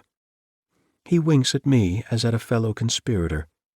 "You are quite right, my dear wife needn't know. There is much in marriage that might be kept from a spouse, for her own good, though possibly I should bring my wife one of these also. If you could spare another, Charles?" "Why, of course, but take more than one. Please help yourself. Of course." This is disconcerting, but there is no way for me to avoid offering Newhouse the box again, this time somewhat awkwardly, turning it so that he is led to choose a chocolate truffle out of a row of non-poison truffles, and I will eat one with much appetite, so that Newhouse is tempted to eat his. How warm I am, and these damned whiskers itching. As if he has only just thought of it, Aaron Newhouse excuses himself to call his wife, on an old-fashioned black dial phone, talisman of another era. He lowers his voice out of courtesy, not because he doesn't want his visitor to overhear. "Darling, just to alert you, I will be a little late tonight. A most fascinating customer has dropped by, whom I don't want to shortchange." Most fascinating. I am flattered by this, though saddened. So tenderly does Newhouse speak to his wife, I feel an almost overwhelming wave of pity for him, and for her, yet more powerfully a wave of envy and anger. Why does this man deserve that beautiful woman and her love, while I have no one, no love at all? It is unjust, and it is unfair. It is intolerable. Newhouse tells his wife he will be home, he believes, by at least 8:30 p.m. Again, it is flattering to me that Newhouse thinks so well of me he doesn't plan to send me away for another hour. Another wife might be annoyed by such a call, but the beautiful and mysterious Mrs. Newhouse does not object. "Yes, soon. I love you too, darling." Newhouse unabashedly murmurs these intimate words, like one who isn't afraid to acknowledge emotion. The chocolate truffle, like the cappuccino, is indeed delicious. My mouth waters even as I eat it. I am hoping that Newhouse will devour his, as he clearly wants to, but he has left both truffles untouched for the moment, while he sips the cappuccino. There is something touchingly childlike in this procrastination, putting off a treat, if but for a moment. I will not allow myself to think of the awful possibility that Newhouse will eat the unpoisoned truffle and bring the poisoned truffle home to his wife. To avoid this, I may offer Newhouse the entire box to take home to his wife. In that way, both the owner of Mystery Inc. and the individual who would inherit it upon his death will depart this earth. Purchasing the store from another, less personally involved heir might be, in fact, an easier stratagem. I have asked Aaron Newhouse who his customers are in this out-of-the-way place, and he tells me that he has a number of surprisingly faithful, stubbornly loyal customers who come to his store from as far away as Boston, even New York City, in good weather at least. There are local regulars, and there are the summertime customers. Mystery Inc. is one of the most popular shops in town, second only to Starbucks. Still, most of his sales in the past 25 years have been mail order and online. The online orders are more or less continuous, emails that come in through the night from his considerable overseas clientele. This is a cruel blow. I'm sure that I have no overseas clientele at all. Yet it isn't possible to take offense, for Aaron Newhouse is not boasting so much as speaking matter-of-factly. Ruefully I am thinking, the man can't help being superior. It is ironic he must be punished for something that is not his fault. Like my brother, I suppose, who had to be punished for something that wasn't his fault, a mean-spirited soul, envious and malicious regarding me. Though I will regret Aaron Newhouse's fate, I will never regret my brother's fate. Still, Aaron Newhouse has put off eating his chocolate truffle with admirable restraint. By this time I have had a second, and Newhouse is preparing 2 more cups of cappuccino. The caffeine is having a bracing effect upon my blood. Like an admiring interviewer, I am asking my host where his interest in mystery derives. And Newhouse replies that he fell under the spell of mystery as a young child, if not an infant. I think it had to do with my astonishment at peering out of my crib and seeing faces peering at me. Who were they? My mother, whom I did not yet know was my mother? My father, whom I did not yet know was my father? These individuals must have seemed like giants to me, mythic figures, as in the Odyssey. He pauses, with a look of nostalgia. Our lives are odysseys, obviously, continuous, ever unexpected adventures, except we are not journeying home like Odysseus, but journeying away from home inexorably, like the Hubble universe. What is this? Hubble universe? I'm not sure that I fully understand what Aaron Newhouse is saying, but there is no doubt that my companion is speaking from the heart. As a boy, he fell under the spell of mystery fiction. Boy's Adventure, Sherlock Holmes, Ellery Queen, Mark Twain's Pudd'nhead Wilson, and by the age of 13 he'd begun reading true crime writers, like the esteemed Roughhead, of the kind most readers don't discover until adulthood. Though he has a deep and enduring love for American hard-boiled fiction, his long-abiding love is for Wilkie Collins and Charles Dickens. Writers not afraid of the role coincidence plays in our lives, and not afraid of over-the-top melodrama. This is true. Coincidence plays far more of a role in our lives than we, who believe in free will, wish to concede. And lurid, over-the-top melodrama, perhaps a rarity in most lives, but inescapable at one time or another.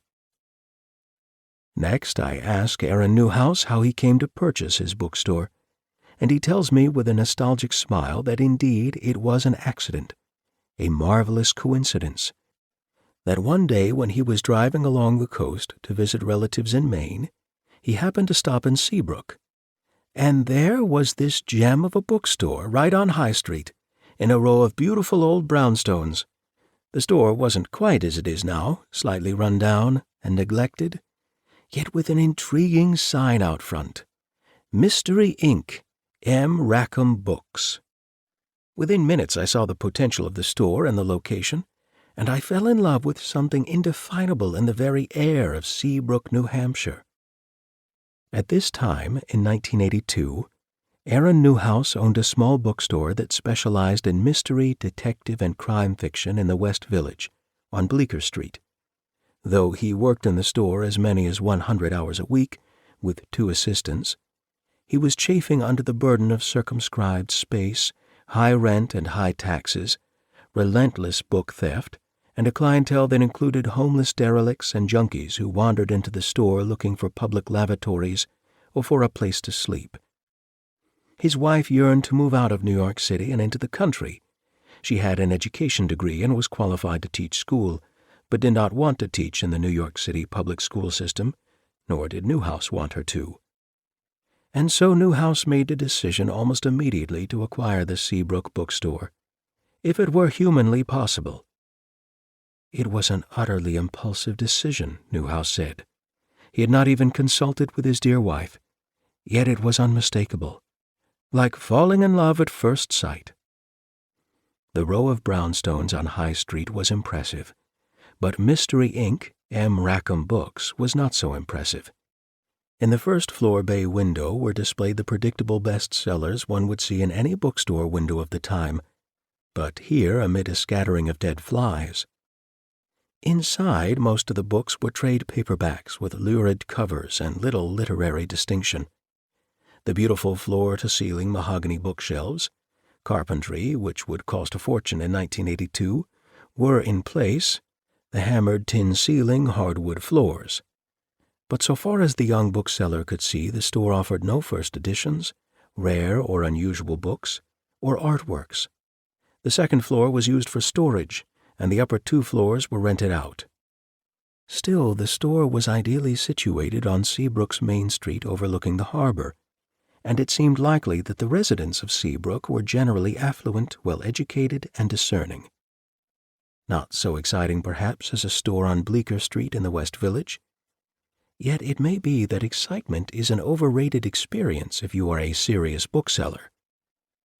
After I'd been in the store for a few minutes, however, I could feel something, an atmosphere of tension like the air preceding a storm. The place was virtually deserted on a balmy spring day. There were loud voices at the rear. There came then, in a hurry, the proprietor to speak eagerly with me, like a man who is dying of loneliness. When I introduced myself as a fellow bookseller from New York City, Milton Rackham all but seized my hand. He was a large, soft-bodied, melancholic older gentleman whose adult son worked with him, or for him.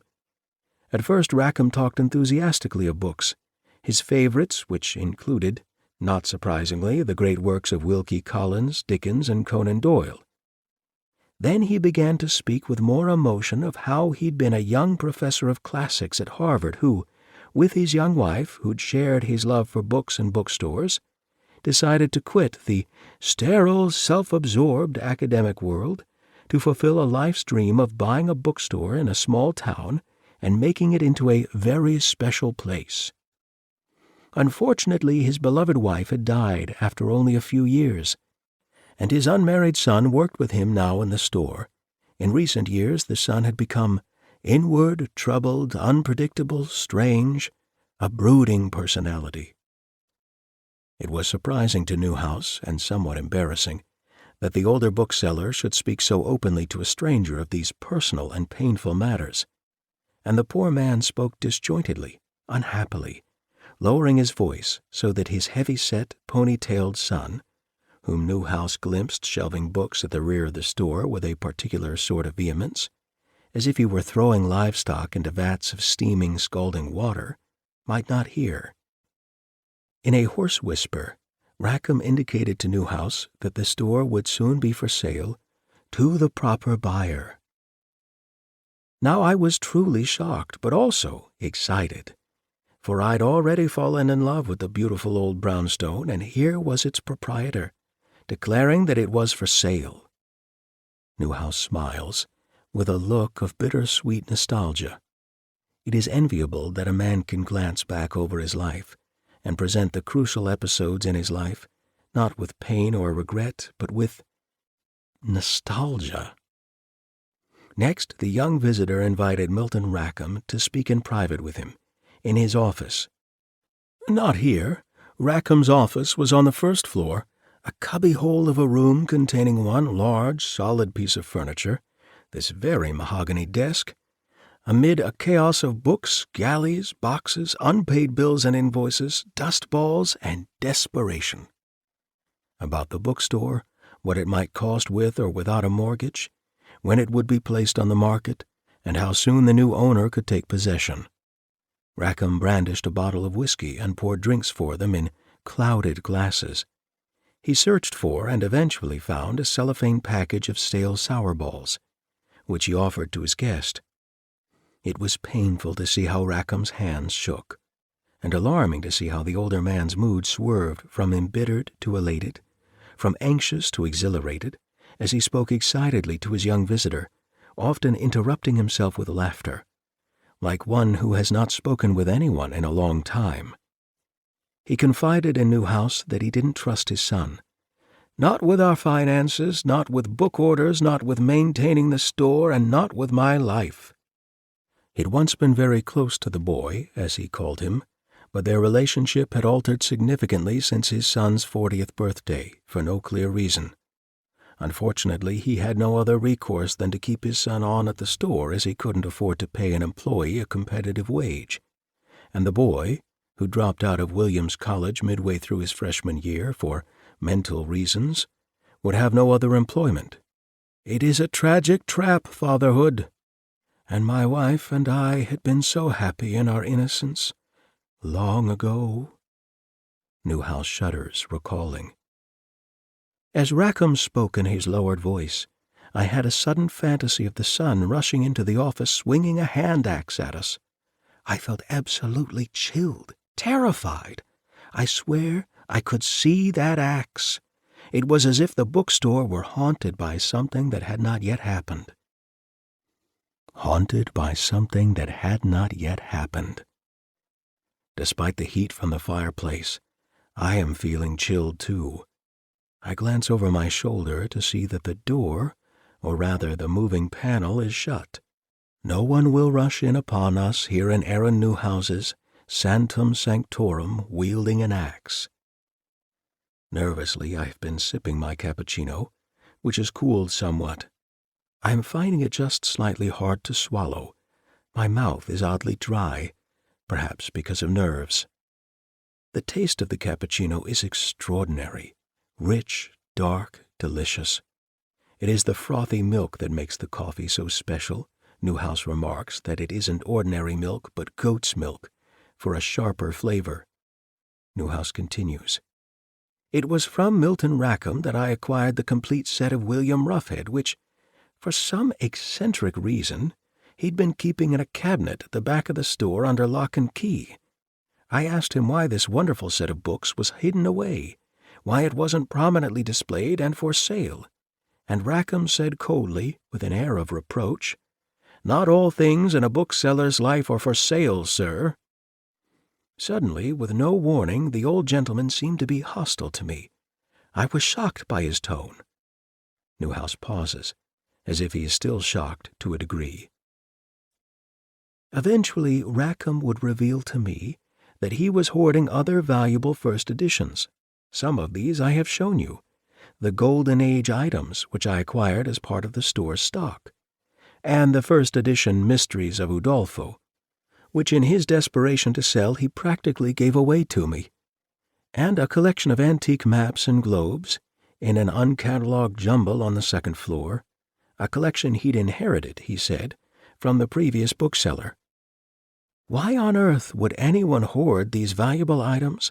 I couldn't resist asking, and Rackham told me, again in a hostile voice, "We gentlemen don't wear our hearts on our sleeves, do we? Do you?" It is uncanny when Newhouse mimics his predecessor's voice. I seem almost to be hearing the voice of another. Such a strange man, and yet, in a way I have never quite articulated to anyone before now, Milton Rackham has come to seem to me a kind of paternal figure in my life. He looked upon me as a kind of son or rescuer, seeing that his own son had turned against him.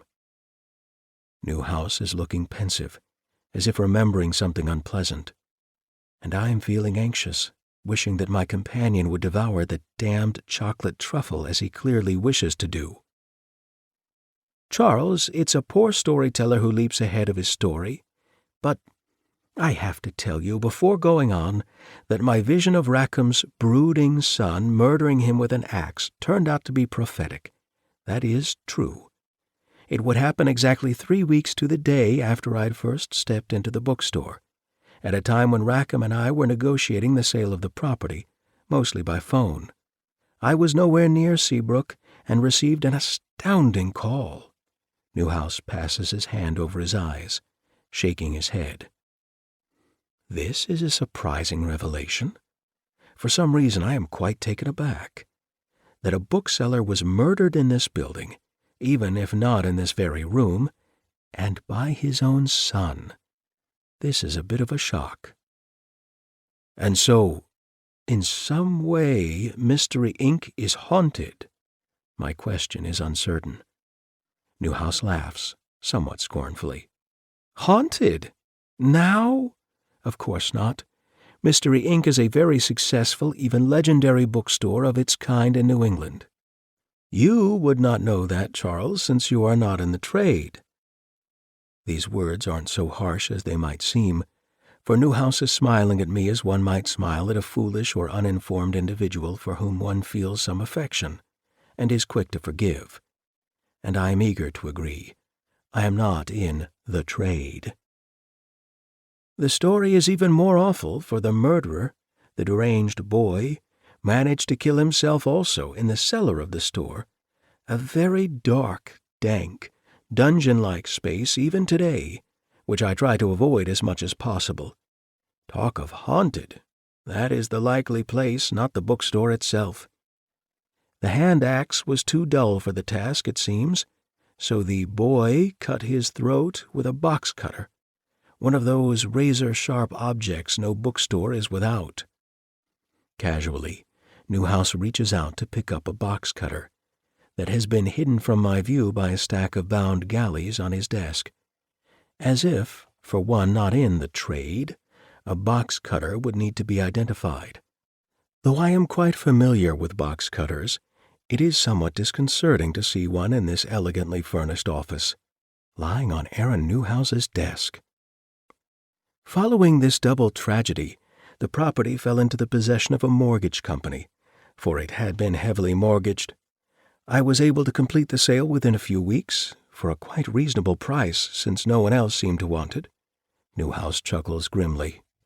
As I'd said, I have leapt ahead of my story a bit. There is more to tell about poor Milton Rackham that is of interest. I asked him how he'd happened to learn of the bookstore here in Seabrook, and he told me of how, purely by chance, he discovered the store in the fall of 1957. He'd been driving along the coast on his way to Maine and stopped in Seabrook, on High Street, and happened to see the bookstore. Slater's Mystery Books and Stationers, it was called. It was such a vision, the bay windows gleaming in the sun, and the entire block of brownstones so attractive. A good part of Slater's merchandise was stationery, quite high-quality stationery and other supplies of that sort, but there was an excellent collection of books as well, hardcover and paperback. Not just the usual popular books, but somewhat esoteric titles as well, by Robert W. Chambers, Bram Stoker, M.R. James, Edgar Wallace, Oscar Wilde, Salome, H.P. Lovecraft. Slater seemed to have been a particular admirer of Earl Stanley Gardner, Rex Stout, Josephine Tay, and Dorothy L. Sayers, writers whom Milton Rackham admired also. The floor-to-ceiling mahogany bookshelves were in place, cabinetry that would cost a fortune at the time, as Rackham remarked again. And there were odd, interesting things stocked in the store like antique maps, globes, a kind of treasure trove as in an older relative's attic, in which you might spend long rainy afternoons under a spell. Rackham told me that he wandered through the store with mounting excitement, feeling that it was already known to him in a way.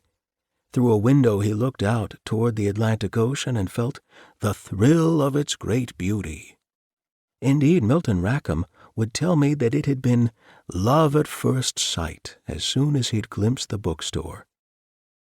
As it turned out, Amos Slater had been contemplating selling the store, which had been a family inheritance, though, as he said, he continued to love books and bookselling. It was no longer with the passion of youth, and so he hoped to soon retire. Young Milton Rackham was stunned by this good fortune. 3 weeks later, with his wife's enthusiastic support, he made an offer to Amos Slater for the property, and the offer was accepted almost immediately. Newhouse speaks wonderingly, like a man who is recounting a somewhat fantastical tale he hopes his listeners will believe, for it is important for them to believe it. My wife had a faint premonition, this is Milton Rackham speaking, that something might be wrong, but I paid no attention. I was heedless then, in love with my sweet young wife, and excited by the prospect of walking away from pious Harvard, where it didn't look promising that I would get tenure, and taking up a pure life, as I thought it, in the bookseller's trade. And so Mildred and I arranged for a 30-year mortgage, and made our initial payment through the realtor, and on our first visit to the store as the new owners, when Amos Slater presented us with the keys to the building, it happened that my wife innocently asked Amos Slater how he'd come to own the store, and Amos told her a most disturbing tale, like one eager to get something off his chest. Slater's Books. This is Amos Slater speaking, as reported by Milton Rackham to me, had been established by his grandfather Barnabas in 1912. Slater's grandfather was a lover of books rather than humankind, though one of his literary friends was Ambrose Bierce, who'd allegedly encouraged Barnabas's writing of fiction. Slater told Rackham a bizarre tale that at the age of 11 he'd had a powerful vision. Dropping by his grandfather's bookstore one day after school, he'd found the store empty. No customers, no sales clerks, and no grandfather, or so I thought. But then, looking for grandfather, I went into the cellar. I turned on a light, and there was grandfather, hanging from a beam, his body strangely straight and very still, and his face turned mercifully from me, though there was no doubt who it was. For a long moment I stood paralyzed. I could not believe what I was seeing. I could not even scream, I was so frightened. My grandfather Barnabas and I had not been close. Grandfather had hardly seemed to take notice of me except sneeringly, "Is it a little boy or a little girl? What is it?" Grandfather Slater was a strange man, as people said, short-tempered, yet also rather cold and attached, passionate about some things, but indifferent about most things, determined to make his book and stationery store a success, but contemptuous with most customers, and very cynical about human nature. It appeared that he had dragged a step-ladder beneath the beam in the cellar, tied a hemp noose around his neck, climbed up the ladder and kicked the ladder away beneath him. He must have died a horrible, strangulated death, gasping for breath and kicking and writhing for many minutes. Seeing the hanged body of my grandfather was one of the terrible shocks of my life. I don't know quite what happened. I fainted, I think, then forced myself to crawl to the steps and made my way upstairs, ran for help. I remember screaming on High Street. People hurried to help me. I brought them back into the store and down into the cellar. But there was no one there, no rope hanging from the beam, and no overturned stepladder. Again, it was one of the shocks of my life. I was only 11, and could not comprehend what was happening. Eventually, grandfather was discovered a few doors away at the Bell, Book, and Candle Pub, calmly drinking port and eating a late lunch of pig's knuckles and sauerkraut. He'd spent most of the day doing inventory, he said, on the second floor of the store, and hadn't heard any commotion. Poor Amos Slater never entirely recovered from the trauma of seeing his grandfather's hanged body in the cellar of the bookstore, or rather the vision of the hanged body, so everyone who knew him believed. As Milton Rackham reported to me, he'd learned from Amos Slater that the grandfather Barnabas had been a devious person who defrauded business partners, seduced and betrayed naive, virginal Seabrook women, and it was charged more than once, pilfered their savings. He'd amassed a collection of first editions and rare books, including a copy of Charles Brockden Brown's Wieland. Such treasures he claimed to have bought at estate auctions and sales, but some observers believed he had taken advantage of distraught widows and grief-stricken heirs, or possibly he'd stolen outright. Barnabas had married a well-to-do local woman several years his senior, to whom he was cruel and coercive, who died at the age of 52 of suspicious causes. Nothing was proven, so Amos Slater had been told. Growing up, I had to see how my father was intimidated by my grandfather, Barnabas, who marked him as less than a man for not standing up to him. "Where is the son and heir whom I deserve? Who are these weaklings who surround me?" the old man would rage. Grandfather Barnabas was one to play practical jokes on friends and enemies alike. He had a particularly nasty trick of giving people sweet treats laced with laxatives. Once our minister at the Episcopal Church here in Seabrook was stricken with terrible diarrhea during Sunday services, as a consequence of plum tarts Barnabas had given him and his family. Another time my mother, who was grandfather's daughter-in-law, became deathly sick after drinking apple cider laced with insecticide my grandfather had put in the cider, or so it was suspected.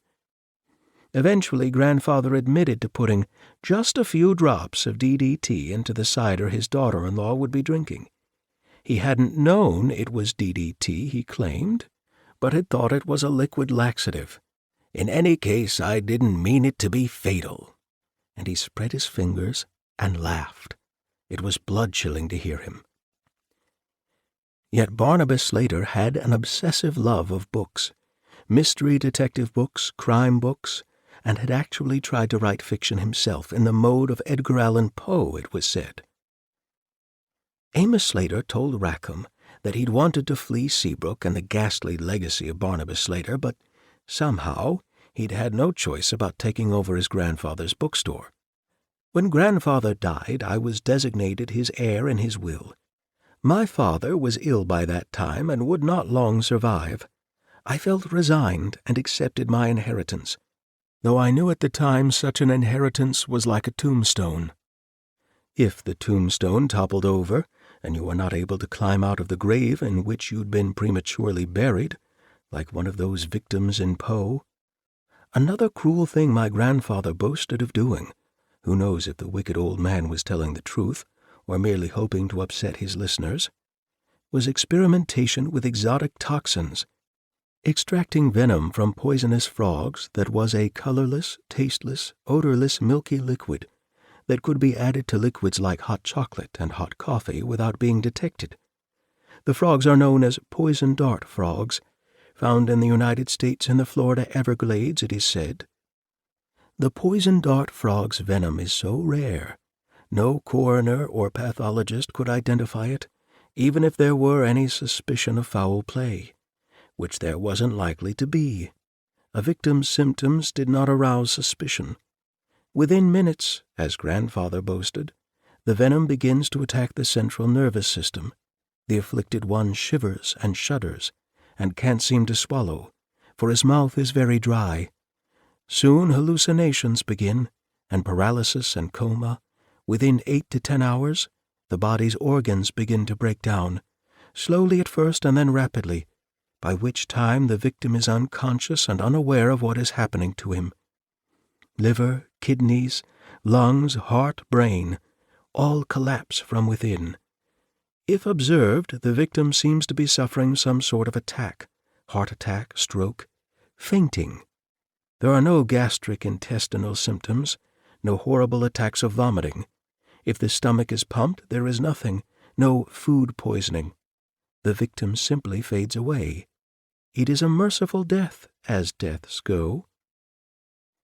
Aaron Newhouse pauses, as if the words he is recounting, with seeming precision, from memories of long ago are almost too much for him to absorb. Then Milton Rackham continued, "The irony is, as Slater told it, after a long and surprisingly successful life as a small-town bookseller of quality books, Barnabas Slater did hang himself. It was surmised out of boredom and self-disgust at the age of 72, in the cellar of Slater's books exactly as his grandson Amos had envisioned. Scattered below his hanging body were carefully typed, heavily edited manuscript pages of what appeared to be several mystery detective novels. No one ever made the effort of collating the pages and reading them. It was a family decision to inter the unpublished manuscripts with grandfather. Isn't this tale amazing? Have you ever heard anything so bizarre, Charles? I mean, in actual life? In utter solemnity, poor Milton Rackham recounted it to me, as he'd heard it from Amos Slater, I could sympathize that Rackham was a nervous wreck. He was concerned that his son might do violence against him, and he had to contend with being the proprietor of a store in which a previous proprietor had hanged himself. He went on to say, as Slater had told him, that it had been the consensus in Seabrook that no one knew if Barnabas had actually poisoned anyone fatally. He'd played his little pranks with laxatives and insecticide, but the poison dart frog venom was less evident, though people did die of somewhat mysterious natural causes in the Slater family from time to time. Several persons who knew Barnabas well said that the old man had often said that there are some human beings so vile they don't deserve to live. But he'd also said with a puckish wink that he eradicated people for no particular reason at times. Good, not so good, evil. The classic murderer does not discriminate. Barnabas particularly admired the De Quincey essay on murder considered one of the fine arts, that makes the point that no reason is required for murder. In fact, to have a reason is to be rather vulgar, so Barnabas believed also. "Excuse me, Charles, is something wrong?" "Why, I am utterly confused." "Have you lost your way?" "My predecessor was Milton Rackham, from whom I bought this property. His predecessor was Amos Slater, from whom he, Rackham, bought the property, and his predecessor was a gentleman named Barnabas Slater, who seems to have hanged himself in the cellar here, for which reason, as I'd mentioned a few minutes ago, I try to avoid the damned place as much as possible. I send my employees down instead. They don't mind." "I think you were reacting to Barnabas Slater's philosophy, that no reason is required for murder, especially for murder as an art form." "But why would anyone kill for no reason?" "Why would anyone kill for a reason?" Newhouse smiles eloquently. "It seems to me Slater's grandfather Barnabas may have extracted the essence of mystery from life, as he was said to have extracted venom from the venomous frog. The act of killing is complete in itself, and requires no reason, like any work of art. Yet if one is looking for a reason, one is likely to kill to protect oneself, one's territory. Our ancestors were fearful and distrustful of enemies, strangers. They were xenophobic, paranoid.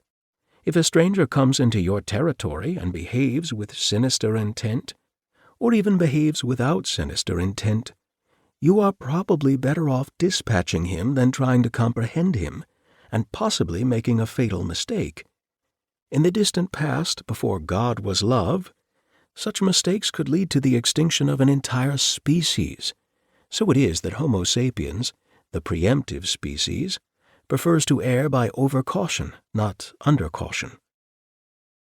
I am utterly confounded by these words, spoken by my affable companion in a matter-of-fact voice. And that smile! It is so boyish and magnanimous. Almost I can't speak, but stutter feebly. "That is a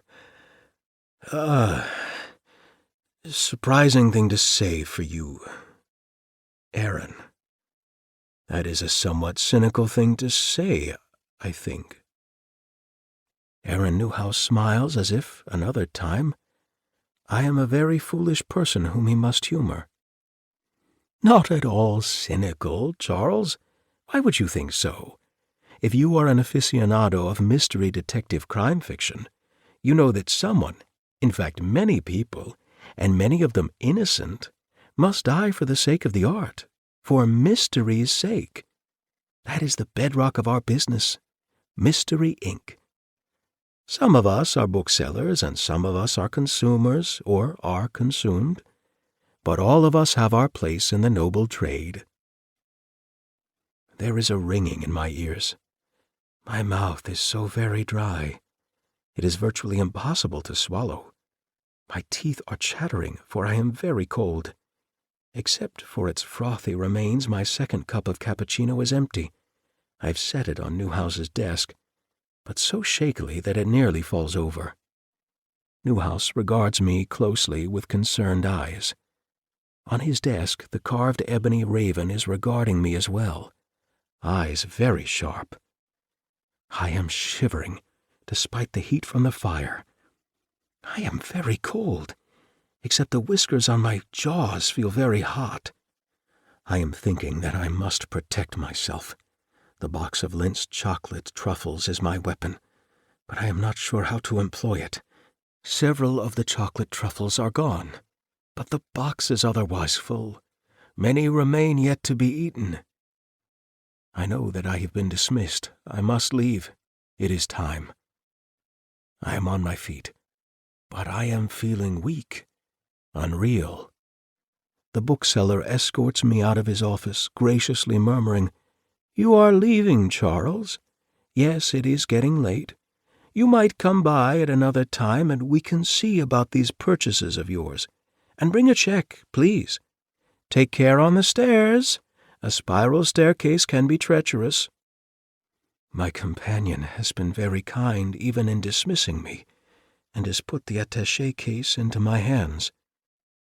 How eager I am to leave this hellish, airless place. I am gripping the railing of the spiral staircase, but having difficulty descending.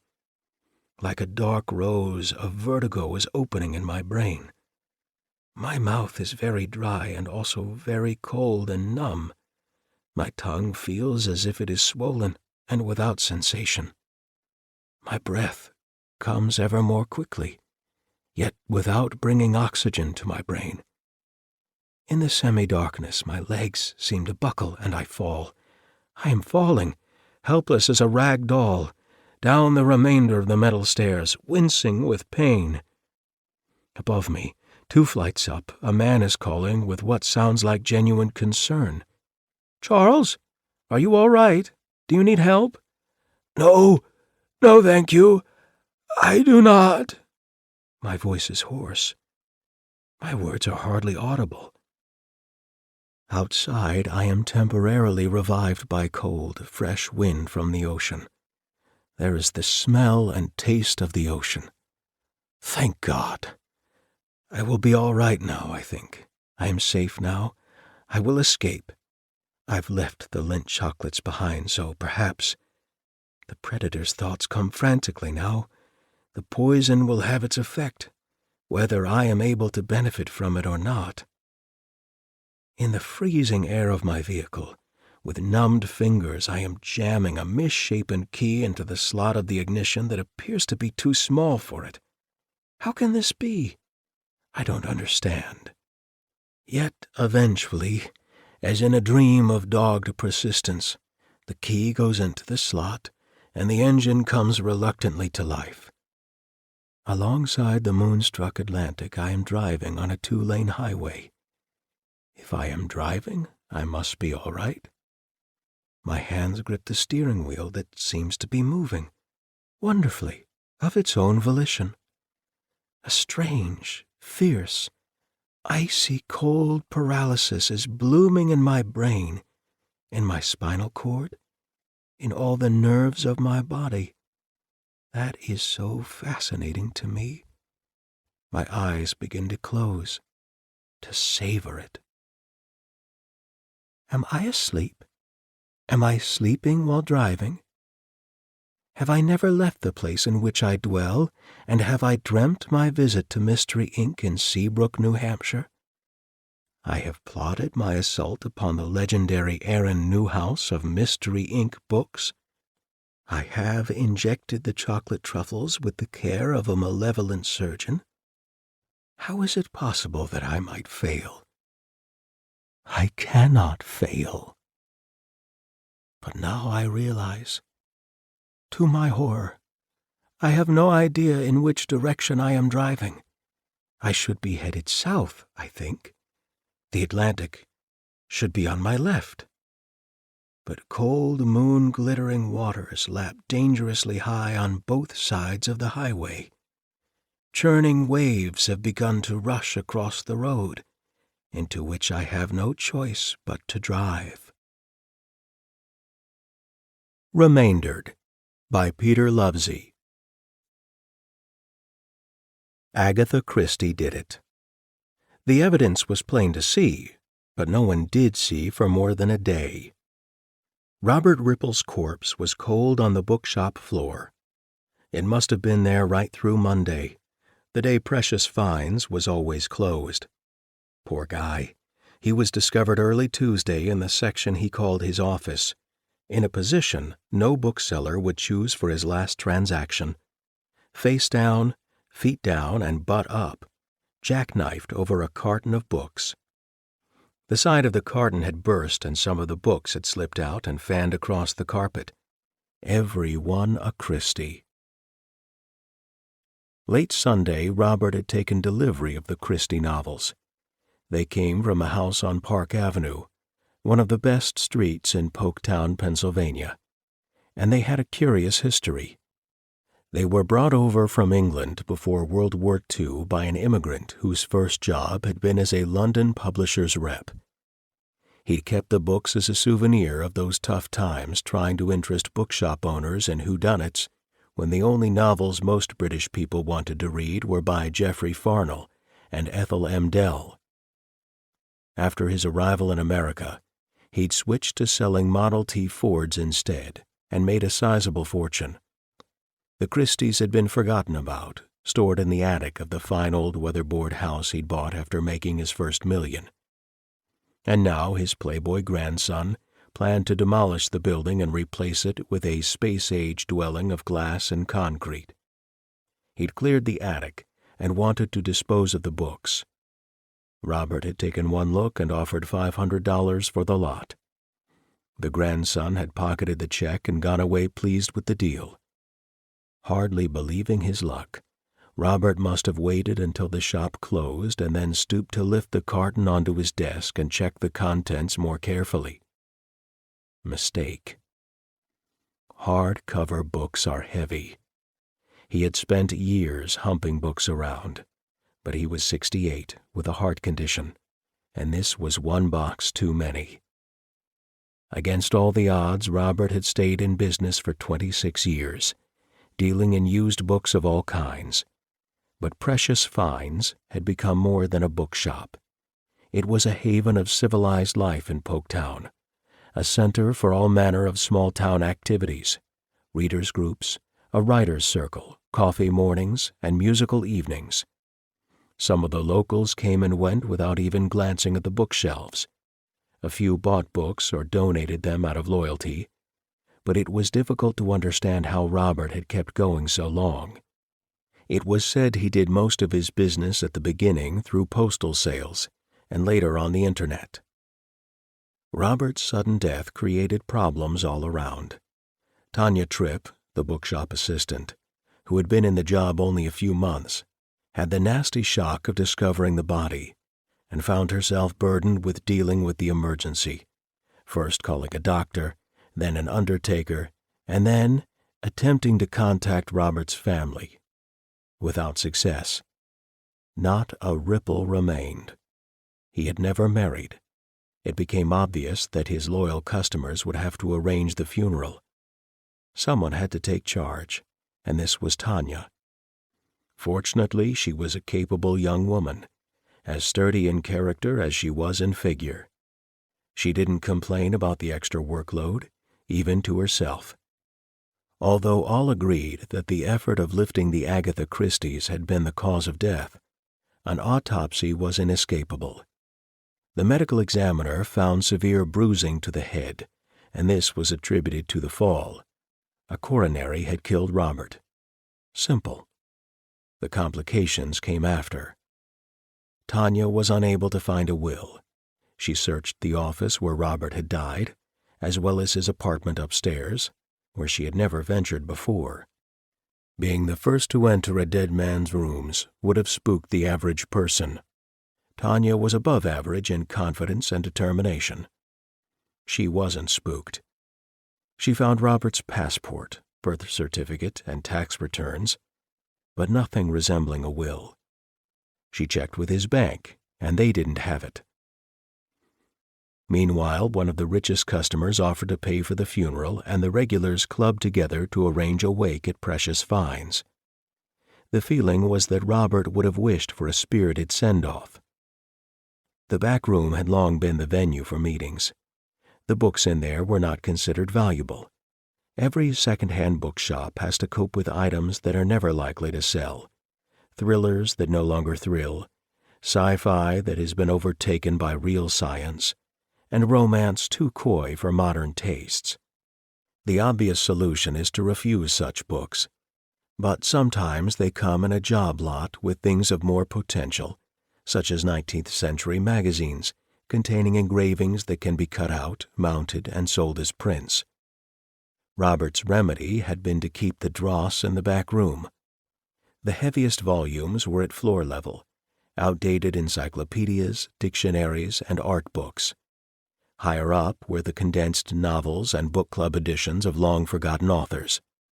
Above them, privately published fiction and poetry. On the top, fat paperbacks turning brown and curling at the edges, whole sets of Michener, Haley, and Clavel. The saving grace of the back room was that the shelves in the center were mounted on wheels and could be rolled aside to create a useful space for meetings. A stack of chairs stood in one corner. Robert made no charge, pleased to have people coming right through the shop and possibly pausing to look at the desirable items shelved in the front rooms. So on Tuesdays, the bookshop hosted the Poketown History Society, Wednesdays the Art Club, Thursdays the chess players. Something each afternoon and every night except Sundays and Mondays. And now the back room was to be used for the wake. The music appreciation group knew of an Irish fiddler who brought along 4 friends, and they set about restoring everyone's spirits after the funeral. The place was crowded out. The event spilled over into the other parts of the shop. It was a bittersweet occasion.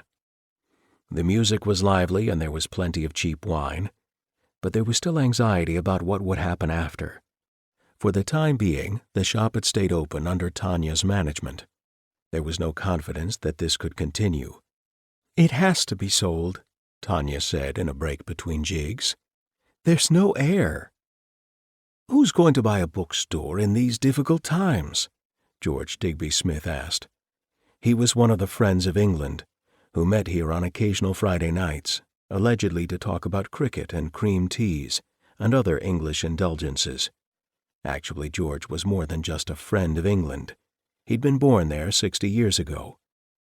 "Someone will want to throw out all the books and turn the building into apartments." "Over my dead body," Myrtle Rafferty, another of the Friends of England, piped up. "We don't need another fatality, thank you," George said. "We can't sit back and do nothing. We all depend on this place." "Get real, people," one of the Wednesday morning coffee group said. "None of us could take the business on, even if we had the funds." "Tanya knows about books," George said at once. "She'll be out of a job if the store closes. What do you say, Tanya?" The young woman looked startled. It was only a few months since she had walked in one morning and asked if Robert would take her on as his assistant.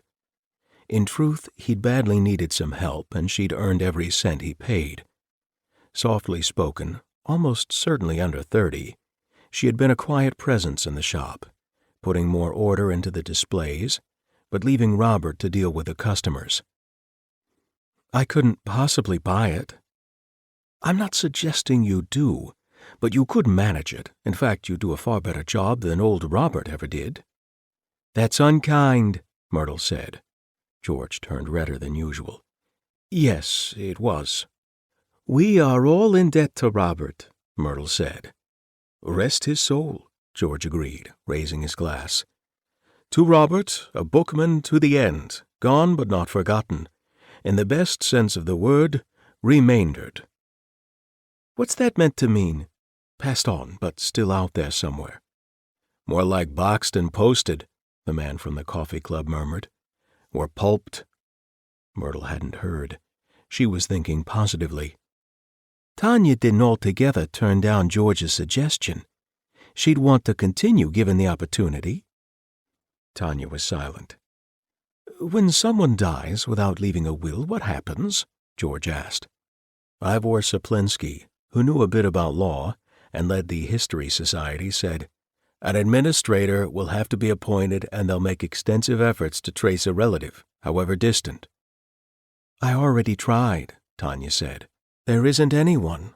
Cousins? Second cousins once removed?" "Nobody." Myrtle asked Ivor. "And if no relative is found?" "Then the property is sheets to the state's coffers." "It what?" "Is sheets, a legal term, meaning it reverts to the state by default." "What a ghastly-sounding word," George said. "Ghastly to think about," Myrtle said. "Our beloved bookshop grabbed by the bureaucrats." "It goes back to feudal law," Ivor said. "It should have stayed there," Myrtle said. "Is cheating. Cheating comes into it for sure. Cheating decent people out of their innocent pleasures. We can't allow that. Precious finds is the focus of our community." "If you're about to suggest we club together and buy it, don't," Ivor said. "Paying for a wake is one thing. You won't get a bunch of customers, however friendly, taking on a business as precarious as this. You can count me out straight away." "So speaks the History Society," Myrtle said with a sniff. "Caving in before the battle even begins. Well, the Friends of England are made of sterner stuff. The English stood firm at Agincourt, a famous battle 600 years ago, in case you haven't covered it on Tuesday evenings, Ivor. Remember who faced off the Spanish Armada? Not to mention Wellington at Waterloo, and Nelson at Trafalgar," George added. "Michael Caine," Edward said. He was the third member of the Friends of England. There were some puzzled frowns. Then George said, "Zulu, the movie? You're thinking of the Battle of Rorke's Drift." "The Battle of Britain," Myrtle finished on a high, triumphant note. "Who are these people?" the coffee club man asked. It was a good question. Myrtle, George, and Edward had been meeting in the back room on occasional Friday nights for longer than anyone could recall. They must have approached Robert at some point and asked if they could have their meetings there. An Anglophile himself, at least as far as books were concerned, Robert wouldn't have turned them away. But nobody else had ever joined the three in their little club. This was because they didn't announce their meetings in advance. If you weren't told which Fridays they met, you couldn't be there, even if you adored England, drank warm beer, and ate nothing but roast beef and Yorkshire pudding. George was the only one of the three with a genuine English connection. You wouldn't have known it from his appearance. He'd come over as a youth in the late 60s, a hippie with flowers in his hair and weed in his backpack, living proof of that song about San Francisco. In middle age, he'd given up the flowers, but not the weed. However, he still had the long hair, now silver and worn in a ponytail, and his faded T-shirts and torn jeans remained faintly psychedelic. Edward, by contrast, dressed the part of the English gent, in blue blazer, white shirt and cravat, and nicely ironed trousers. He had a David Niven pencil mustache, and dark-tinted crinkly hair with a parting. Only when he spoke would you have guessed he'd been born and raised in the Bronx. Myrtle, too, was New York born and bred. She colored her hair, and it was currently orange and a mass of loose curls. She had a face and figure she was proud of. Back in the 90s, her good looks had reeled in her second husband, Butch Rafferty, a one-time gangster, who had treated her to diamond necklaces and dinners at the best New York restaurants. Tragically, Butch had been gunned down in 2003 by Gritty Bologna, a rival hood he had made the mistake of linking up with. The widowed Myrtle had quit gangland and moved out here to Pennsylvania. She wasn't destitute. She still lived in some style in a large colonial house at the better end of town. No one could fathom her affiliation to the old country, except there was not much doubt that she slept, separately, with George and Edward. She had traveled to England a number of times with each of them. Either they were not jealous of each other, or she controlled the relationship with amazing skill. Little was known of what went on at the Friends of England meetings in the bookshop. Comfortable and cozy as the back room was, It was not furnished for middle-aged sex. Tanya, understandably curious, had questioned Robert closely about how the friends passed their evenings. He'd said he assumed they spent their time looking at travel brochures and planning their next trip. The meetings did seem to be followed quite soon after by visits to England, always involving Myrtle, usually in combination with one or other of her fellow friends. The three were now in a huddle at the far end of the back room, where they always gathered for their meetings and where, appropriately, 3 out-of-date sets of the Encyclopedia Britannica took up the entire bottom shelf. "If the shop is— what was that word?" Edward said, when the music once more calmed down enough for conversation. "Escheated. If that happens, they'll want a quick sale and we're in deep shit." "But there's a precious window of opportunity before it gets to that stage," George said. "They have to make completely sure no one has a claim on the estate, and that can't be done overnight. We need to get organized. Myrtle was talking about a trip to the Cotswolds before the end of the month. Sorry, my friends, but I think we must cancel." "Shucks," Myrtle said. "I was counting the days to that trip. You figure we should stay here and do something?" "We can't do nothing." "Do what?" Edward said, and it was clear from his disenchanted tone that it had been his turn to partner Myrtle to England. George glanced right and left and then lowered his voice. "I have an idea. A rather bold idea, but this is not the time or the place." "Shall we call a meeting?" Myrtle said, eager to hear more. "How about this Friday? We don't need Robert's permission anymore." "In courtesy, we ought to mention it to Tanya," George said. "Tell her your idea?" "Heavens, no. Just say we need a meeting so she can book us in." On Friday, they had the back room to themselves. Tanya was in the office at the front end of the shop, and there were no browsers. The footfall in precious finds had decreased markedly after Robert's death had been written up in the Poketown Observer. Even Edward, still sore that his trip to the Cotswolds with Myrtle had been canceled, had to agree that George's plan was smart. "It's not just smart, it's genius," Myrtle said. "We can save the shop and carry on as before." She leaned back in her chair and caressed the spines of the Encyclopedia Britannica. "The Friends of England can go on indefinitely." "For as long as the funds hold up, at any rate," George said. "We've been sensible up to now. Let's keep it like that." George had to be respected. His wise, restraining advice had allowed the three of them to enjoy a comfortable retirement that might yet continue. If the truth were told, the Friends of England Society was a mutual benefit club. George and Edward had once been members of Butch Rafferty's gang, and they were still living off the spoils of a security van heist. "My dear old Butch would love this plan," Myrtle said with a faraway look. "I can hear him saying, 'Simple ain't always obvious.'" "If Butch hadn't messed up, we wouldn't be here," Edward said, still moody. "We'd be back in New York City, living in style." "Don't kid yourself," Myrtle said.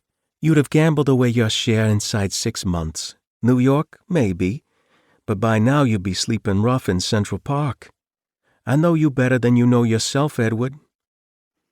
"There are worse places than Central Park," he said. "I've had it up to here with Poketown, Pennsylvania. We should have got out of here years ago." "Oh, come on." "It's only because we live in Pennsylvania that my plan will work," George said. Edward's lip curled. "It had better work." "And I'm thinking we should bring Tanya in at an early stage," George said. "No way," Edward said. "What is it with Tanya? You got something going with her?" "How ridiculous. You're the one who can't keep his eyes off her," Myrtle said. "Leave it, George. Act your age, both of you. I'm with Edward here. Keep it to ourselves." Edward almost purred. "Something else Butch once said. The more snouts in the trough, the less you get." "As you wish," George said. "We won't say anything to Tanya. She'll get a beautiful surprise." "So how do we divide the work?" Myrtle said. "Unless you think otherwise, I volunteer to do the paperwork," George said. "I'm comfortable with the English language." "Keep it short and simple, nothing fancy." "Is that agreed, then?" Edward agreed with a shrug. "But we should all join in," Myrtle said. "Another thing Butch said. Everyone must get their hands dirty." "Suits me, but what else is there to do?" Edward said. "I need one of Robert's credit cards," George said. Edward shook his head. "The hell you do. We're not going down that route. That's a sure way to get found out." George took a sharp, impatient breath. "We won't be using it to buy stuff." "So what do we want it for?" Edward said, and immediately knew the answer. "The signature on the back." "Right," Myrtle said. "Can you take care of that?" "Tricky," Edward said. "Not at all. Robert must have used plastic. Everyone does." "How do we get hold of one?" "How do you get hold of one?" Myrtle said. "That's how you get your hands dirty. My guess is they're still lying around the office somewhere." "Tanya's always in there." Myrtle rolled her eyes. "God help us, Edward. If you can't find a way to do this simple thing, you don't deserve to be one of us." George, becoming the diplomat, said, "Come on, old friend. It's no hardship chatting up Tanya. You can't keep your eyes off her ample backside." Myrtle said at once, "Cut that out, George." She turned to Edward. "Get her out of the office on some pretext and have a nose around." "It's not as if you're robbing the Bank of England," George said. "Okay, I'll see what I can do," Edward said without much grace, and then turned to Myrtle. "And how will you get your hands dirty?" "Me? I'm going to choose the perfect place to plant the thing." Almost overnight, Tanya had been transformed from bookshop assistant to manager of Robert's estate, as well as his shop. It wasn't her choice, but there was no one else to step into the breach. At least she continued to be employed. She decided she would carry on until someone in authority instructed her to stop. She would allow the shop to remain open and operate on a cash-only basis, buying no new stock and keeping accurate accounts. She couldn't touch the bank account, but there was money left in the till and there were occasional sales. Meanwhile, she did her best to get some order out of the chaos that had been Robert's office. He had given up on the filing system years ago. She spent days sorting through papers, getting up to date with correspondence, and informing clients what had happened. Someone at some point would have to make an inventory of the stock. What a task that would be. Nothing was on computer, not even the accounts. He had still been using tear-out receipt books with carbon sheets. She glanced across the room at the carton of Agatha Christie's that had been the death of poor Robert. After his body had been taken away, she had repaired the carton with sticky tape, replaced the loose books, and slid the heavy load alongside the filing cabinet. She really ought to shelve them in the mystery section in the next room. But then she wasn't certain how to price them. Robert had paid $500 for them, so they weren't cheap editions. The copy of the invoice was in one of the boxes. The titles weren't listed there. It simply read, "Agatha Christie Novels, as agreed." She went over and picked up The Mysterious Affair at Styles, the author's first novel, obviously in good condition and still in its dust jacket. A first edition would be worth a lot, but she told herself this must be a second printing or a facsimile. It was easy to be fooled into thinking you'd found a gem. According to the spine, the publisher was the Bodley Head, so this copy had been published in England. Yet when she looked inside at the publication details and the 1921 date, she couldn't see any evidence that the book was anything except a genuine first edition. It had the smell of an old book, yet it was as clean as if it had not been handled much. Was it possible? She was still learning the business, but her heart beat a little faster. Robert himself had once told her that early Agatha Christie's in jackets were notoriously rare, because booksellers in the past were in the habit of stripping the books of their paper coverings at the point of sale to display the cloth bindings. Among the reference works lining the office back wall were some that listed auction prices. She took one down, thumbed through to the right page, and saw that a 1921 Bodley Head first edition, without its original dust jacket, had sold last year for just over $10,000. No one seemed to have auctioned a copy in its jacket in the past 50 years. She handled the book with more respect and looked again at the page with the date. This had to be a genuine first edition. "Oh, my God!" she said aloud. No wonder Robert had snapped up the collection. This volume alone was worth many times the price he had paid for them all. He was sharp enough to spot a bargain, which was why the Christie collection had so excited him. It was easy to imagine his emotional state here in the office that Sunday evening. His unhealthy heart must have been under intolerable strain. The find of a lifetime had triggered the end of a lifetime. And now Tanya wondered about her own heart. She had a rock band playing in her chest. If a copy without its jacket fetched 10 grand, how much was this little beauty worth? Surely enough to cover her every need for months, if not years to come. So tempting. Robert had never trusted the computer. He'd used it as a glorified typewriter and little else. His contact details for his main customers were kept in a card index that Tanya now flicked through, looking for wealthy people interested in what Robert had called British Golden Age mysteries. She picked out 5 names. On each card were noted the deals he had done and the prices paid for early editions of Agatha Christie, Dorothy L. Sayers, and Anthony Berkeley. They weren't 5-figure sums, but the books almost certainly hadn't been such fine copies as these. It wouldn't hurt to phone some of these customers and ask if they would be interested in making an offer for a 1921 Bodley Head first edition of The Mysterious Affair at Styles, with a dust jacket.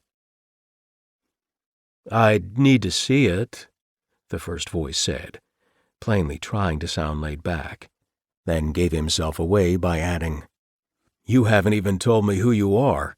Where are you calling from? I don't mind getting on a plane." Tanya was cautious. "In fairness, I need to speak to some other potential buyers." "How much do you have in mind?" he said. "I can arrange a transfer into any account you care to name and no questions asked. Tell me the price you want." Collecting can be addictive. "It's not decided yet," she said. "This is just an inquiry to find out who is interested.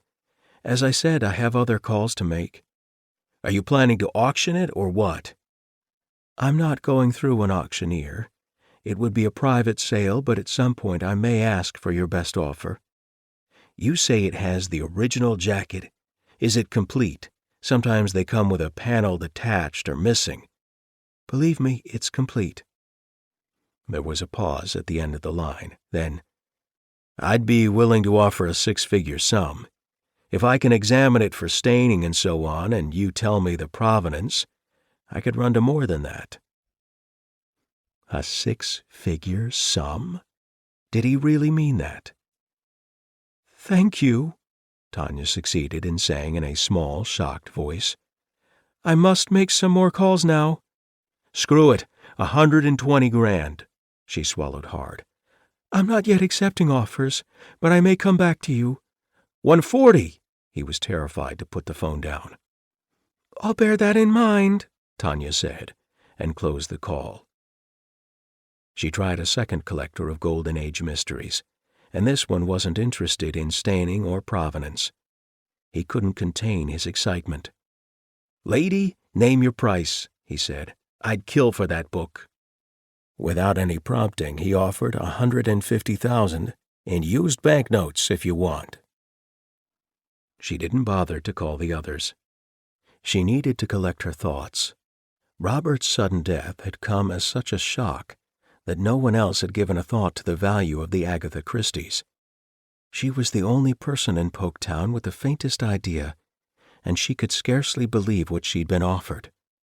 Could the existence of a dust jacket, a sheet of paper printed on one side, really mean a markup of more than $100 grand? She lifted more books out, first editions all. The Murder on the Links, The Secret of Chimneys, and The Murder of Roger Ackroyd.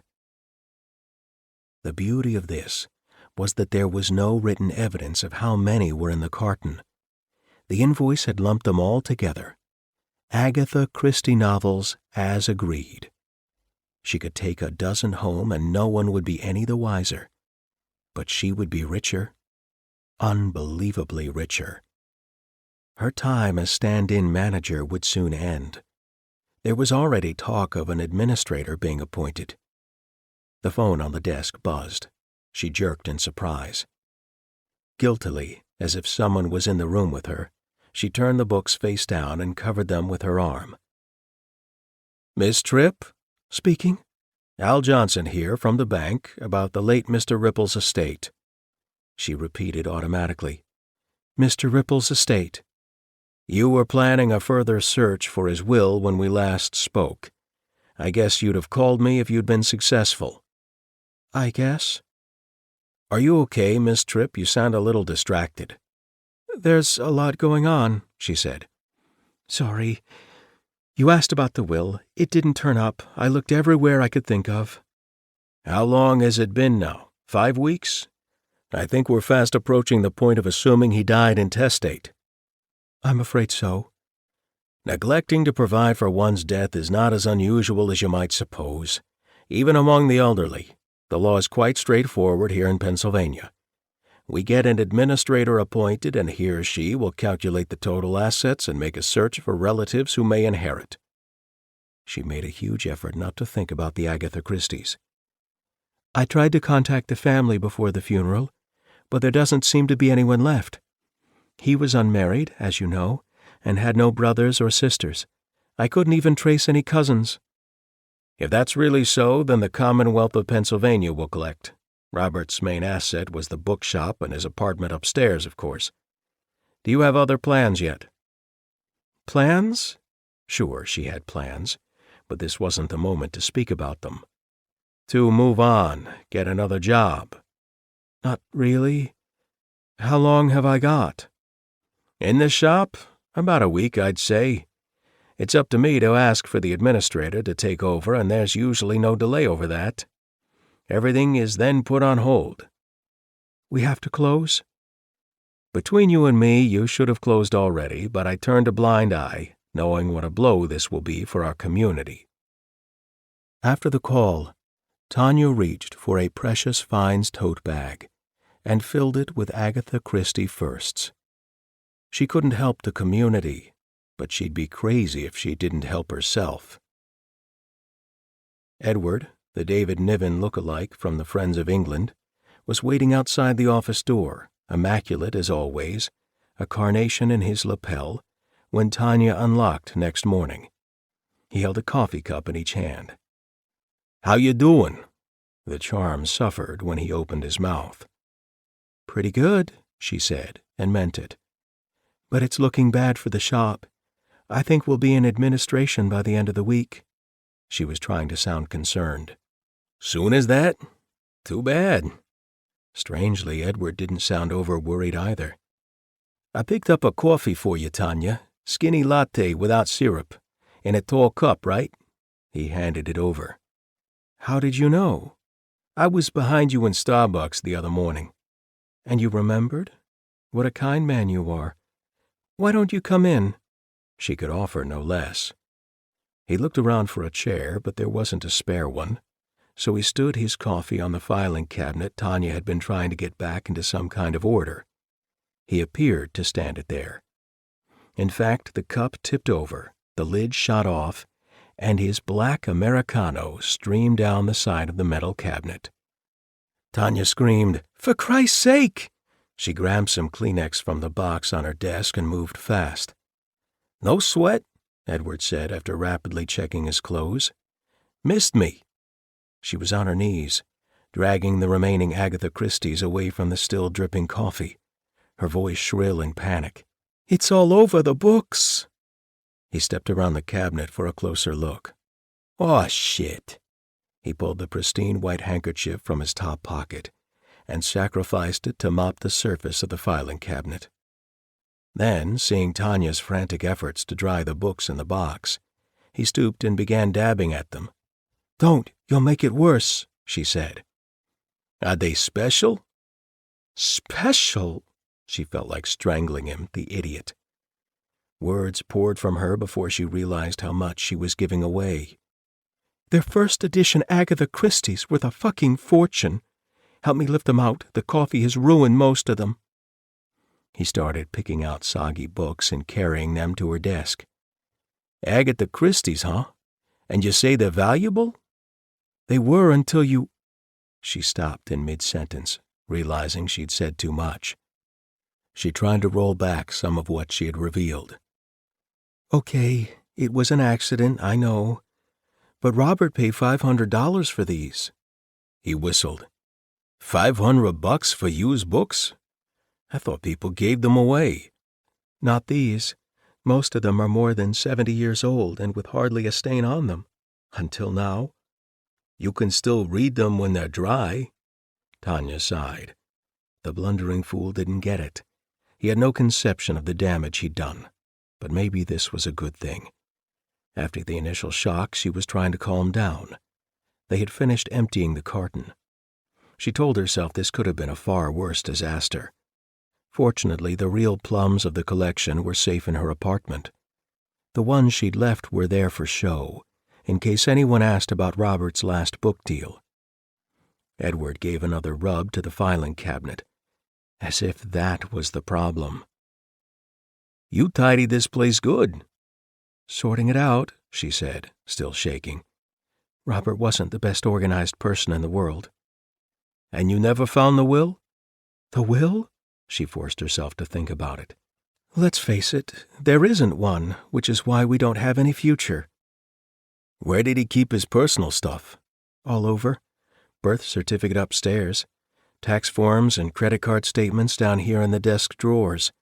His bank documents were at the back of the filing cabinet." "Driving license?" "In the car outside on the street. I even looked there for the will." "Credit cards?" "A bunch of them were in a card case in his back pocket. They came back from the morgue last week. I shredded them after making a note of the numbers." "Good thinking," Edward said, but his facial muscles went into spasm. "So it's the end of an era here in Poketown?" Tanya said, and she was beginning to get a grip on herself. "What will happen to your Friends of England group? Will you be able to go somewhere else?" Edward shook his head. "It wouldn't be the same." "The end of the line for you, then?" "Seems so." But he still didn't appear depressed at the prospect. He glanced at the line of sad, damp books. "I want to find some way of saying sorry. How about lunch?" "It's not necessary." "After what I just did, it's the least I can do. Someone I knew used to say, 'You shoot yourself in the foot, you gotta learn to hop.'" She managed to smile. "Okay. What time?" They lunched at Jimmy's, the best restaurant on Main Street. By then, Tanya had recovered most of her poise. After all, she had enough undamaged Agatha Christie's at home to make her rich. And this tete-a-tete with Edward was as good a chance as she would get to discover the main thing she had come to Poketown to find out. She waited until she had finished her angel hair pasta with Thai spiced prawns, by which time Edward had gone through 3 glasses of Chablis. "Now that Precious Finds is coming to an end, do you mind if I ask something?" "Sure, go ahead." "What exactly went on at the meetings?" "Meetings?" he said, as if he didn't understand the word. She hoped he hadn't drunk too much to make sense. "Of the Friends. I asked Robert once, but I don't think he knew. He was pretty vague about it, in that way he had of telling you nothing." Edward gave a guarded answer. "We don't do much except talk." "In that case, you could talk in some other place. It's not a total disaster if the shop closes, as it will. He seemed to be avoiding eye contact. It's not so simple. We can't just shift camp. I don't understand why not. You don't need to. She should have waited for him to sink a fourth glass of the wine. But you can tell me how you three got together. We know each other from way back, when we all lived in New York City. And Myrtle was married to that man who was murdered? He nodded. Butch Rafferty. Mr. Rafferty had a hard reputation as a gang leader, didn't he? I can understand a woman being attracted to that kind of guy. She noted his eyes widen and his chest fill out. Did you know him? Did I know Butch? Out to impress, he jutted his jaw a fraction higher. Closely, then? Edward put down his glass, made a link with his pinkies, and pulled them until they turned red. We were like that. Wow! They must have been dangerous times for any friend of Butch Rafferty. Is that why you moved away? We didn't run, he said. When you say we, do you mean yourself, Myrtle, and George?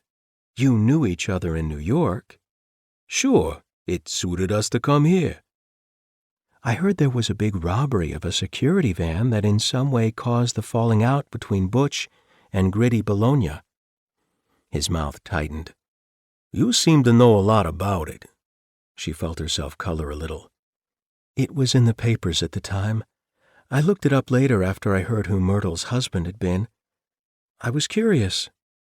Curiosity killed the cat, Edward said, and ended that line of conversation. It wasn't one of Butch's sayings. Well, thanks for the meal. I really enjoyed it, Tanya said a few minutes later. Let's do it again tomorrow, Edward said, and it was music to her ears.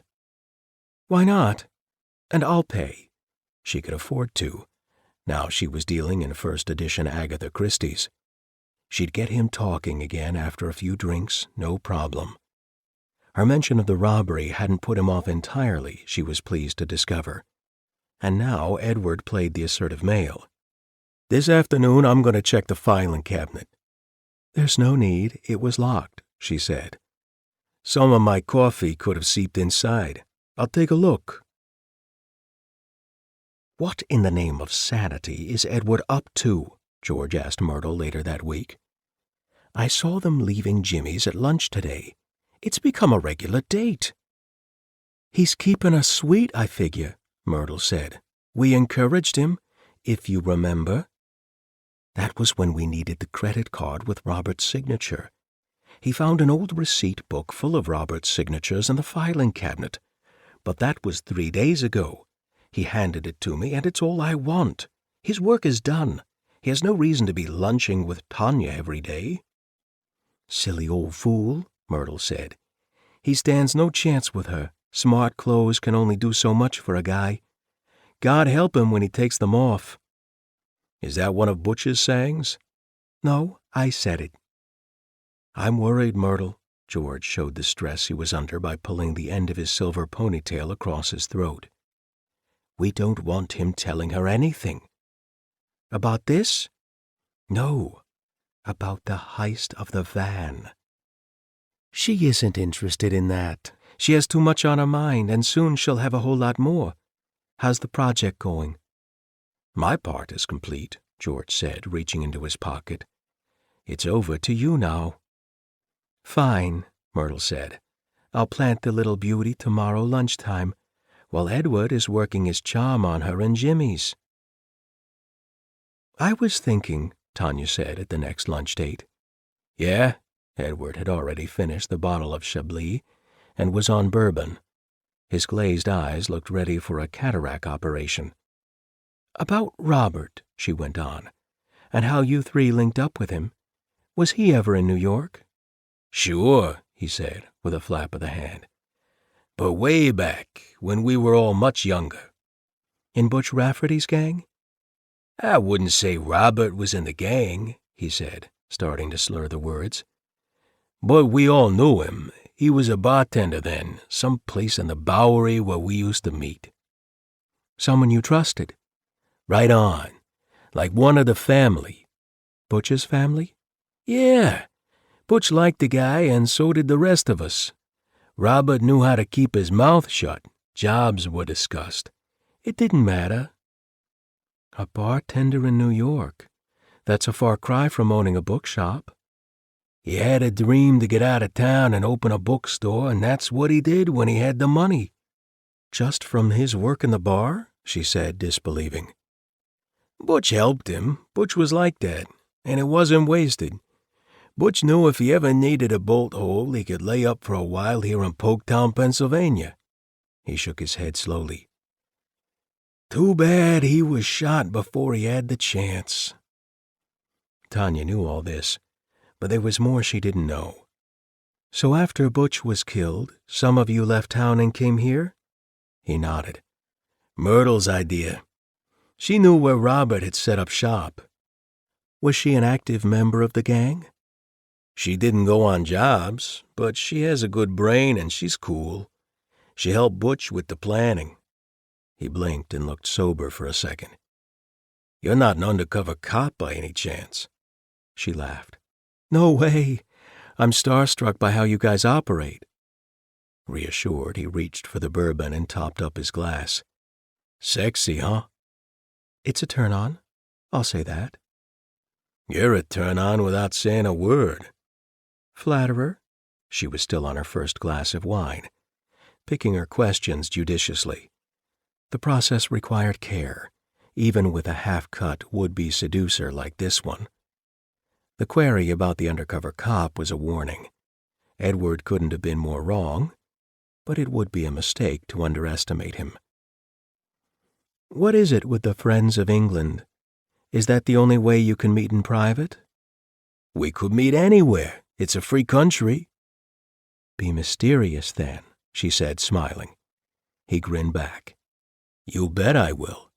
There's gotta be mystery in a relationship. Who said anything about... She didn't get any further. His hand was on her thigh. She'd got him just as she wanted. He needed support as he tottered back to precious finds, and Tanya supplied it, allowing him to put his arm around her shoulder. Why don't we close the shop for the afternoon? He said.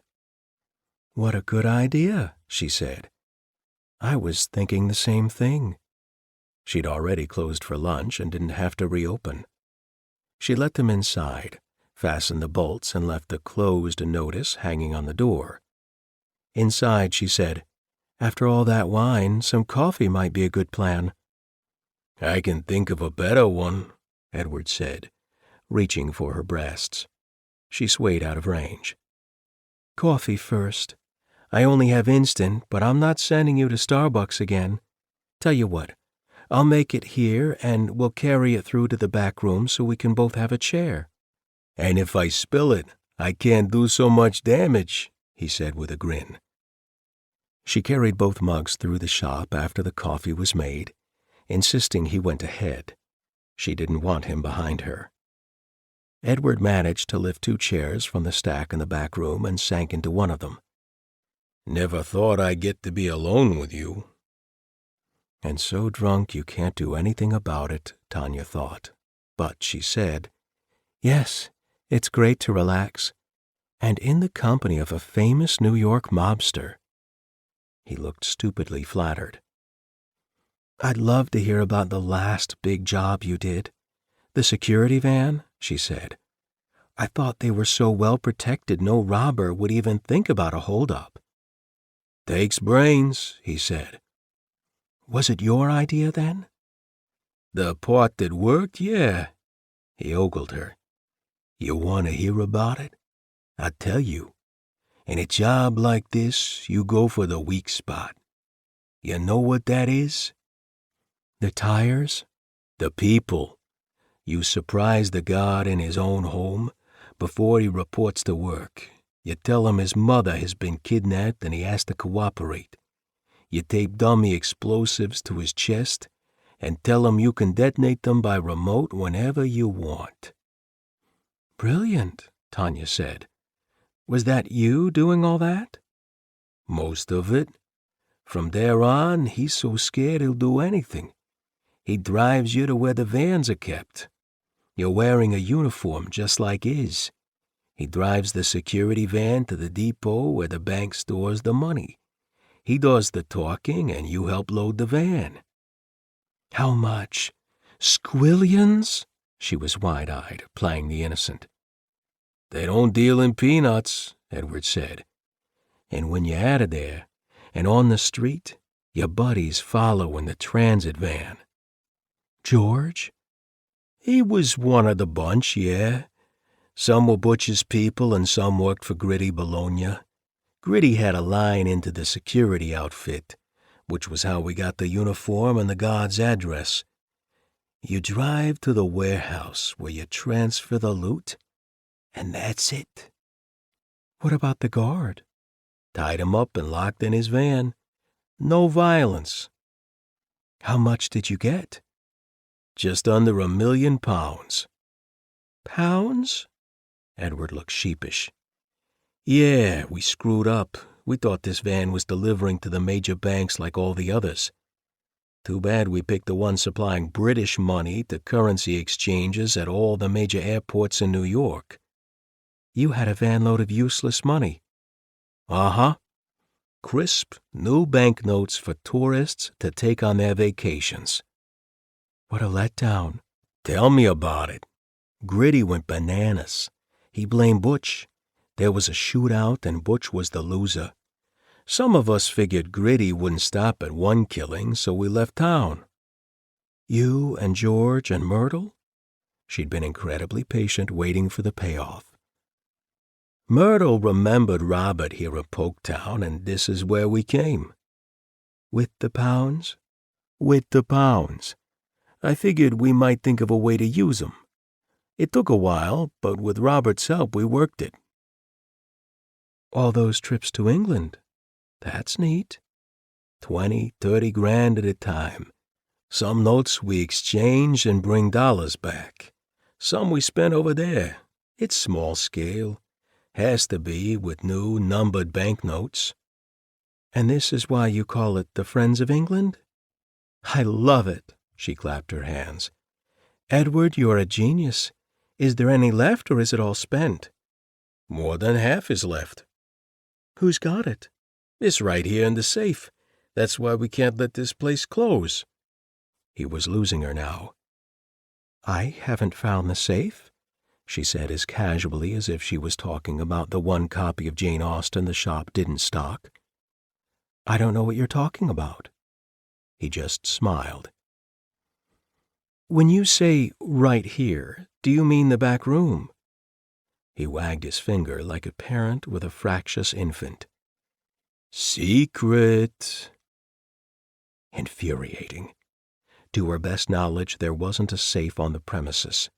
Robert had always left the takings in the till. There wasn't enough to justify using a safe. She gathered herself and gave Edward a smoldering look. If that's how you want to play this, I won't be showing you my secret either. What's that? He asked, gripping the chair arms. Wouldn't you like to know, naughty boy? She watched the struggle taking place in front of her, rampant desire taking over from reality. You gotta do better than that, he said. Okay, to show you my secret, we have to go upstairs, to the bedroom. Hell, he said, shifting in his chair as if he was suddenly uncomfortable. Is that an offer? She hesitated, then gave a nod. He groomed his mustache with finger and thumb and took a deep, tremulous breath. The safe is right where you are. You could touch it with your knee. She looked down. Get away. The Encyclopedia he couldn't complete the word. Britannica? Middle 5 volumes. False front. She stooped and studied the spines of the large books that took up the whole of the bottom shelf. With their faded lettering and scuffed cloth bindings, they looked no different from the others. 1911 edition, Edward said. Green. Press that showy gold bit on volume 12 and see what happens. She pressed her thumb against the royal coat of arms and felt it respond. Just as Edward had said, the 5 spines were only a facade attached to a small hinged door that sprang open and revealed the gray metal front of a safe with a circular combination lock. Eureka! That's amazing. If I could see straight, I'd open it for you, he said. But there's only stacks of notes in there. You have to know the combination. 0423196 But I didn't tell you that, okay? Smart.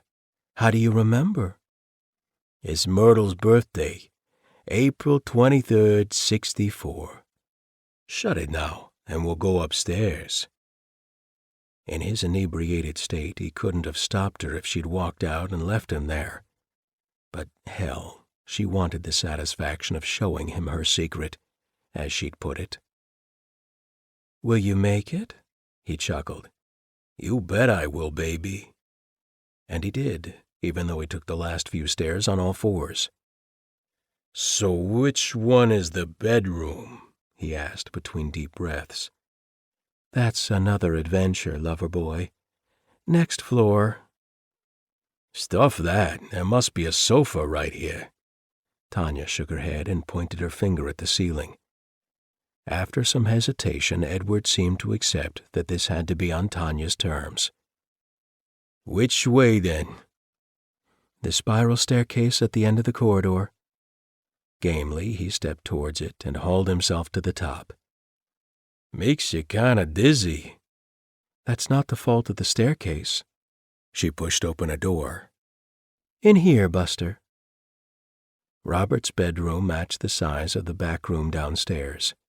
It overlooked the yard at the rear of the property, so it was built over the same foundations. The king-size bed was constructed of oak, with headboard and footboard graciously curved and upholstered in a French Empire style. All the furniture matched, and there was plenty of it, dressing table, wardrobes, chests of drawers and easy chairs, but no sense of crowding. More books lined the facing wall, and there was a 50-inch plasma TV, as well as a sound system with chest-high speakers. There was an open door to an ensuite shower room, a second door connected to a fire escape. This'll do, Edward said, stepping towards Tanya. She moved aside. Not so fast. Come on, I showed you my secret. He patted the bed. Fair enough. Here's mine. She crossed to the dressing table, swung the mirror right over, and revealed a manila envelope fastened to the back. It's ridiculous. I checked the mirror a week ago and nothing was there. This morning I found this. Robert's will. Yeah, he said, his thoughts elsewhere. You'd better listen up because it names you. She slipped the document from the envelope and started to read. This is the last will and testament of Robert Ripple of Precious Finds Bookshop, Main Street, Polktown, Pennsylvania, being of sound mind and revoking all other wills and codicils. I wish to appoint as co-executors my good friends, George Digby Smith and Edward Myers. That's you. Unfortunately, as an executor, you're not allowed to profit from the estate. No problem, Edward said. Now why don't you put that down so we can give this bed a workout? Listen to this part. I leave my house and shop in trust to become the sole property of my devoted assistant manager, Tanya Tripp, on condition that she continues to trade as a bookseller on the premises for 10 years from the date of my decease. Nice try. Don't you like it? Edward said, frowning. It stinks. This wasn't drafted by Robert. It's a fake. I know why you wanted his credit cards the other day, and why in the end you walked off with that old receipt book, so you could fake his signature. Well, it's a passable signature, I'll give you that. But you forgot something. A will needs to be witnessed. There are no witnesses here. No witnesses, huh? He raised his right hand in a semi-official pose and intoned in a more or less coherent manner. The state of Pennsylvania doesn't require witnesses to a will. You're in the clear, sweetheart. It's all yours, the house and the shop. Just be grateful someone thought of you. Thought of me? You were only thinking of yourselves, keeping up the old arrangement, taking your stolen pounds from the safe and spending them in England. I'm supposed to give up 10 years of my life to keep this smelly old heap of wood and plaster going, just to make life dandy for you guys. Well, forget it.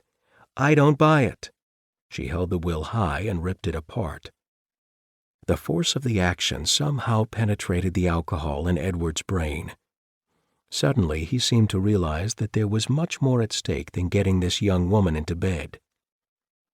I've got your number. You figure you can do better for yourself with those Agatha Christies you have in the office. Worth the fucking fortune, you said. Few spots of coffee didn't harm them much. You're aiming to take them with you when the shop closes down and cash in big time. Tanya felt the blood drain from her face. She'd been hoping her agitated words the other day had passed unnoticed. This was dangerous, desperately dangerous.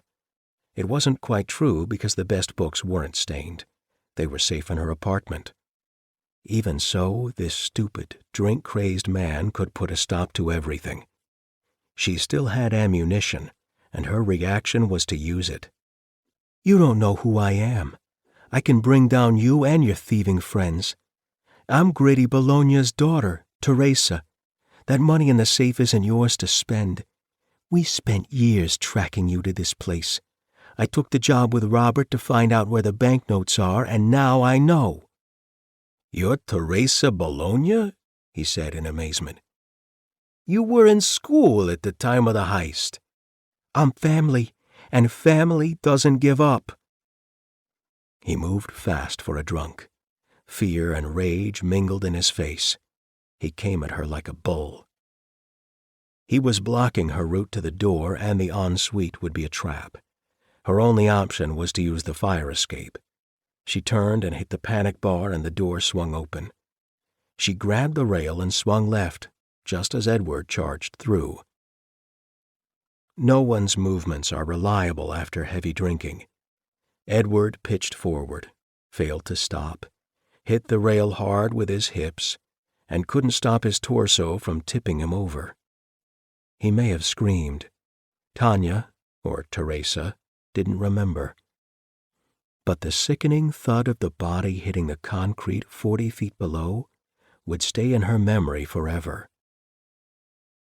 The autopsy revealed substantial alcohol in Edward's blood. No one could say what he had been doing above the bookshop and the dead owner's bedroom. Those who might have thrown some light had all left Poketown overnight and were not heard of again. So an open verdict was returned at the inquest. In the absence of a will from Robert Ripple, Precious Finds was duly put under the control of an administrator and escheated to the state of Pennsylvania. It ceased trading as a bookshop and was converted into apartments. About a year later, a married couple set up home on a remote Scottish island. He was thought to be an ex-hippie, she an American. They called themselves Mr. and Mrs. English, and they helped the home tourist industry by forever taking holidays in different towns. Copies of several rare Agatha Christie first editions in dust jackets enlivened the book market in the years that followed, changing hands for huge sums. Their provenance was described as uncertain, but they were certainly genuine. The Book Thing by Laura Lippman. Tess Monahan wanted to love the funky little children's bookshop that had opened just 2 years ago among the used bookstores that lined 25th Street in North Baltimore. There was so much to admire about it. The brightly painted miniature rockers and chairs on the converted sun porch, the mynah bird who said, "Hi, hun," and "Hark, who goes there?" and, best of all, "Nevermore." She coveted the huge Arnold LaBelle poster opposite the front door, the one that showed a bearded man-beast happily ensconced in a tiny cottage that was being overtaken by ramshackle towers of books. She appreciated the fact that ancillary merchandise was truly a sideline here. This shop's business was books, with only a few stuffed animals and fancy Nancy boas thrown into the mix. Tess was grateful that gift wrapping was free year-round and that the store did out-of-print book searches. She couldn't wait until her own 2-year-old daughter, Carla Scout, was old enough to sit quietly through the Saturday story hour, although Tess was beginning to fear that might not be until Carla Scout was a freshman in college.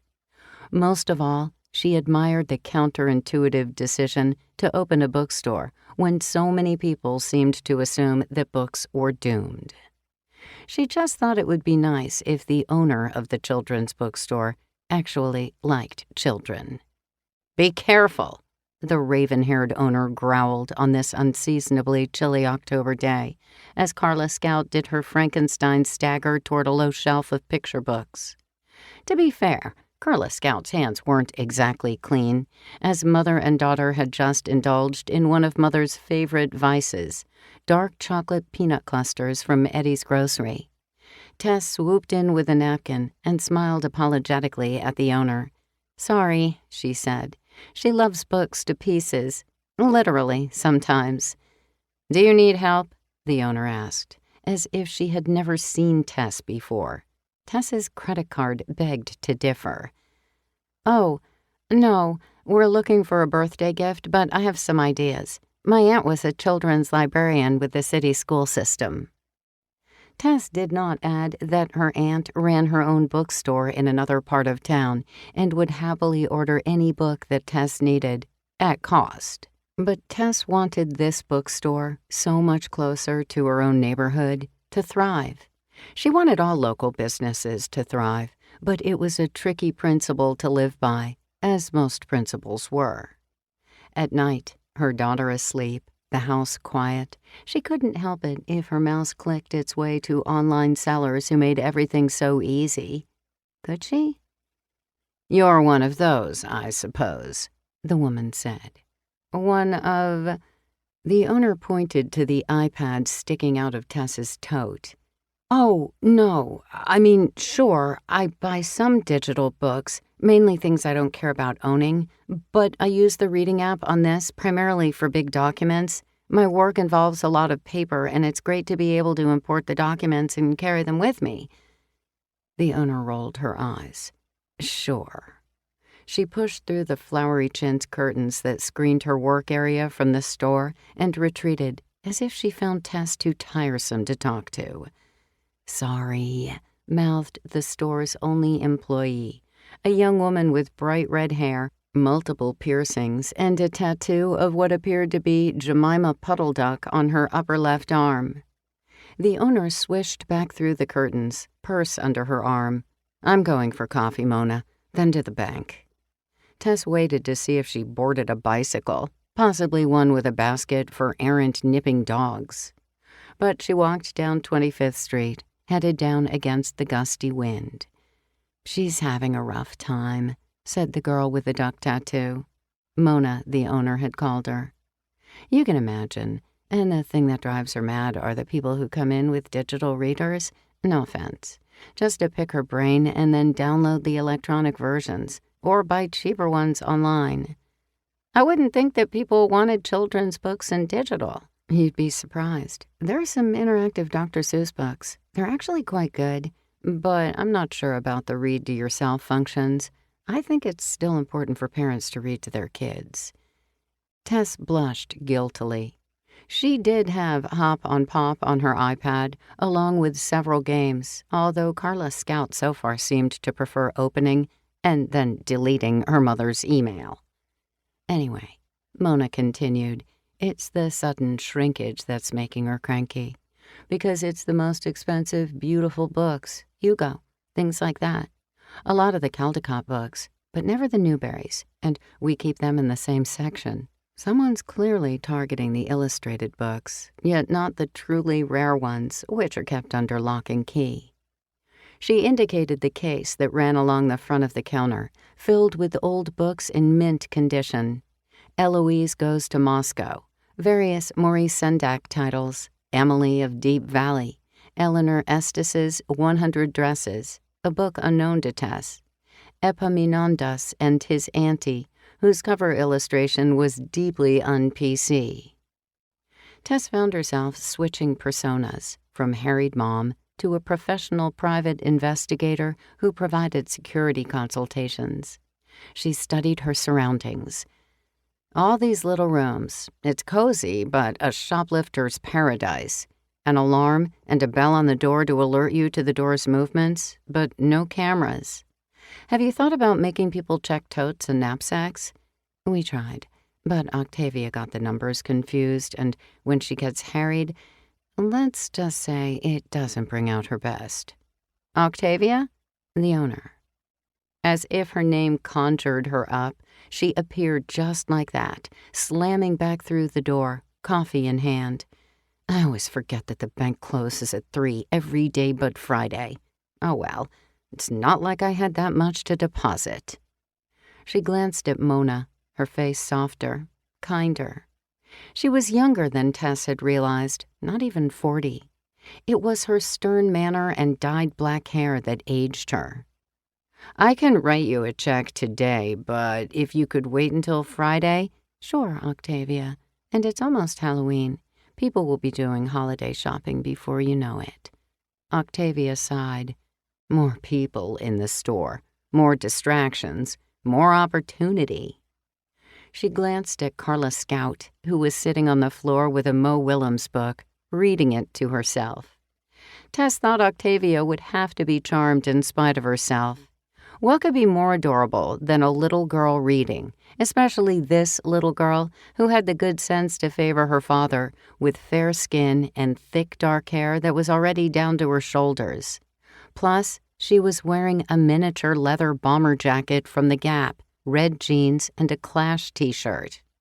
Tess had heard, "She's so adorable," at least 40 times today. She waited for the 41st such pronouncement. Octavia said, "She got chocolate on the book." So she had. And they already owned Don't Let the Pigeons Drive the Bus, but Tess would just have to eat this damaged copy. I'll add it to my other purchases when I check out, Tess said, knowing it was folly to try to separate Carla Scout from any object that was keeping her quiet and contented. I understand you've been having some problems with theft?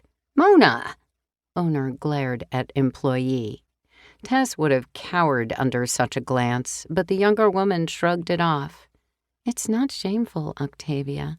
People don't steal from us because we're bad people, or even because we're bad at what we do.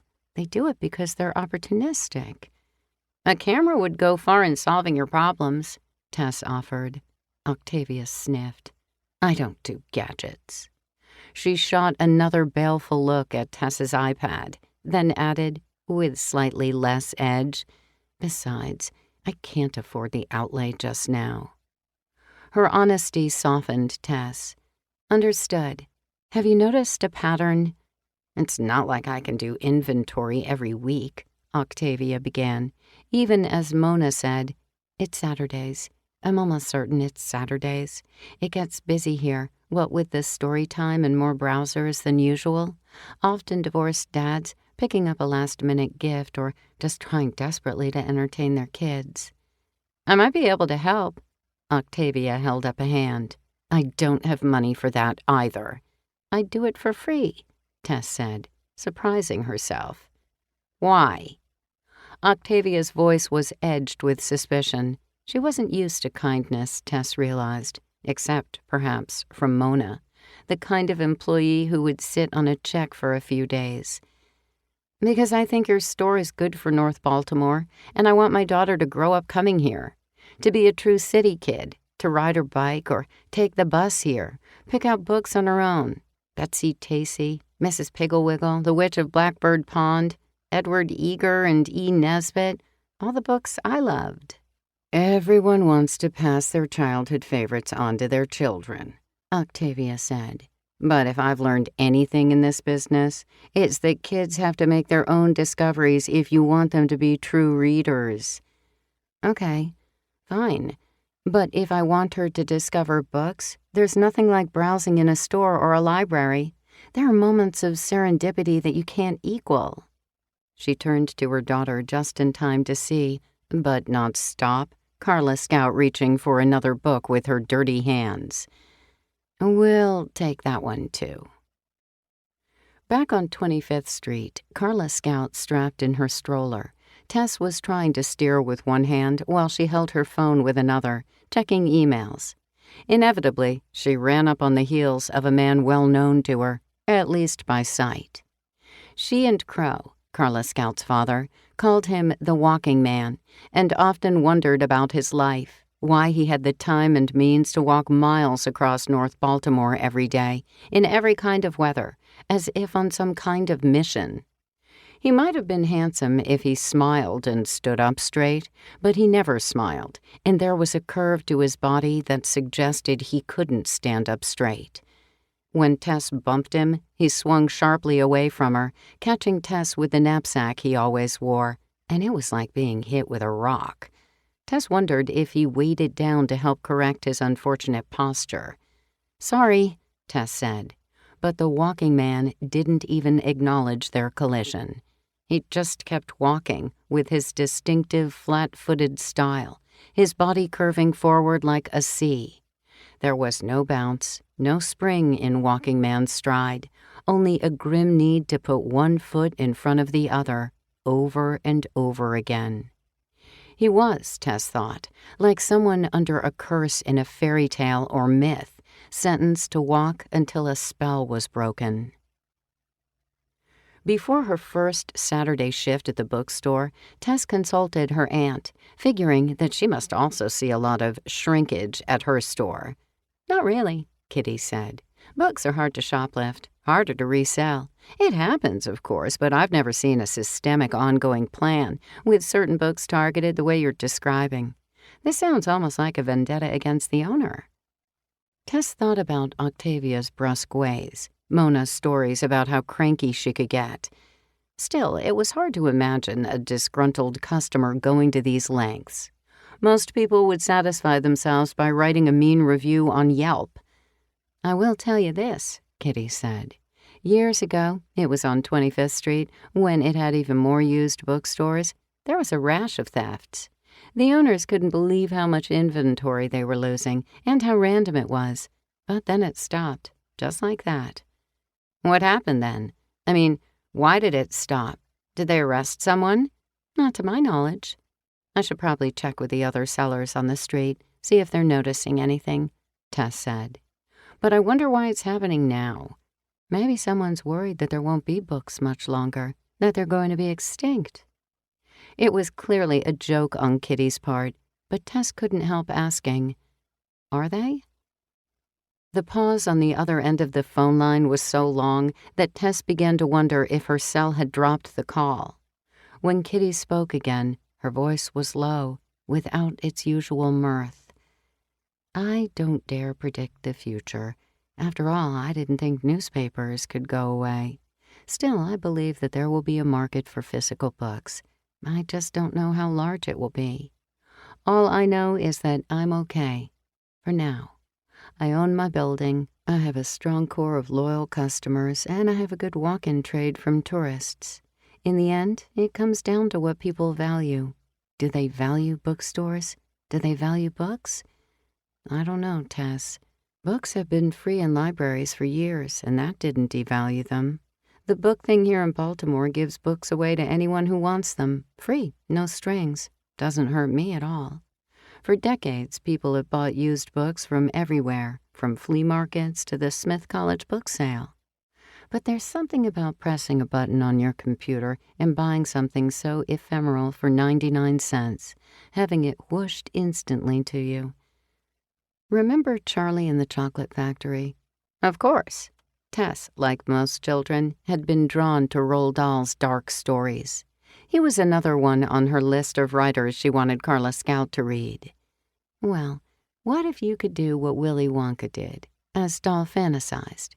reach into your television and pull out a candy bar. What if everything you wanted was always available to you, all the time, on a 24/7 basis? It damn near is. Life has become so a la carte. We get what we want when we want it. But if you ask me, that means it's that much harder to identify what we really want. That's not a problem in Baltimore, Tess said. All I can get delivered is pizza and Chinese, and not even my favorite pizza or Chinese. You're joking to get me off this morbid school of thought. Not exactly. She wasn't joking. The state of food delivery in Baltimore was depressing. But she also wasn't used to hearing her ebullient aunt in such a somber mood, and she was trying to distract her, as she might play switcheroo with Carla Scout. And it worked. It turned out that dealing with a toddler, day in and day out, was actually good practice for dealing with the world at large. The children's bookstore was hectic on Saturdays as promised, although Tess quickly realized that there was a disproportionate relationship between the bustle in the aisles and the activity at the cash register. She also noticed the phenomenon that Mona had described, people using the store as a real-life shopping center for their virtual needs. She couldn't decide which was more obnoxious, the people who pulled out their various devices and made purchases while standing in the store, or those who waited until they were on the sidewalk again, who hunched over their phones and e-readers almost furtively, as if committing a kind of crime. They were, and they weren't, Tess decided. It was legal, but they were ripping off Mona's space and time, using her as a curator of sorts. At the height of the hubbub, a delivery man arrived with boxes of books, wheeling his hand truck through the narrow aisles, losing the top box at one point. He was exceedingly handsome in a preppy way, and exceedingly clumsy. As he tried to work his way to the back of the store, his boxes fell off 1, 2, 3 times. Once, the top box burst open, spilling a few books onto the floor. "Sorry," he said with a bright smile as he knelt to collect them. Except, did Tess see him sweep several books off a shelf and into a box? Why would he do that? After all, the boxes were being delivered. It's not as if he could take them with him. "Tate is the clumsiest guy in the world," Mona said with affection after he left. "A sweetheart, but just a mess." "You mean he drops stuff all the time?" "Drops things. Mixes up orders, you name it. But Octavia dotes on him. Those dimples."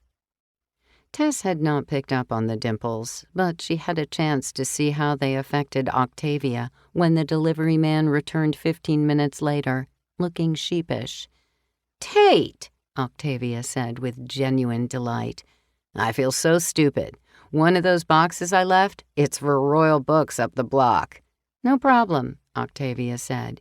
"You know I never get around to unpacking the Saturday deliveries until the store clears out late in the day." He looked through the stack of boxes he had left, showed Octavia that one was addressed to royal books, and hoisted it on his shoulder.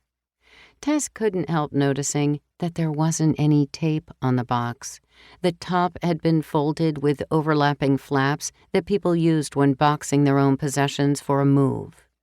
She ambled out into the street behind him, saw him put the box on his truck, then drive away, west and then north on Howard Street, completely bypassing royal books. He looks like someone, Tess thought.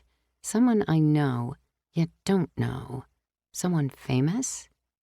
He probably just resembled some actor on television. Back inside the bookstore, she didn't have the heart to tell Octavia what she suspected. Octavia had practically glowed when she saw Tate. Besides, Tess had no proof. Yet. "So, did you see anything?" Octavia asked at day's end. "Maybe. If there was anything taken today, it was from this shelf." Tess pointed to the low one next to where the box had fallen, spilling its contents. Mona crouched on her haunches and poked at the titles. "I can't be sure until I check our computers, but the shelf was full yesterday. I mean, There's no Seuss, and we always have Seuss. If you saw it, why didn't you say something? Octavia demanded, as peevish as any paying customer. Or do something, for God's sake. I wasn't sure I saw anything, and I didn't want to offend a potential customer. I'll be back next Saturday. This is a two-person job. Life is unfair. Tess Monahan, toting her toddler daughter in a baby carrier, was invisible to most of the world, except for leering men who observed the baby's chest-level position and said things like, "Best seat in the house." But when Crow put on the ergo and shouldered their baby to his chest, the world melted, or at least the female half did. So he stood in the bookstore the next Saturday morning, trying to be polite to the cooing women around him, even as he waited to see if he would observe something similar to what Tess had seen the week before. Once again, Tate arrived when story hour was in full swing, 6 boxes on his hand truck. No dropped box, Crow reported via text. Damn, Tess thought. Maybe he was smart enough to vary the days, despite Mona's conviction that the thefts had been concentrated on Saturdays. Maybe she was deluded. Maybe... Her phone pinged again. Taking 1 box with him. Says it was on cart by mistake. I didn't see anything, though. He's good. Tess was on her bike, which she had decided was her best bet for following someone in North Baltimore on a Saturday. A delivery guy, even an off-brand one working the weekends, had to make frequent stops, right? She counted on being able to keep up with him, and she did, as he moved through his route, although she almost ran down Walking Man near the Baltimore Museum of Art. Still, she was flying along, watching him unload boxes at stop after stop, until she realized the flaw in her plan. How could she know which box was the box from the children's bookstore? She sighed, resigned to donating yet another Saturday to the children's bookstore. And another, and another, and another. The next 4 Saturdays went by without any incidents. Tate showed up, delivered his boxes, made no mistakes, dropped nothing. Yet throughout the week, customer requests would point up missing volumes, books listed as in stock in the computer, yet nowhere to be found in the store. By the 5th Saturday, the Christmas rush appeared to be on, and the store was even more chaotic when Tate arrived, and dropped a box in one of the store's remote corners, one that could never be seen from the cash register or the Storytime alcove on the converted sun porch. Tess, out on the street on her bike, ready to ride, watched it unfold via FaceTime on Crow's phone, which he was holding at hip level. The action suddenly blurred. Mona, taken into Tess's confidence, had rushed forward to try and help Tate. Tate brushed her away, but not before Carla Scout's sippy cup somehow fell on the box, the lid bouncing off and releasing a torrent of red juice, enough to leave a visible splotch on the box's side, an image that Crow captured and forwarded in a text. Tess, across the street, watched as he loaded it, noted the placement of the large stain. It was a long, cold afternoon, with no respite for Tess as she followed the truck. No time to grab so much as a cup of coffee, and she wouldn't have risked drinking anything because that could have forced her to search out a bathroom. It was coming up on 4 o'clock, the wintry light beginning to weaken, when Tate headed up one of the most notorious hills in the residential neighborhood of Roland Park, not far from where Tess lived. She would have loved to wait at the bottom, but how could she know where he made the delivery? She gave him a 5-minute head start, hoping that Tate, like most Baltimore drivers, simply didn't see cyclists. His truck was parked outside a rambling Victorian, perhaps one of the old summer houses built when people would travel a mere 5 to 15 miles to escape the closed-in heat of downtown Baltimore. Yet this house, on a street full of million-dollar houses, did not appear to be holding its end up. Cedar shingles had dropped off as if the house were molting. The roof was inexpertly patched in places, and the chimney looked like a liability suit waiting to happen.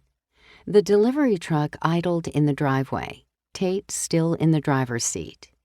Tess crouched by her wheel in a driveway 3 houses down, pretending to be engaged in a repair. Eventually, a man came out, but not from the house. He had been inside the stable at the head of the driveway. Most such outbuildings in the neighborhood had been converted to new uses or torn down, but this one appeared to have been untouched. A light burned inside, but that was all Tess could glimpse before the doors rolled shut again. That man looks familiar, she thought, as she had thought about Tate the first time she saw him. Is he famous, or do I know him? The man who walked to the end of the driveway, she realized, was Walking Man. No backpack, but it was clearly him, his shoulders rounding even farther forward without their usual counterweight.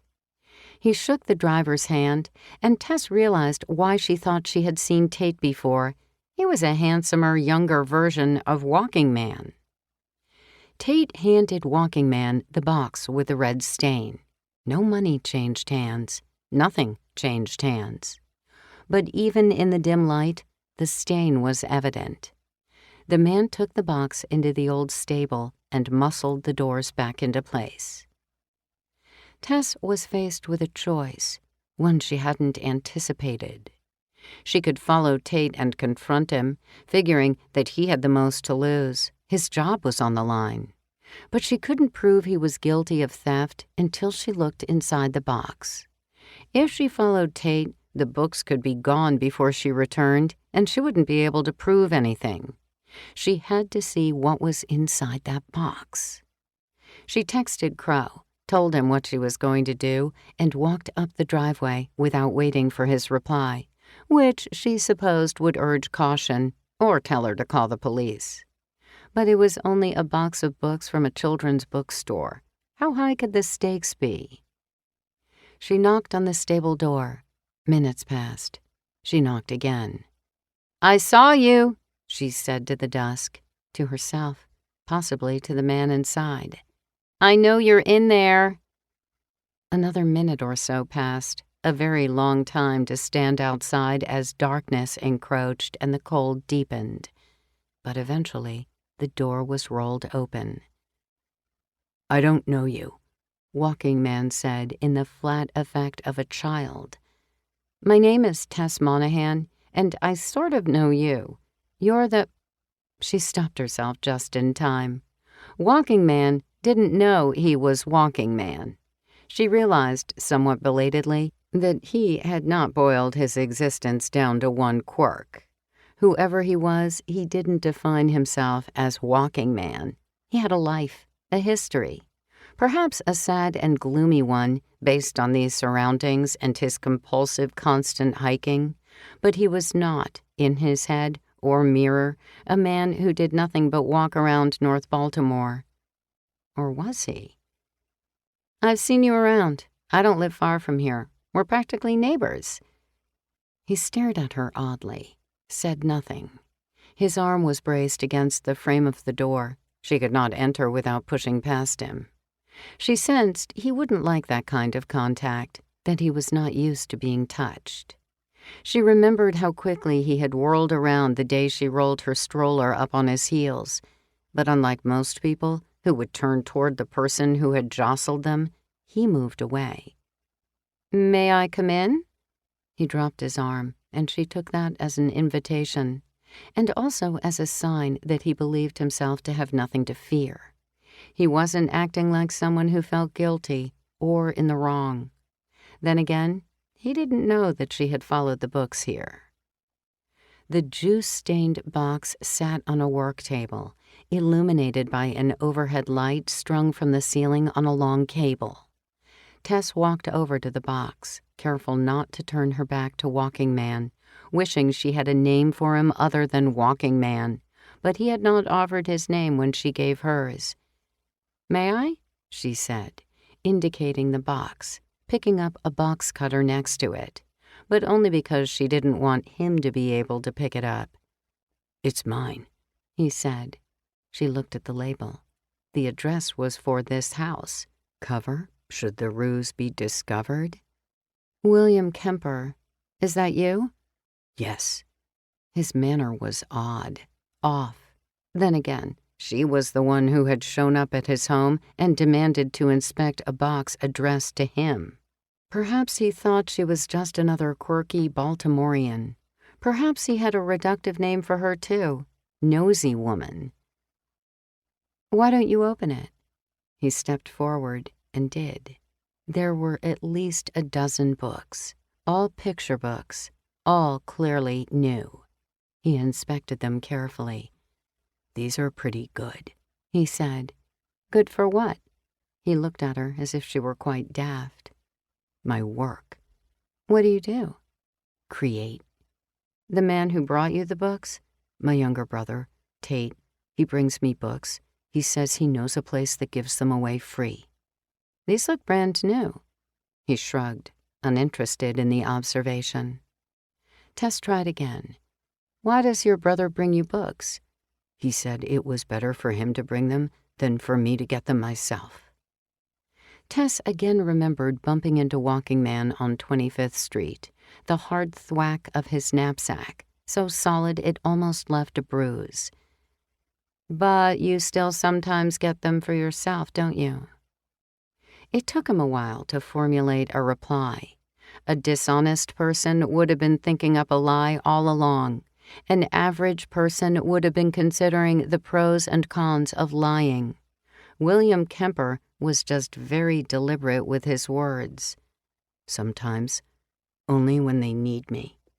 "Books need you?" "Books need to breathe after a while. They wait so long. They wait and they wait, closed in. You can tell that no one has read them in a very long time, or even opened them." "So you liberate them? Is that your work?" Walking Man, William, turned away from her and began sorting through the books his brother had brought.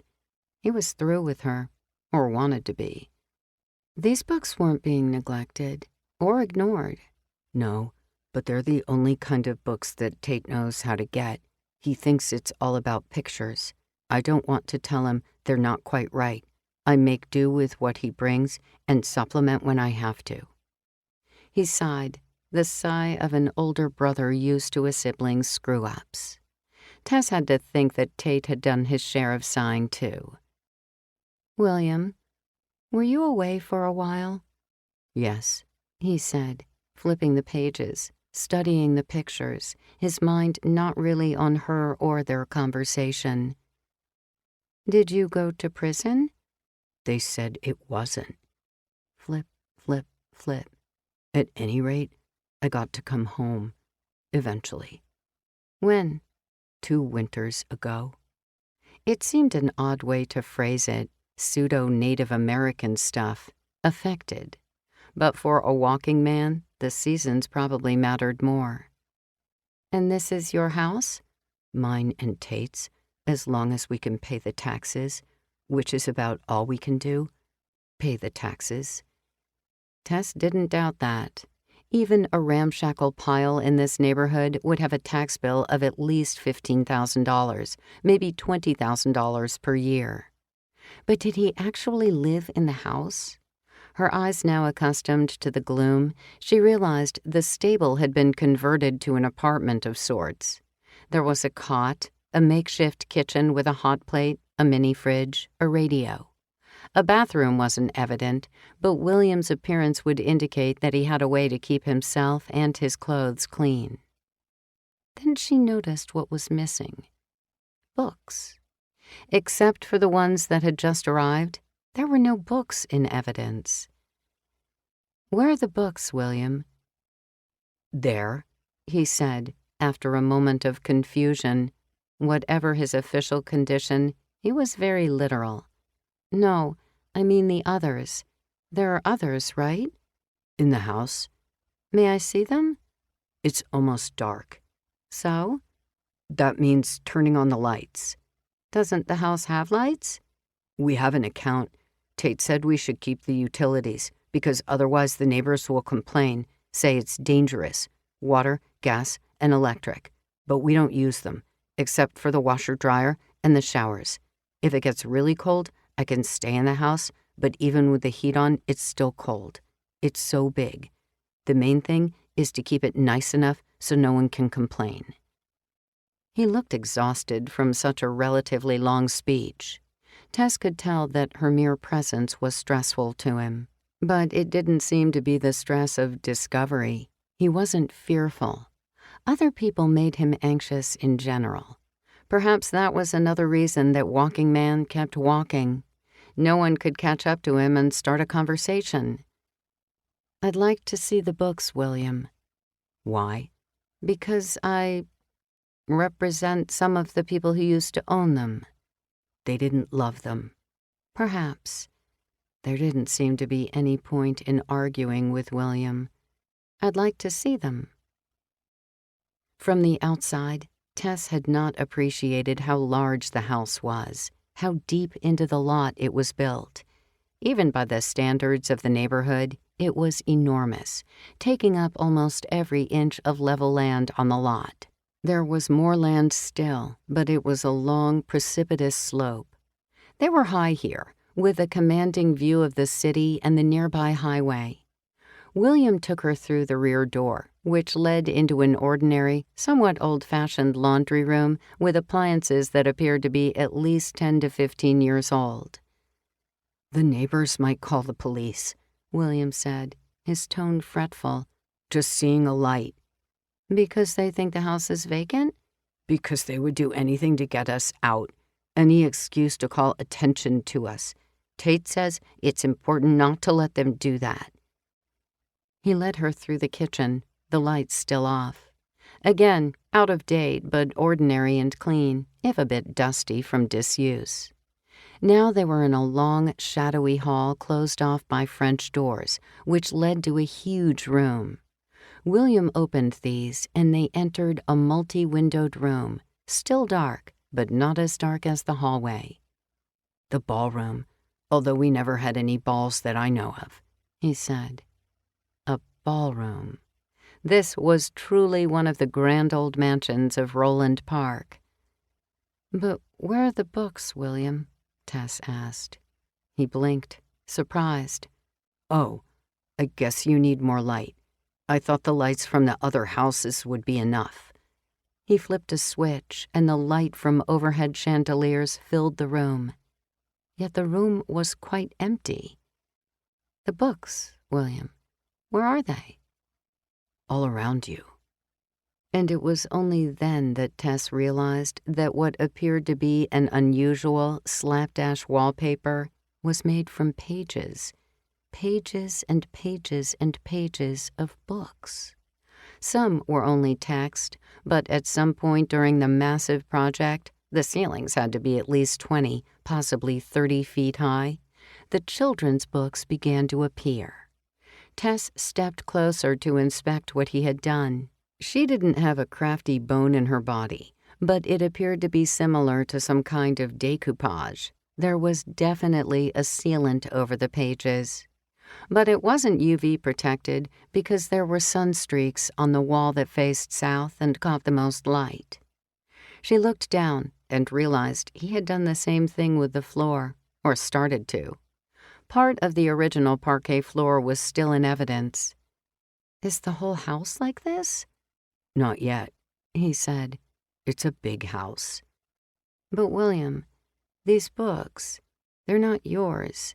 You've destroyed them. How? He said. You can still read them. The pages are in order. I'm letting them live. They were dying inside their covers on shelves. No one was looking at them. Now they're open forever, always ready to be read. But no one can see them here either, she said. I can. You can. William is my half-brother, Tate Kemper told Tess a few days later, over lunch in the Paper Moon Diner, a North Baltimore spot that was a kind of shrine to old toys. He's 15 years older than I am. He was institutionalized for a while. Then our grandfather, our father's father, agreed to pay for his care, set him up with an aide in a little apartment not far from here. He left us the house in his will, and his third wife got everything else. My mom and I never had money, so it's not a big deal to me. But our dad was still rich when William was young, so no one worried about how he would take care of himself when he was an adult. If he sold the house, you could easily pay for William's care, at least for a time. Yes, even in a bad market, even with the antiquated systems and old appliances, it probably would go for almost $1 million. But William begged me to keep it, to let him try living alone. He said grandfather was the only person who was ever nice to him, and he was right. His mother is dead, and our father is a shit, gone from both of our lives, disinherited by his own father. So I let William move into the stable. It was several months before I realized what he was doing. But he'd done it before, no? Tate nodded. Yes, he was caught stealing books years ago, several times. We began to worry he was going to run afoul of some repeat offenders law, so grandfather offered to pay for psychiatric care as part of a plea bargain. Then, when he got out, the aide watched him, kept him out of trouble. But once he had access to grandfather's house, he shook his head, sighing in the same way William had sighed. How many books have you stolen for him? 50. 100. I tried to spread it out to several places, but the other owners are, well, a little sharper than Octavia. No, they're just not smitten with you, Tess wanted to say. Could you make restitution? Over time. But what good would it do? William would just steal more. I'm stuck. Besides, Tate looked defiant, proud. I think what he's doing is kind of beautiful. Tess didn't disagree. The thing is, if something happens to you, if you get caught or lose your job, you're both screwed. You can't go on like this. And you have to make restitution to Octavia. Do it anonymously, through me, whatever you can afford. Then I'll show you how William can get all the books he needs, for free. I don't see. Trust me, Tess said. And one other thing? Sure. Would it kill you to ask Octavia out for coffee or something? Just once? Octavia? If I were going to ask someone there out, it would be Mona, I know. But you know what, Tate? Not everyone can get the girl with the duck tattoo. The next Saturday, Tess met William outside his house. He wore his knapsack on his back. She wore hers on the front, where Carla Scout nestled with a sippy cup. She was small for her age, not even 25 pounds, but it was still quite the cargo to carry on a hike. Are you ready for our walk? I usually walk alone, William said. He was unhappy with this arrangement and had agreed to it only after Tate had all but ordered him to do it. After today, you can go back to walking alone. But I want to take you someplace today. It's almost 3 miles. That's nothing, William said. Your pack might be heavier on the return trip. It often is, he said. I bet, Tess thought. He had probably never given up stealing books, despite what Tate thought. They walked south through the neighborhood, lovely even with the trees bare and the sky overcast. William, to Tess's surprise, preferred the main thoroughfares. Given his aversion to people, she thought he would want to duck down less trafficked side streets, make use of Stony Run Park's green expanse, which ran parallel to much of their route. But William stuck to the busiest streets. She wondered if drivers glanced out their windows and thought, "Oh, the walking man now has a walking woman and a walking baby." He did not speak and shut down any attempt Tess made at conversation. He walked as if he were alone. His face was set, his gait steady. She could tell it made him anxious, having to follow her path, so she began to narrate the route, turn by turn, which let him walk a few steps ahead. We'll take Roland Avenue to University Parkway, all the way to Barclay, where we'll go left." His pace was slow by Tess's standards, but William didn't walk to get places. He walked to walk. He walked to fill his days. Tate said his official diagnosis was bipolar with OCD, which made finding the right mix of medications difficult. His work, as William termed it, seemed to keep him more grounded than anything else, which was why Tate indulged it. Finally, about an hour later, they stood outside a building of blue and pink cinder blocks. "This is it," Tess said. "This is what?" "Go in." They entered a warehouse stuffed with books. And not just any books. These were all unloved books, as William would have it. Books donated to this unique Baltimore institution, the Book Thing, which accepted any and all books on one condition. They would then be offered free to anyone who wanted them. "Tens of thousands of books," Tess said. "All free. Every weekend." "Is there a limit?" "Yes," Tess said. "Only 10 at a time. But you probably couldn't carry much more, right?" Actually, the limit, according to the Book Thing's rather whimsical website, was 150,000. But Tess had decided her aunt was right about people according more value to things they could not have so readily.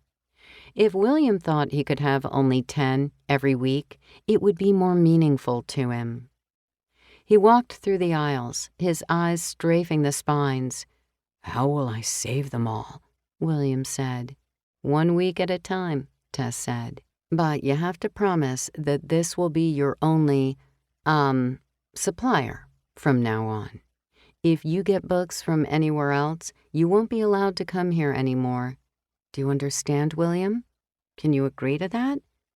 "I'll manage," William said. "These books really need me."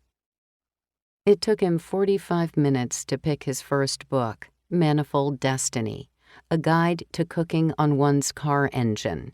"Really?" Tess said. "That's a book that needs to be liberated?" William looked at her with pity, as if she were a hopeless Philistine. He spent 5 hours there, selecting his books, Tess told Crow that evening, over an early supper. Crow worked Saturday evenings, so they ate early in order to spend more time together. "Did you feel guilty at all? He's just going to tear them apart and destroy them." "Is he? Destroying them, I mean. Or is he making something beautiful, as his brother would have it? I go back and forth." Crow shook his head. "An emotionally disturbed man with scissors, cutting up books inside his home, taking a walk with you and our daughter, whose middle name is Scout, and you didn't make one Boo Radley joke the entire time?" "Not a one," Tess said. "You do the bath. I'll clean up." But she didn't clean up. Not right away. She went into her own library, a cozy sunroom lined with bookshelves. She had spent much of her pregnancy here, reading away. But even in 3 months of confinement, she barely made a dent in the unread books. She had always thought of it as being rich, having so many books she had yet to read. But in William's view, she was keeping them confined, and no one else other than Crow had access to them. Was her library that different from William's? Of course, she had paid for her books, most of them. Like almost every other bibliophile on the planet, Tess had books borrowed from friends that she had never returned, even as some of her favorite titles lingered in friends' homes, never to be seen again. She picked up her iPad. Only 70 books loaded onto it. Only. Mainly things for work, but also the occasional self-help guide that promised to unlock the mysteries of toddlers. 40 of the 70 titles were virtually untouched.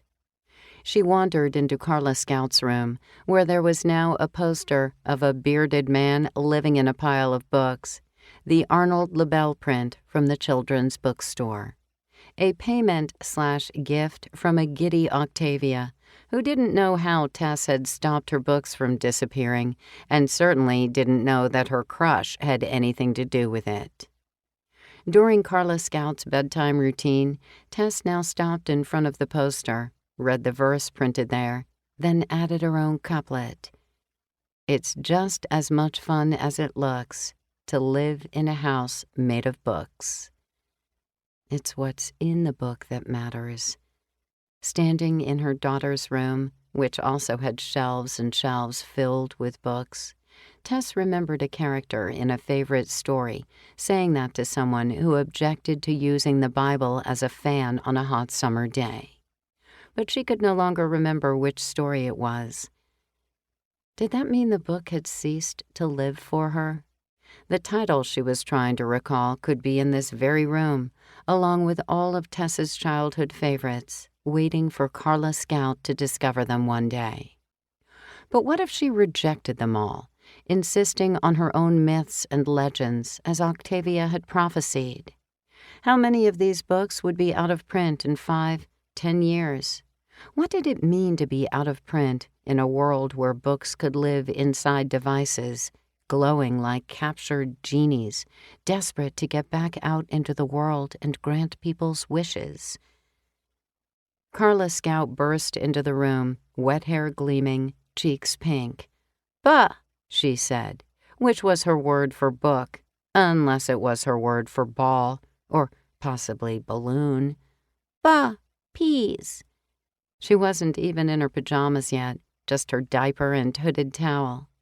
Tess would have to use the promise of books to coax her through putting on her footed sleeper and gathering up her playthings. How long would she be able to bribe her daughter with books? Would they be shunted aside like the Velveteen Rabbit as other newer, shinier toys gained favor? Would her daughter even read the Velveteen Rabbit? William Kemper suddenly seemed less crazy to Tess than the people who managed to live their lives in houses that had no books at all. 3 tonight, Tess said. Pick out 3. Only 3, Carla Scout. 1, 2, 3. You may have 3. They read 5. This has been a Highbridge production. Read by James Cameron Stewart, Joel Richards, and Hilary Huber. Copyright 2016 by John Harvey, Dead Dames Don't Sing. Copyright 2015 by Ian Rankin, The Traveling Companion. Copyright 2014 by Joyce Carol Oates, Mystery Inc. Copyright 2014 by Peter Lovesey, Remaindered. Copyright 2012 by Laura Lipman, The Book Thing. Published by arrangement with Mysterious Bookshop. Recording copyright 2021 by Highbridge, a division of